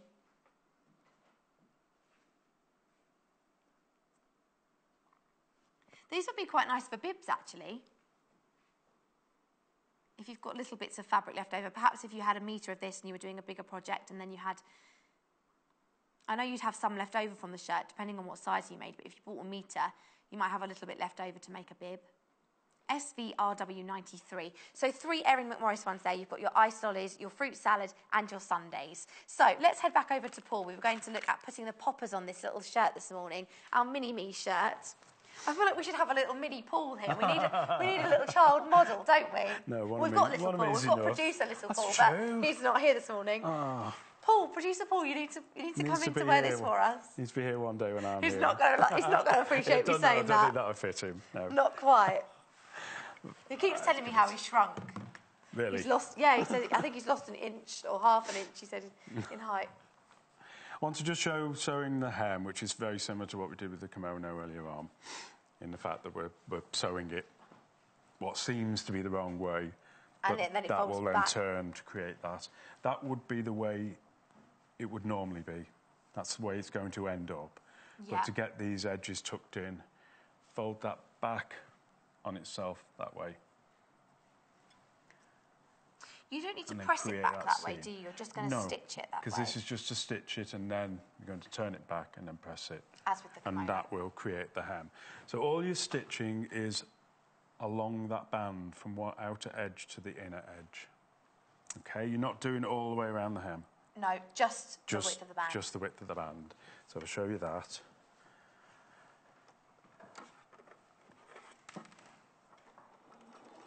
So like we said, you would it's poppers with this one, but you could do buttons if you wanted to. Could do buttons, yeah. You're happy with buttons, or you've got some that you really like, get some tractor buttons. Yes. That'd be fabulous. That's a good idea. Trim the edge, and then when you turn it inside, you've got that neat end. Don't use scissors for that. Used Eric, but I think he's disappeared. He's disappeared. He's disappeared, never mind. That's all right. So that would turn your edge out. So you've got two neat edges at both ends of your front opening. This was here, just where you did that there. Okay. Okay. That then creates the turn up for the hem.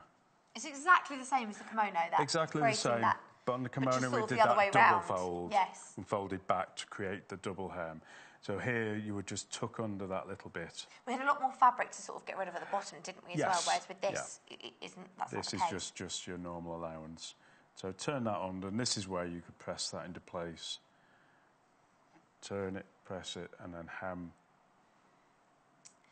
If you wanted to hide these seams, or to neaten those up at all, again, like, you know, with the internal seams on the kimono, obviously we were using ribbon with that one. You probably wouldn't for this.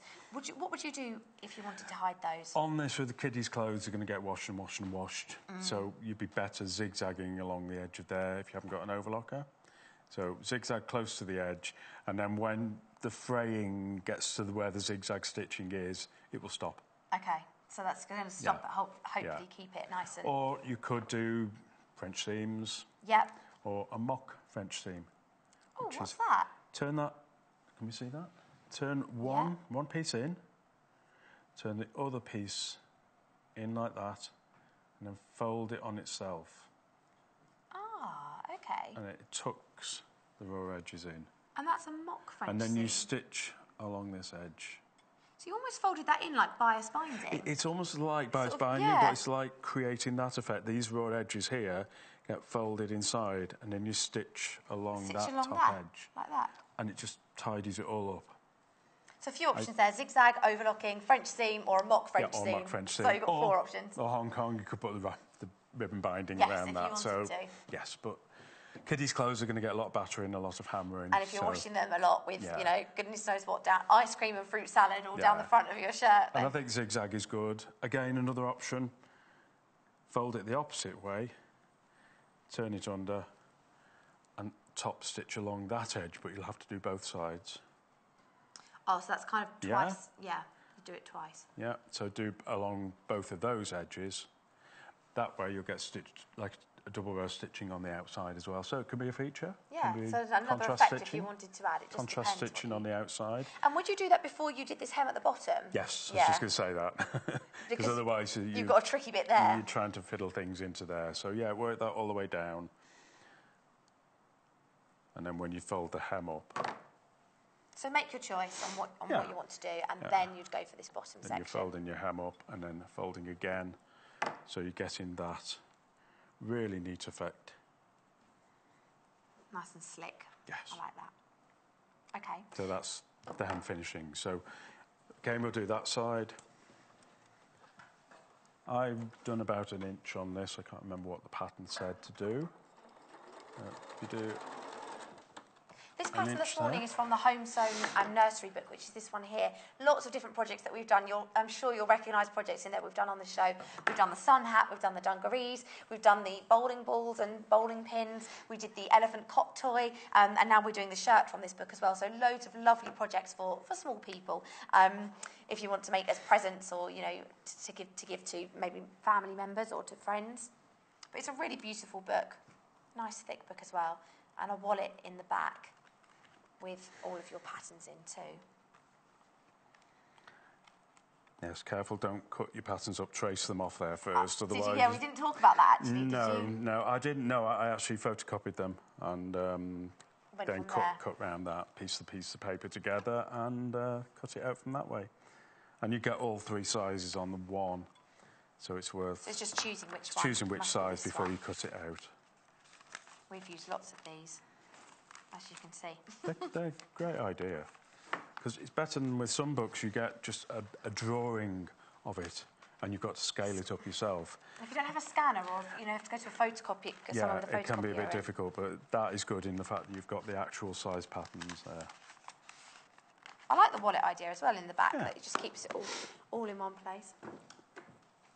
So now pin that up, and I'm just going to sew along that edge now, tucking all the, getting rid of all the raw edges. So we're doing all the way around that bottom hem. Yeah.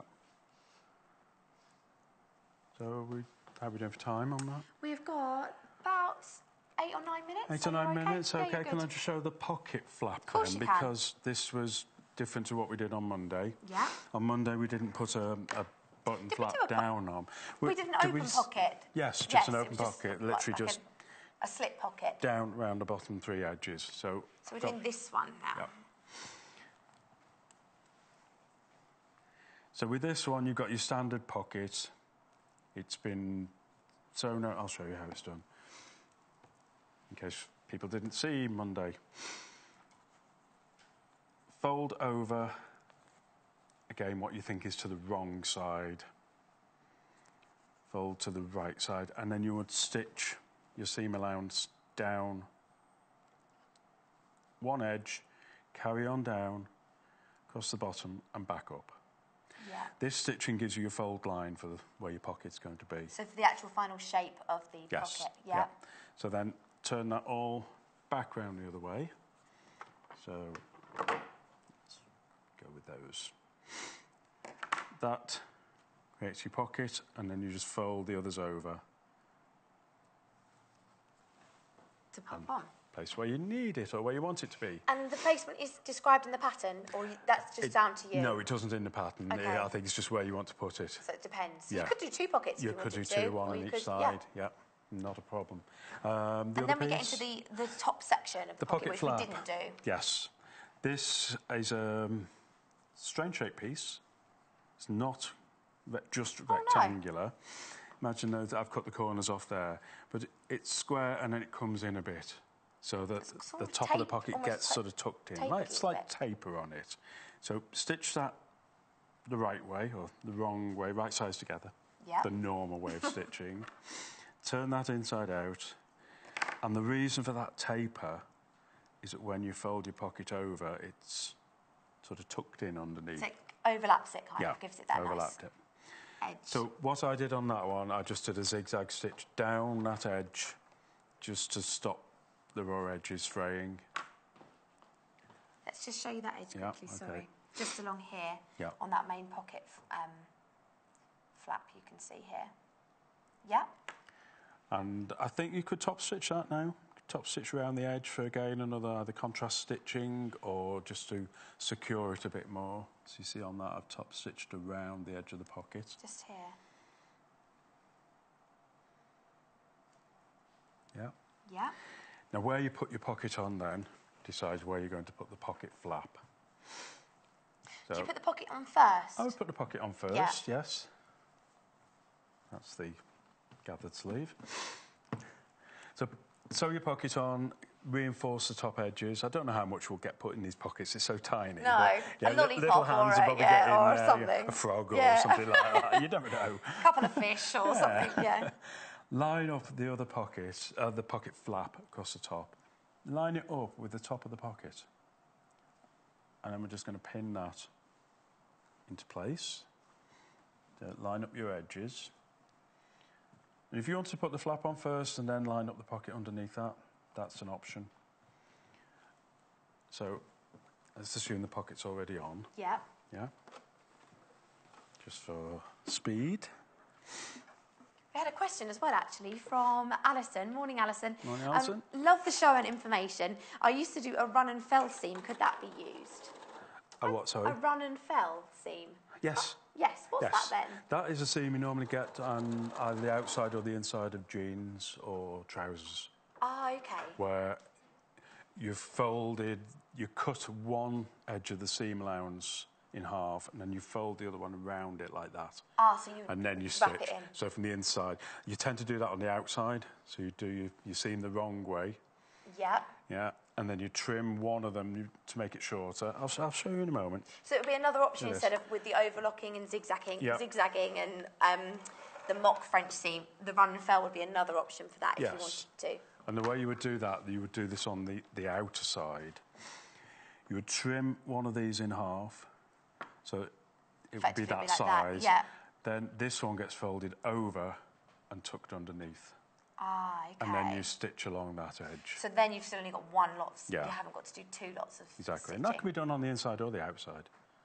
Oh, yeah, of course. Yeah? On the outside, it creates that real chunky effect of if like you want that sort of bit more. Yeah, like you get on jeans, you get that sort of ridge. I know exactly what you mean. Well, you get it on trousers, don't you? Yeah, trousers, you feel that sort of. dungarees, anything that's sort of heavier cotton, because you're getting 1, 2, 3 layers there and the fabric there, and you're getting 1 layer of fabric on this side.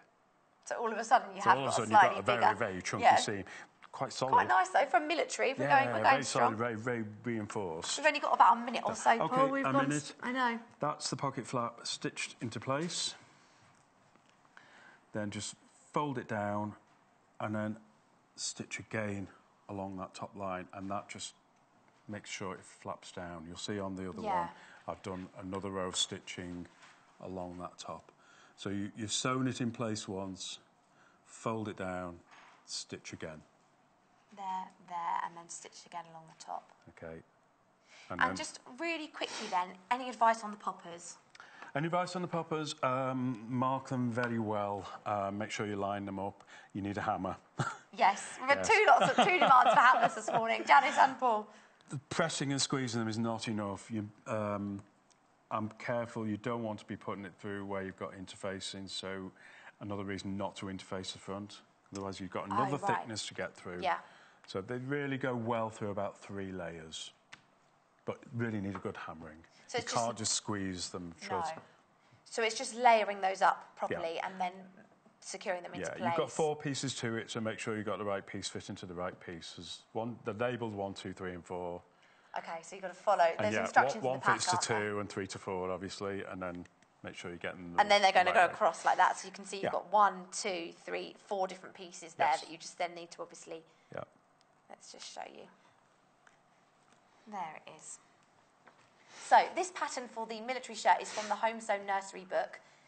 The shirt is for sizes, well, age 6 to 12 months up to 3 years, so you can scale that up depending on what size you want to make for. The shirt that you can see here is the bike bundle. That's the one on the bottom of your screen, so it's that bright aqua blue sketchy one. And the one Paul's been doing is our digger one, which is lovely, matching you. Absolutely lovely. Really lovely. Yeah, we need a mini me Paul. A mini me digger. Or Yes. producer Paul, little Paul, to get him in a digger shirt. We'll have to get. We got me, then little Paul. Now we've got mini Paul. We're going to go for the whole family. That and the Derricks. We're doing well, Family aren't we? of Pauls, yes. But lovely. Let's take this with me so we can go over there. Okay. And then the pattern for your shirt as well was the bowling shirt, wasn't it? Yes. So there's only a couple of those left. If you do want to, we did that on Monday. You can go back and watch on YouTube. EFBR12. Paul and I did that. Yeah, on Monday. So you can go back and watch on YouTube if you want to see that. But lots of similar methods, so yes, it's good with to do collar it again and reinforcing what you've already done. Just with a smaller person, Indeed. smaller body. Thank you very much, Paul. Thank you. I'll come and see you in a moment. I'll just finish these up. So we've just got these. So the Home Sewn Nursery book is where that pattern's been taken from this morning. And the digger bundle, has that been the most popular one? It is the most popular one. So this is a brand new fabric. This is a premiere fabric this morning that we've never had on before. That classic navy you've been seeing, we've only got this in a bundle today. So it's teamed with your thread, with those poppers in the 4 parts, as Paul just mentioned.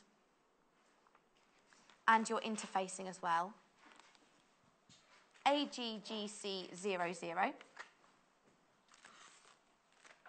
Then your other bundle is the bike one, which was the other little shirt you saw made up this morning. So this one in the bright, bold aqua colour, again with your poppers and thread. It's quite a quirky little bicycle, actually. They sort of really stand out with those splashes of orange.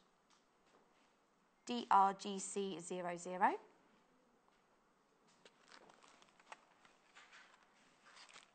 The pattern for the shirt is in the Home Sewn Nurseries book. I'll just find that in here to show you once more.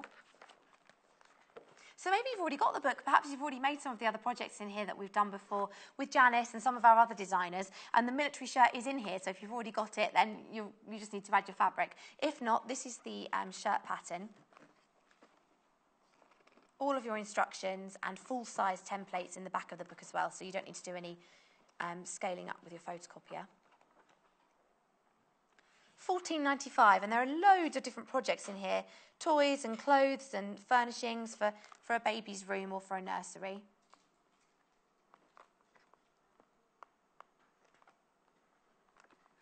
Lots of nice little projects in there. We need a mini Paul. We need Mini Paul to model our shirt. Now, we also had 3 premiere fabrics this morning that were being sold off the bolt. So these are cut-to-measure fabrics for you. So you can have as much or as little as you like. The cars are still winning, so I'll start with cars then. So this is on a soft grey background. And then you've got darker grey cars and as well green and red ones too. And for grown-ups as well. I think that would make a lovely wash bag. And you could eau de coat that as well. That would be really lovely. Then we also had helicopters and planes. This is on a soft blue. Again, $5.95 per half metre. And then our last option is our trains, which was on a darker blue with greens and greys as well again. And you've got those lovely little white puffs of smoke. UALW01. So, tomorrow I'm back in the morning and I'm joined by Joe Carter, and we've got those lovely budgies, and we've also got the Dash Hound little dog soft toy as well. So if you haven't seen those before, I know you'll love them, as you always do with Joe's toys. A massive thank you to Paul and Janis for today. They've been lovely. It's been a pleasure. Have a lovely Friday afternoon, and I'll see you in the morning. Bye. Follow us on Instagram. Search for our Sewing Quarter page and follow us to get our latest posts.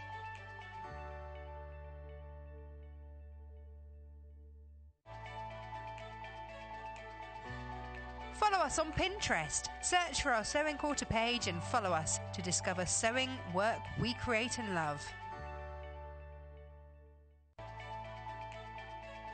Join us on Facebook. Simply search for the Sewing Quarter and like our page for the latest news and more.